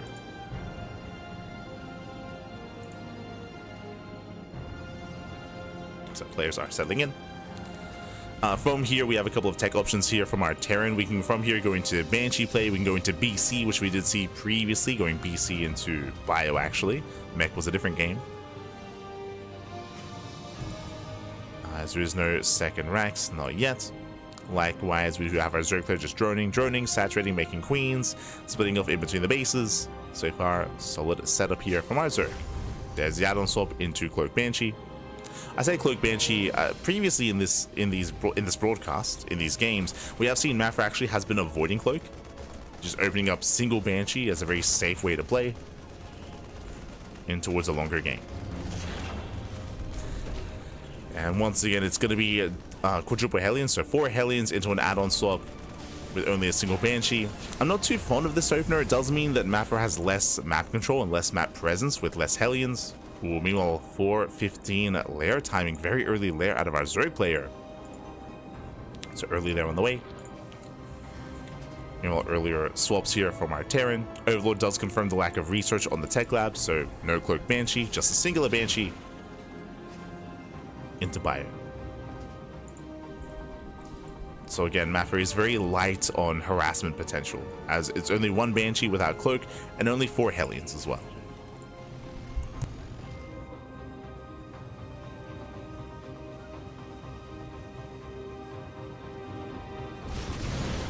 So very light setup.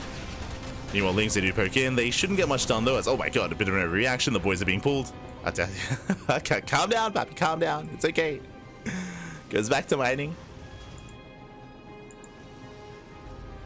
Back to mining.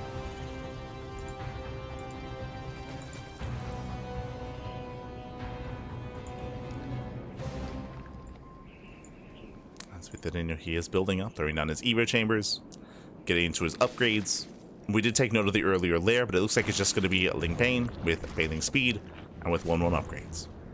Now, last time we saw this out of Vitorino, he did go into mutas, true. Not heavily into mutas, just 7 mutas, then into towards Hive Tech and towards Ultras. But this is what we saw previously out of our Zerg player. We'll see if he does the same.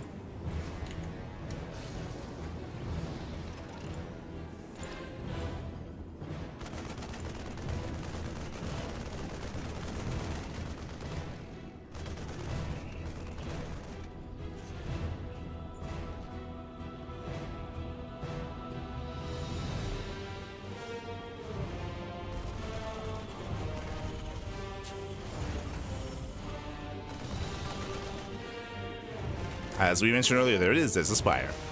So last time we did mention how Vitorino did go into just a handful of mutas off of Ling Bane. Same thing here. We are going to be delaying upgrades as a result. So later upgrades here out of our Zerg player. So the Ling Bane is going to be suffering as a result, going for an Infestation Pit before 1/1. Ooh. This is very greedy. This is very greedy here. Speaking of greedy Lings, they do get in, they go for the mules, they get one. One mule goes down. But Carapace is one of the most important upgrades here in the mid game for Zerg vs Terran, or for Ling Bane compositions, I should emphasize. It is quite important here, and it is going to be heavily delayed, if not completely missed. We're spending a lot of gas elsewhere, and again, this ground army is going to suffer as a result. If Maverick were to push out soon, and he should be getting ready for a push, by the way, especially with his 1/1 is going to be delayed though. Yeah, 1/1 is going to hit a little bit later, so Maverick is staying back at home. Carapace is on the way, and Maverick, he might not punish. Might not punish this. Spire is now done. We have a Hive already in production. Like, this is just so tech intensive. It's crazy. Rushing into Hive, rushing into Ultras. I mean, the last time that Vitorino tried this, Maverick just rolled over him. He just moved out, he just pushed, and he just ended the game.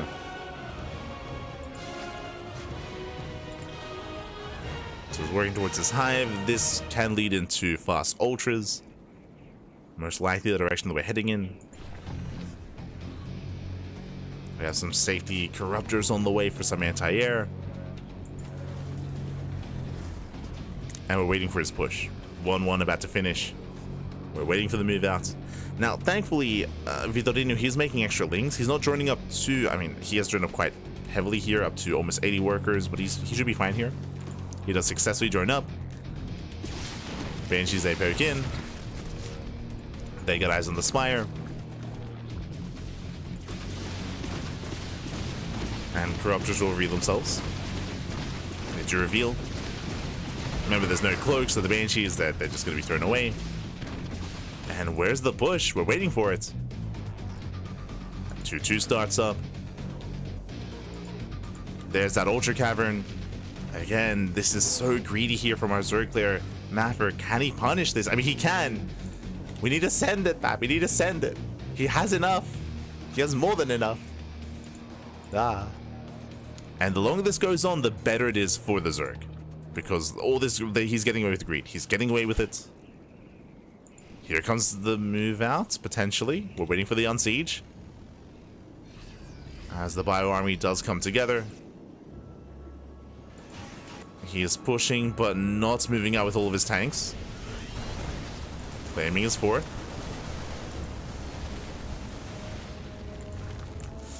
And if he stays at, yeah, he's staying at home. He's staying at home to defend, which means Vitorino, he does it. He gets away with it. He's up to 80 workers. The Ultra Cavern is done. He can start his Ultra upgrades into Adrenal. All the Hive Tech can get underway. And Maverick's only going for drop play. Only drop play. He keeps the main army at home. He does not punish the Zerg. I mean, at this point, there's plenty of Ling Bane anyway. So even if Maverick were to push now, it's too late. Like, it's too late. Like, Vitorino, now he has an army. Fortunately for Maverick, Vitorino's moving into him. Vitorino should not push up this ramp. Uh-oh. He's going for it. Does he react in time? Bailing's a crash in and no splits. Yeah, no splits. Massive connections. Vitorino, he does plummet in supply, as that was not the most efficient fight. So Mafri does hold. He does take advantage of the gold base. But that might just deter Mafra from pushing. Like, even though that wasn't the best fight from Vitorino, you know what's important? Ultras. Ultras are on the way, or the upgrades on the way. We're still missing adrenal glands. Adrenal glands has not been researched, not yet. Mafra does take a supply lead. But Mafra is unaware of the hive. He hasn't seen anything yet. He's unaware of the hive tech. Unaware of what's going on.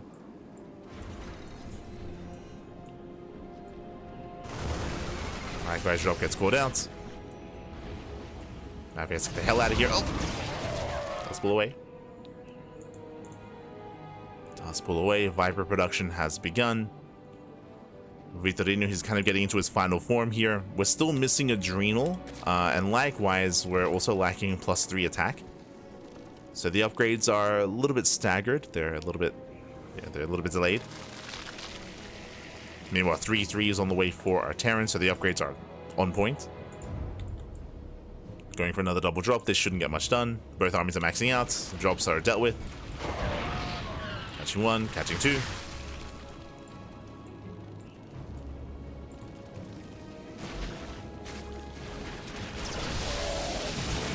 Catching up both medevacs. Mafra still just going for only drop play. Ghost production has begun at least. Getting into Ghost. Just being more defensive. Chilling on the high ground. Tanks are unsieged. Oh, no, never mind. Yeah, some of them do siege up. Ling Bing rolls in. Shows up Lightning Clouds covering the tanks. And he does crash into Marauders more than anything. Yeah, Bailing's a smash into Marauders. And Mafra, he is trying to hold on. Does hold. Does defend. Forces this back. Catching up the Ultras. The problem though here is that Vitorino, he's so fast to remax. He's so fast to rebuild, making more Ultras, more Lings. Mafra, he attempts a counterattack. He is so deep on creep. Uh-oh. He will threaten the expansion, that is true, and he has more reinforcements on the way, but he's gonna get caught out. Where are the ghosts, Pappy? Where are the ghosts? Does snipe one Viper. He gets one. Likewise, he kites back. Ultras, they've arrived. They catch the army on creep. He cleans everything up. He swallows up the Terran. And Mafra, he plummets in supply. Mafra, he does have a bank, but he's trying to spend his money. Trying to rebuild, not fast enough. Is he only on one factory? Yeah, one factory. Oof. Only one factory for the Terran. The production just isn't there. He cannot spend his money fast enough, not at this point. Mafra is suffering. And Vitorino, he's done it. He's done it. He's broken through. He stumbles out of control with his Ultras. Takes out the Planetary. And there's nothing left. There's just nothing here. There's, what, half a tank. There's a couple of Marines, a couple of Marauders. 3-3 does finish up. The upgrades are good, but it may not. It just doesn't matter. It just doesn't matter. GG gets called. And Vitorino, he will take game number 1. GG. GG, well played.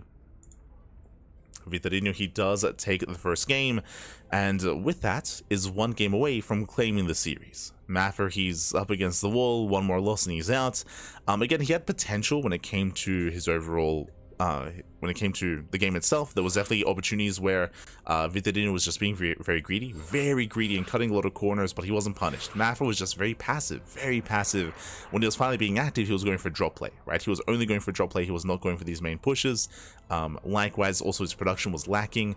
Late second factory, for example. Also, when it came to producing, he was missing macro cycles as well. So just had a hard time rebuilding after that first big fight. And with that, we're getting into game number 2. And we'll see if Mafra can recover and bring it back. Ooh, as we are loading into El Dorado for the first time today. Again, this is one of the more vetoed maps of the map pool, so we don't often see this map as much. But I'm ready for it. Let's go. So we're loading into one of the more quirky maps in the map pool.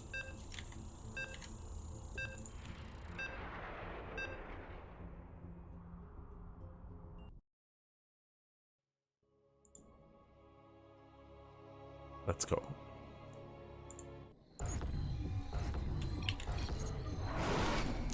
As spawning in the bottom right-hand corner of El Dorado, we have the Brazilian Terran player, the blue Terran representing Team Hellfire.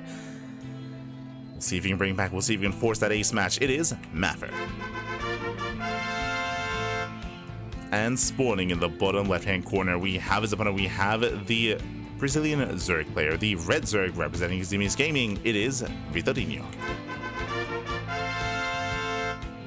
Leading the series 1-0, 1 game away from claiming it, from advancing on into the second group, into stage 2 of the group stage.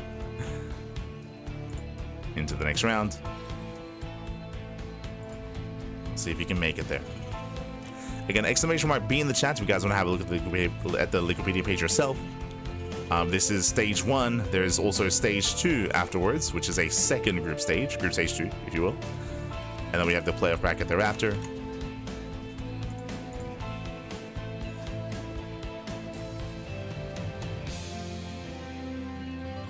Group stage 2 is going to be in the first week of May, for those that are curious. First week of May.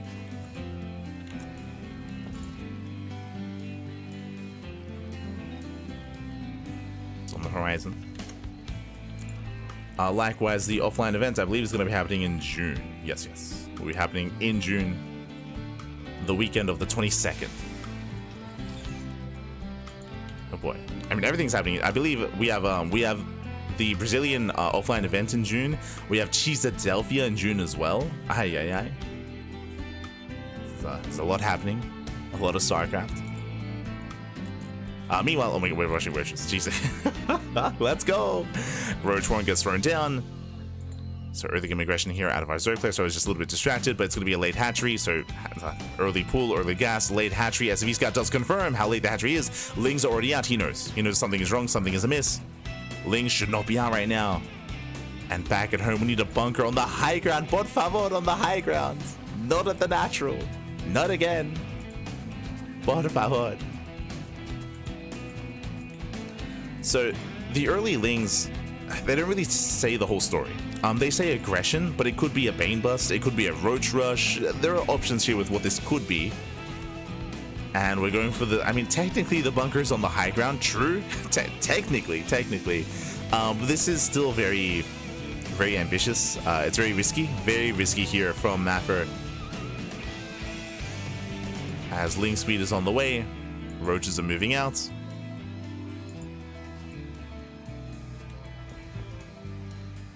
And it is easier to assault this natural. The ramp is wider.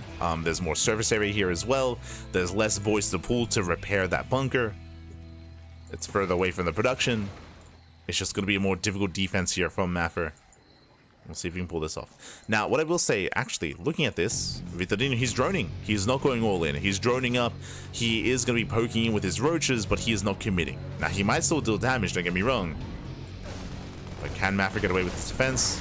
Roaches, they rush past the bunker. They're very low on HP, but they will deny mining at the natural.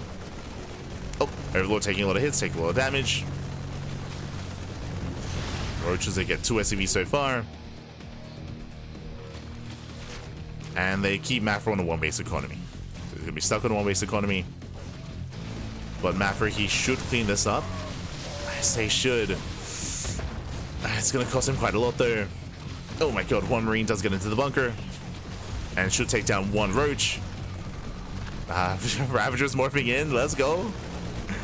No, it shouldn't finish though.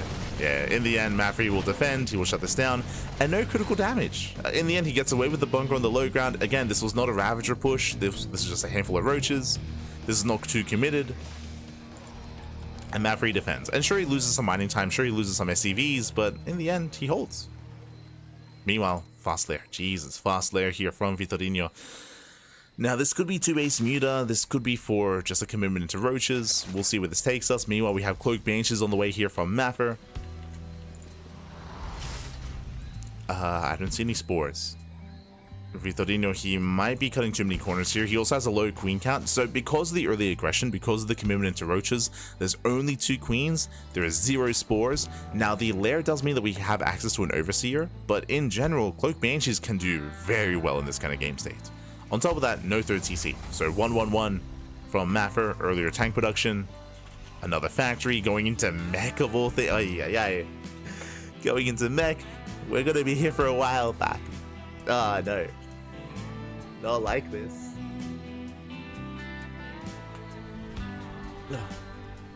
Not like this.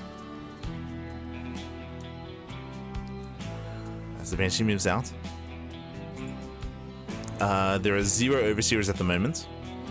Lair is done. Gas is being taken. Yep, 2 base muta. So 2 base muta out of our Zerg player. But can he survive? Because here it comes the Banshee. Cloak is done in 10 seconds. Banshee's revealed. We're 5 seconds off. We gotta send it back. We gotta send it. Cloak is done.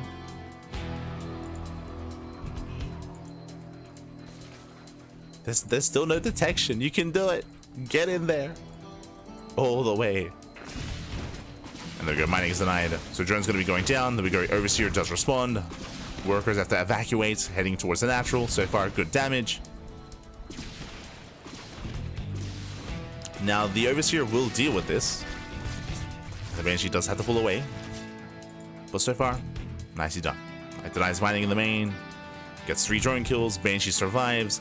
Now, the one scary thing here, does scout the lair, does see no research on the Roach Warren, doesn't see what's happening at the natural. It's muta play. And similarly to what we just saw, where the Banshee could just wreak havoc and do damage unimpeded, uncontested, the muta's going to be the same. What do we have? Tanks and Marines, tanks, Hellions, Banshees. There's 1 Cyclone and there's a handful of vanilla Marines, which will never have stim because it's mech, so the anti-air is very limited. With a high enough muta count, we can actually focus on the Cyclone, focus on the Marines, and just kill everything, right? We're making tanks and Hellions. That's what we're reinforcing with. So these mutas have potential. It all depends though on how they attack. If they only go for SCVs, if they maybe get too close within range of the Cyclone, then mutas can be dealt with. Like, this Cyclone does have a lot of potential defensively, but we'll see. We'll see how they do engage. As mutas they move out, it's going to be 7 mutas in total. They can one-shot SCVs. Only 7 mutas. You head into the main. SCVs, they will be going down. Cyclone does respond. So far, 3 SCV kills. Cyclone locks on. Mutas they avoid. 1 muta goes down. Nice pickoff. Gets 1 muta so far. And this will not be game-ending damage. It's going to be 7 SCVs. Getting a Hellion. Denying mining at the 3rd base. Behind this, the Vitorino, he is not droning too heavily. He can be, but right now he's focusing on Lings. And of course, he now sees all the mech. He saw the factories. He knows what's happening. Denies mining at the 3rd. Getting 12 is... this is getting out of hand. Getting 12, getting 14. 14 SCVs go down. Lock-on is broken. And it looks like Vitorino, more than anything, is getting ready for a counterattack. He's expecting Mafra to go all in. But he does need to make roaches. Vitorino, he has a lot of gas banked up. Getting to Baneling speed. Making Ling Bane. Not roach production. Which is a little bit concerning.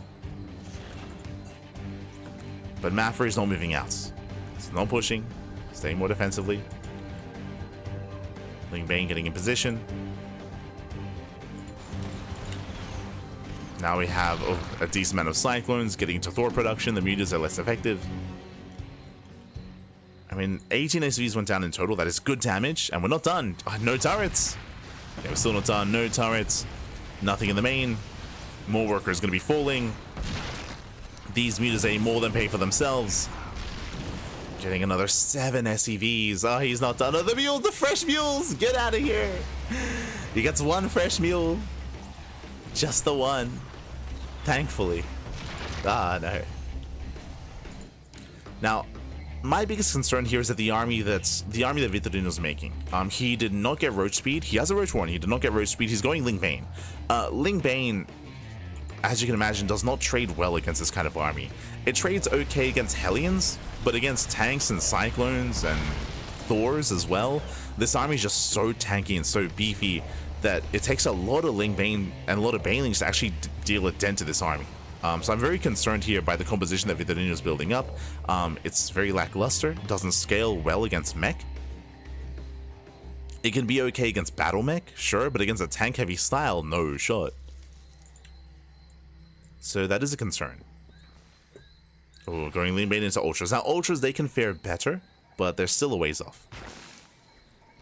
Likewise, you only have 1-1 on the way, so upgrades not quite there either for the Zerg.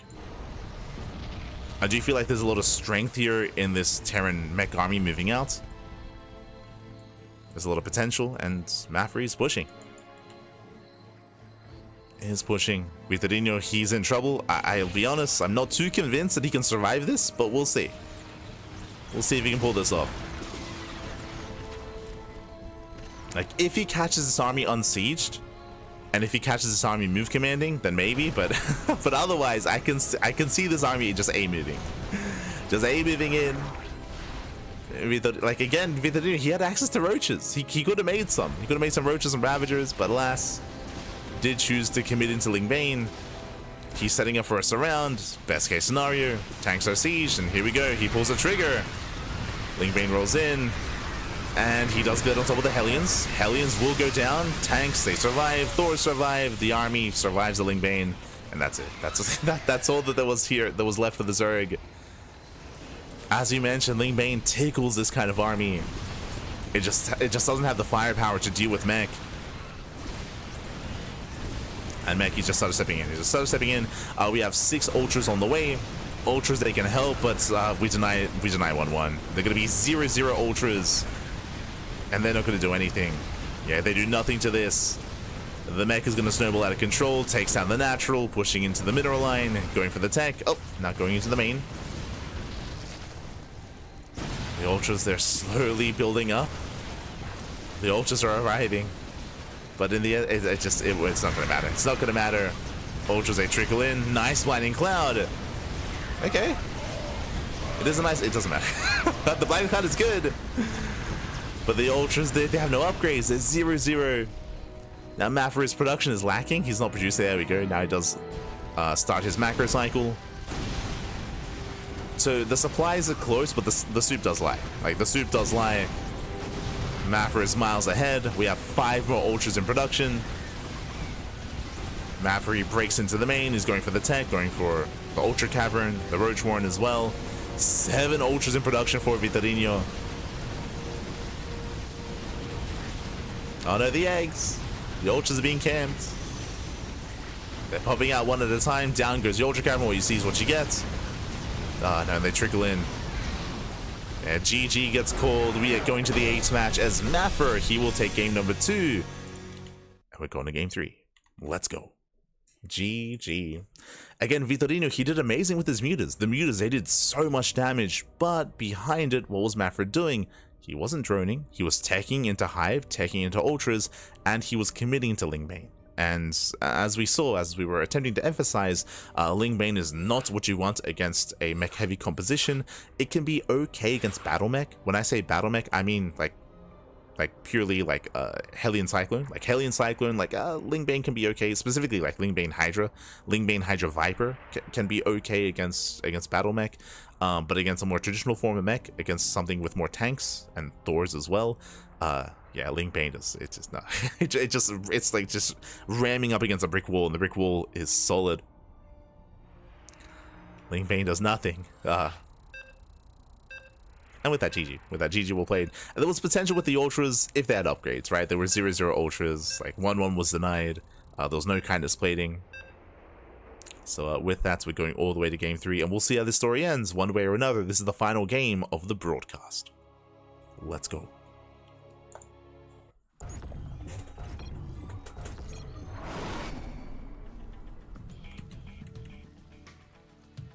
Spawning in the bottom right hand corner, we have the Brazilian Zerg player. We have the Brazilian Zerg, the red Zerg representing Eximius Gaming. Being forced into the ace match, we'll see if we can bring it back. It is Vitorino.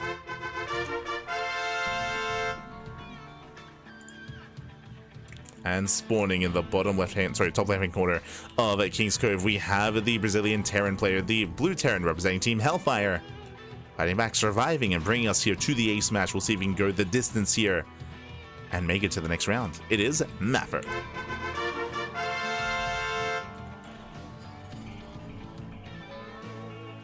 Here we go.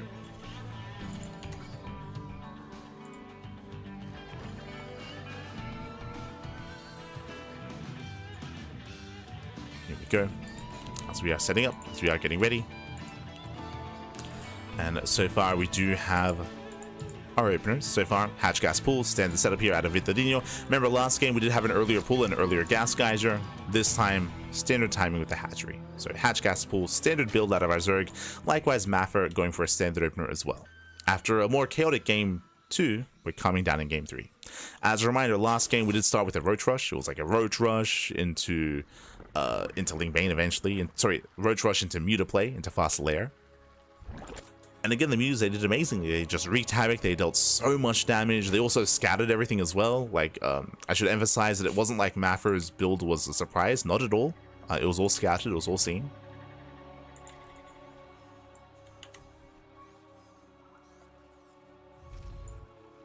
Here we go.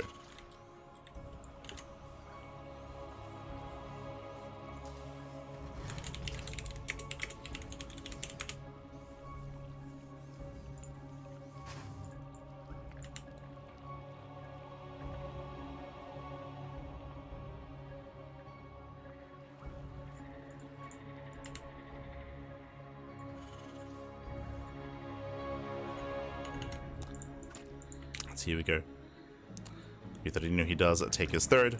Again, standard opener, standard third base timing. So far, so good.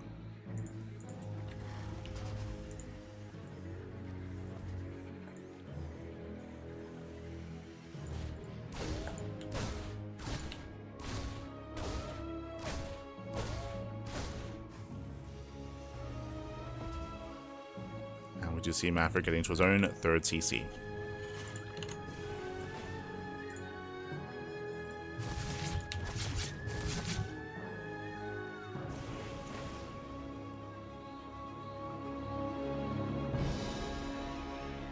Okay, now the last time we were here on King's Cove, we did see mech once again from Maffer. It wouldn't be a bad map for it, to be honest. I mean, King's Cove is very defensive. We should talk about the map a little bit here. Welcome one and all to one of the largest, most macro maps in the map pool.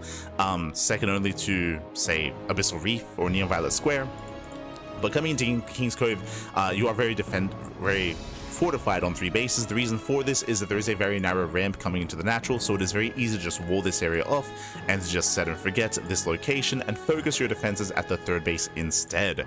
Likewise, at the 3rd base is also a ramp coming into it, so you have the high ground advantage, and there's no way for run-bys to really dip in between the bases. There's no entrance in between the 3rd and natural, as it's all secure and walled off by this cliff face.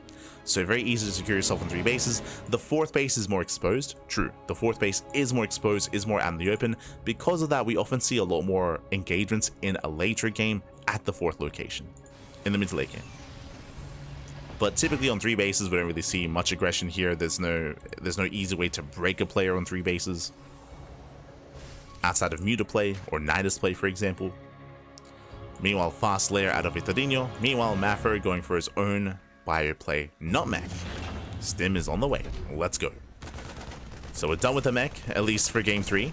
It is going to be bio. The Overlord comes in for a scout. Overlord does confirm the upgrades. Let's go. Does confirm. Does get eyes on the 2nd Rex. Does get eyes on the Stim timing. Is aware.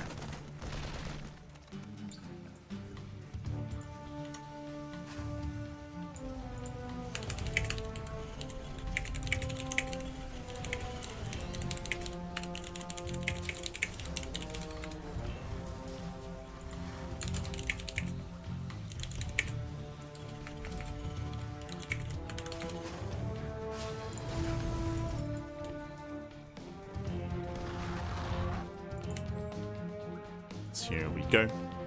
Likewise, we do see Vitorino trying to be active with some links here. It's not too easy to get damage done, but we might see a couple of SCVs. He does threaten the 3rd base at least. He does get eyes on the Hellions. Back at home, droning, Baliness on the way. Lair is done. And oh, we are rushing very quickly here into the infestation pit. Greedy play here by Vitorino, but I believe it is easier to get away with this on a map like King's Cove. Now, as things they poke in, they get shut down by the Hellions. Now, what this should be, in my mind, is rushing into Ultra Tech. So Lingbane into Ultra, skipping Mutas, skipping Hydra, skipping all that, and going straight into Ultra Tech instead. I would imagine that's the direction here. The other option could be Swarm Host? Like, Swarm Host play is viable on King's Cove. There are certain angles of attack where you can go into Swarm Host play, but Swarm Hosts are more ideal against mech. Remember, Vitorino, he scouted the buyer. He knows about Stim, he knows about all the Raxes, so this should be for a fast hive, I would imagine. Yeah, there it is. So fast hive out of Vitorino. Now, my one concern about this, like, I'm all for the fast hive. What I'm concerned by is lack of Evo chambers, lack of upgrades. Even if we have a fast hive, even if we get into fast ultras, which I believe that's the plan, the upgrades are very late. Late upgrades here, so sure, ultras, they can be good and all, but without upgrades, ultras are actually quite fragile. They're quite fragile, they're quite squishy. They don't really hit their stride until they get into, you know, +8 armor with the initial kindness plating and +3 carapace as well. Oh. Late Spire, interesting. Now, because the Spire, this tells me that there's less gas for upgrades. Now we're going into double Evo chambers, but again, the Evo chambers are very late for Vitorino, so it's going to be a bit of an awkward setup here going into ultras. We'll see how passive Mafra is going to be. Technically, if our Terran player here is passive enough, then Vitorino can get away with this, for sure. Like, the late upgrades may not matter if the Terran player gives Vitorino some time to get into 1-1 and get into 2-2 and, you know, get into kindness plating, for example. There's a changeling amongst the army as well, so we'll spot the move out.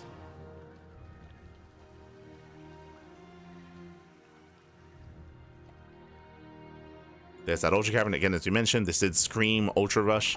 I'm not too fond of the Spire just because, again, it does eat into the gas to be spent on upgrades and to be spent on Ultras. Speaking of gas, more gas is being taken. Vitorino joining up, saturating.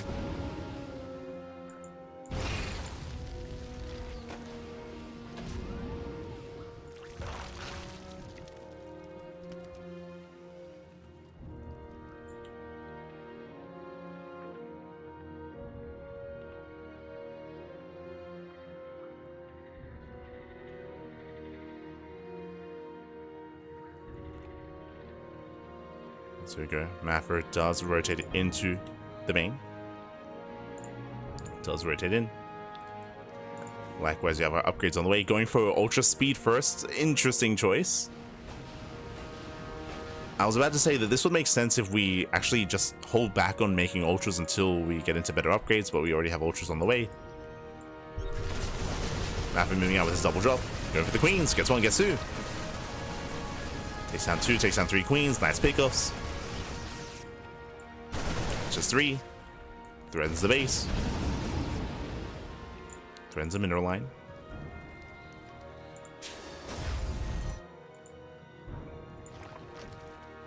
Toss threaten. Likewise, main army is amassing. Mafra, he's gonna push.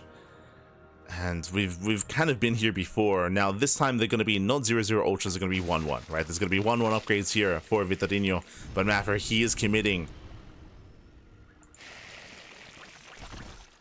And it comes down to the control. It comes down to whether or not Mafra is able to split back and pull back his bio army and preserve his army against the Banelings. Ultras get spotted. And now Vitorino, he's distracted. Mafra moving in towards the left hand side. Does move in. Drop here towards the natural, distracting Vitorino. Main army pushing in towards that expansion.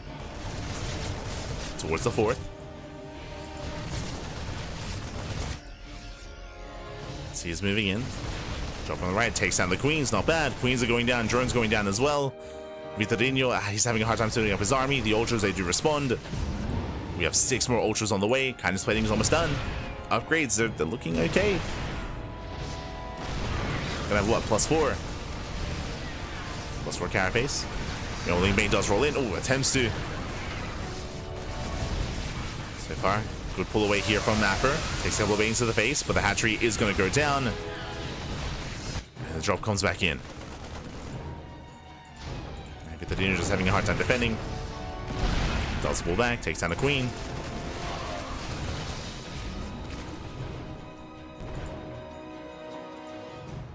We spoke how difficult it is to protect and to save your 4th base on this map. Mafra has yet to take his own, true, but he's maxed. Jesus, he's maxed out. rallying everything he can. Ghost production has begun. That's the one thing he's missing here is Ghost for the ultras. As Vitadinho has yet to invest into 2-2. No 2-2 upgrades. Maffer soon to move in. As he still has a lot of creep to go through. There we go, Vitadinho engaging, pushing into tanks. He cannot move into this. Again, ideally, Vitadinho, he wants to wait for Maffer to push onto creep. Getting a little bit too excited. Does push into the tank line. Lane Bane gets spent, and the ultras are on their own. And they're being targeted down, one after the other. Down to how many? Down to 4 ultras left. 4 ultras remaining. Maffer still moving in. Ultras getting very low. Likewise, still rallying across the map. Maffer is pretty all in here. How many racks is he on? 8. Okay, he's 8 raxing. There we go. Now we get a 4th base. He does need a saturate, does need a transfer. Like Maffer, he's so close to breaking Vitadinho. You can see Vitadinho, he's down, what, 40 supply. The Vipers will help, 100%. Vipers, they can allow Vitadinho to defend even with a smaller army, true, with Blinding Clouds.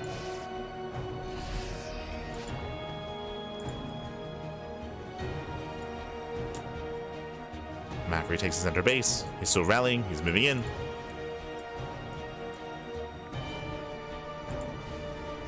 Maffer, ideally, he wants to fight off of creep.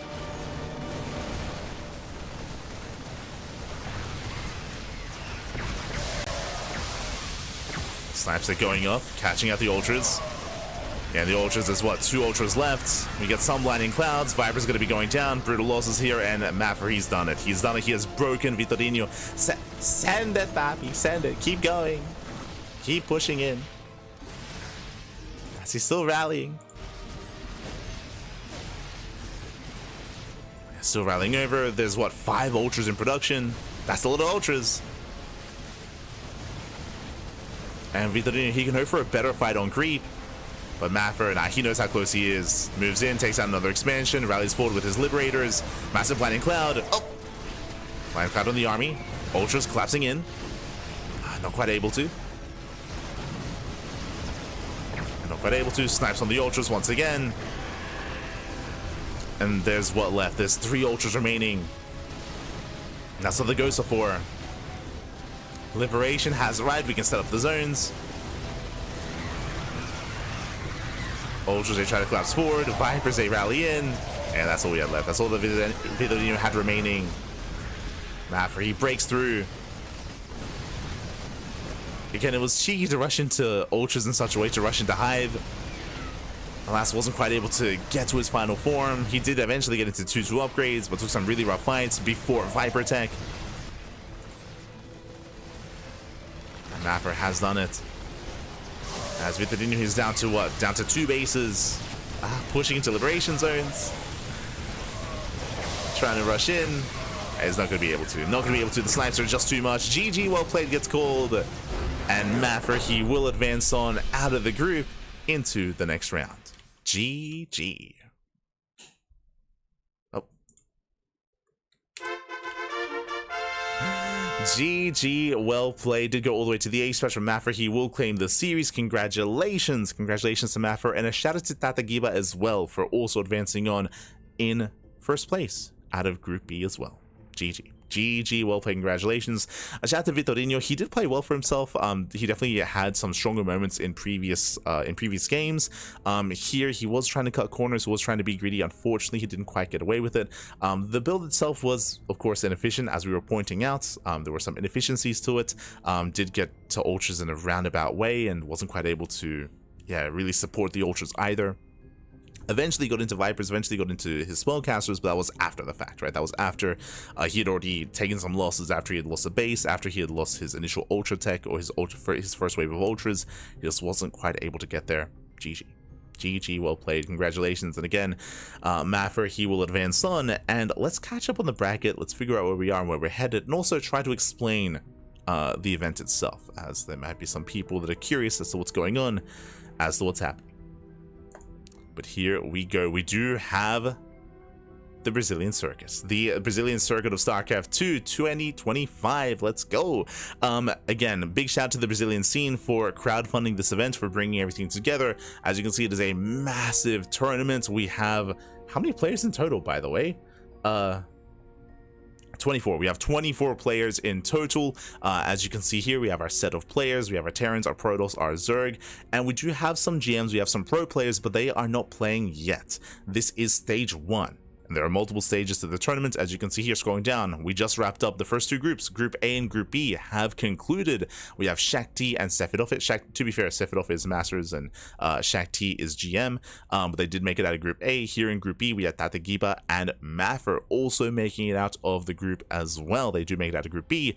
And we have tomorrow the remainder of Stage 1. We have Group C and Group D. We're going to be featuring Elevolts, Victor, Taipan, Matrix, likewise Kid B, Dakon, Projectox, and Purple as well. So we still have the remainder of the group stage tomorrow.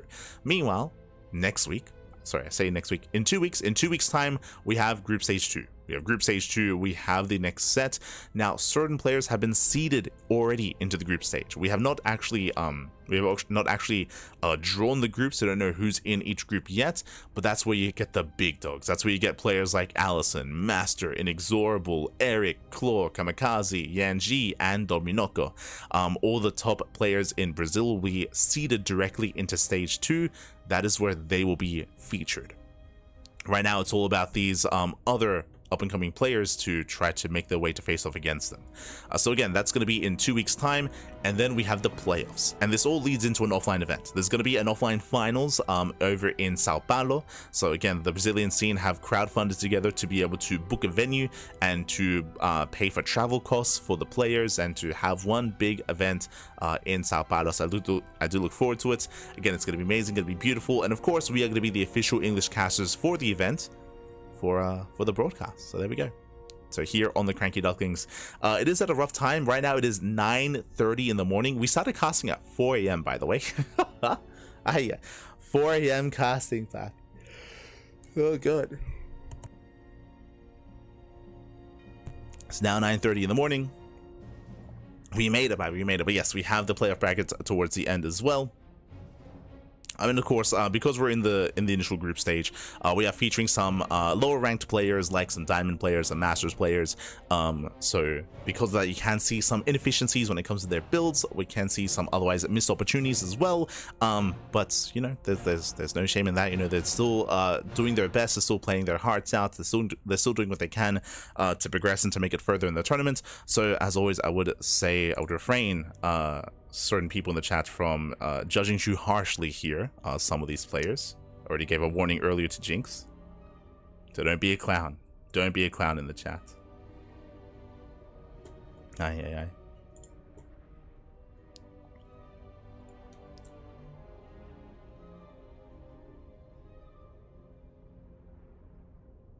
But with that GG, well played. With that will conclude our initial group here, our initial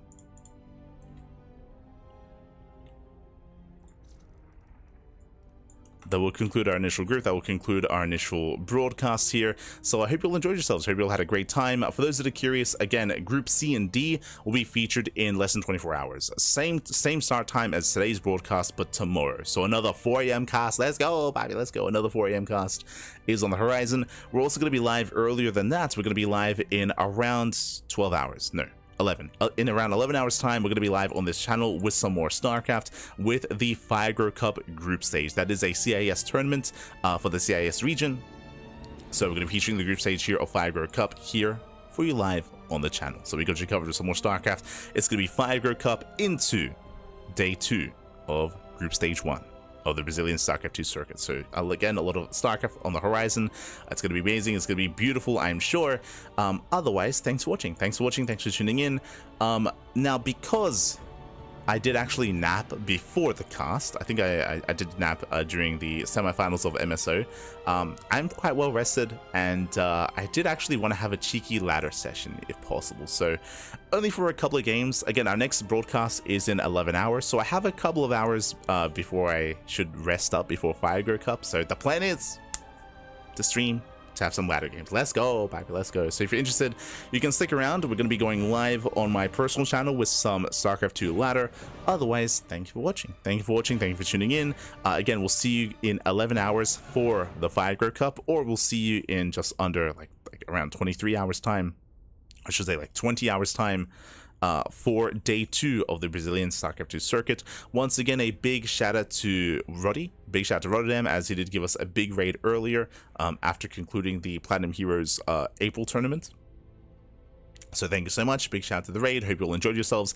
For those that are unaware, we do cast StarCraft here on a daily basis, twice a day. That's why I said we're live in 11 hours and then in 20 hours. So we do cast twice a day, every single day. We cast more StarCraft than any other channel out there. We have the quantity. And we have a little bit of the quality as well. We're live every single day, twice a day, papi, all the content, all the StarCraft. When it comes to any other events that we're covering, tomorrow, or yeah, technically tomorrow, we're going to be live with the Water TV Monday. Water TV Monday, that's going to be on the 21st. We also have the Pegasaur Monday on Tuesday. That's going to be on the 22nd. We have the Rex April Madness playoffs this week. We have Code for Giants Cup for some more Brazilian StarCraft. We have the StarCraft Evolution King of the Hill over the weekend. We have more Fire Cup, StarCraft Evolution again on Saturday, and some Kung Fu Cup action on Sunday. So plenty of content, plenty of StarCraft. We also have the Euthermal 2v2 event. That is next week. Euthermal, he has been hosting these monthly 2v2 tournaments, and we don't cast it, but we do admin. We do admin the events. We work behind the scenes on making sure that it runs as smoothly as possible. So do look forward to some Euthermal 2v2 action. Again, that's going to be towards the end of the month. And with that, thanks for watching. Thanks for watching. Thanks for tuning in. We do appreciate the support. We're going to be heading off for the time being, and yeah, we'll have some cheeky ladder games this morning. Very sleep deprived ladder games. It's gonna be beautiful. Oh no. Thanks for watching. Thanks for watching. Thanks for the support.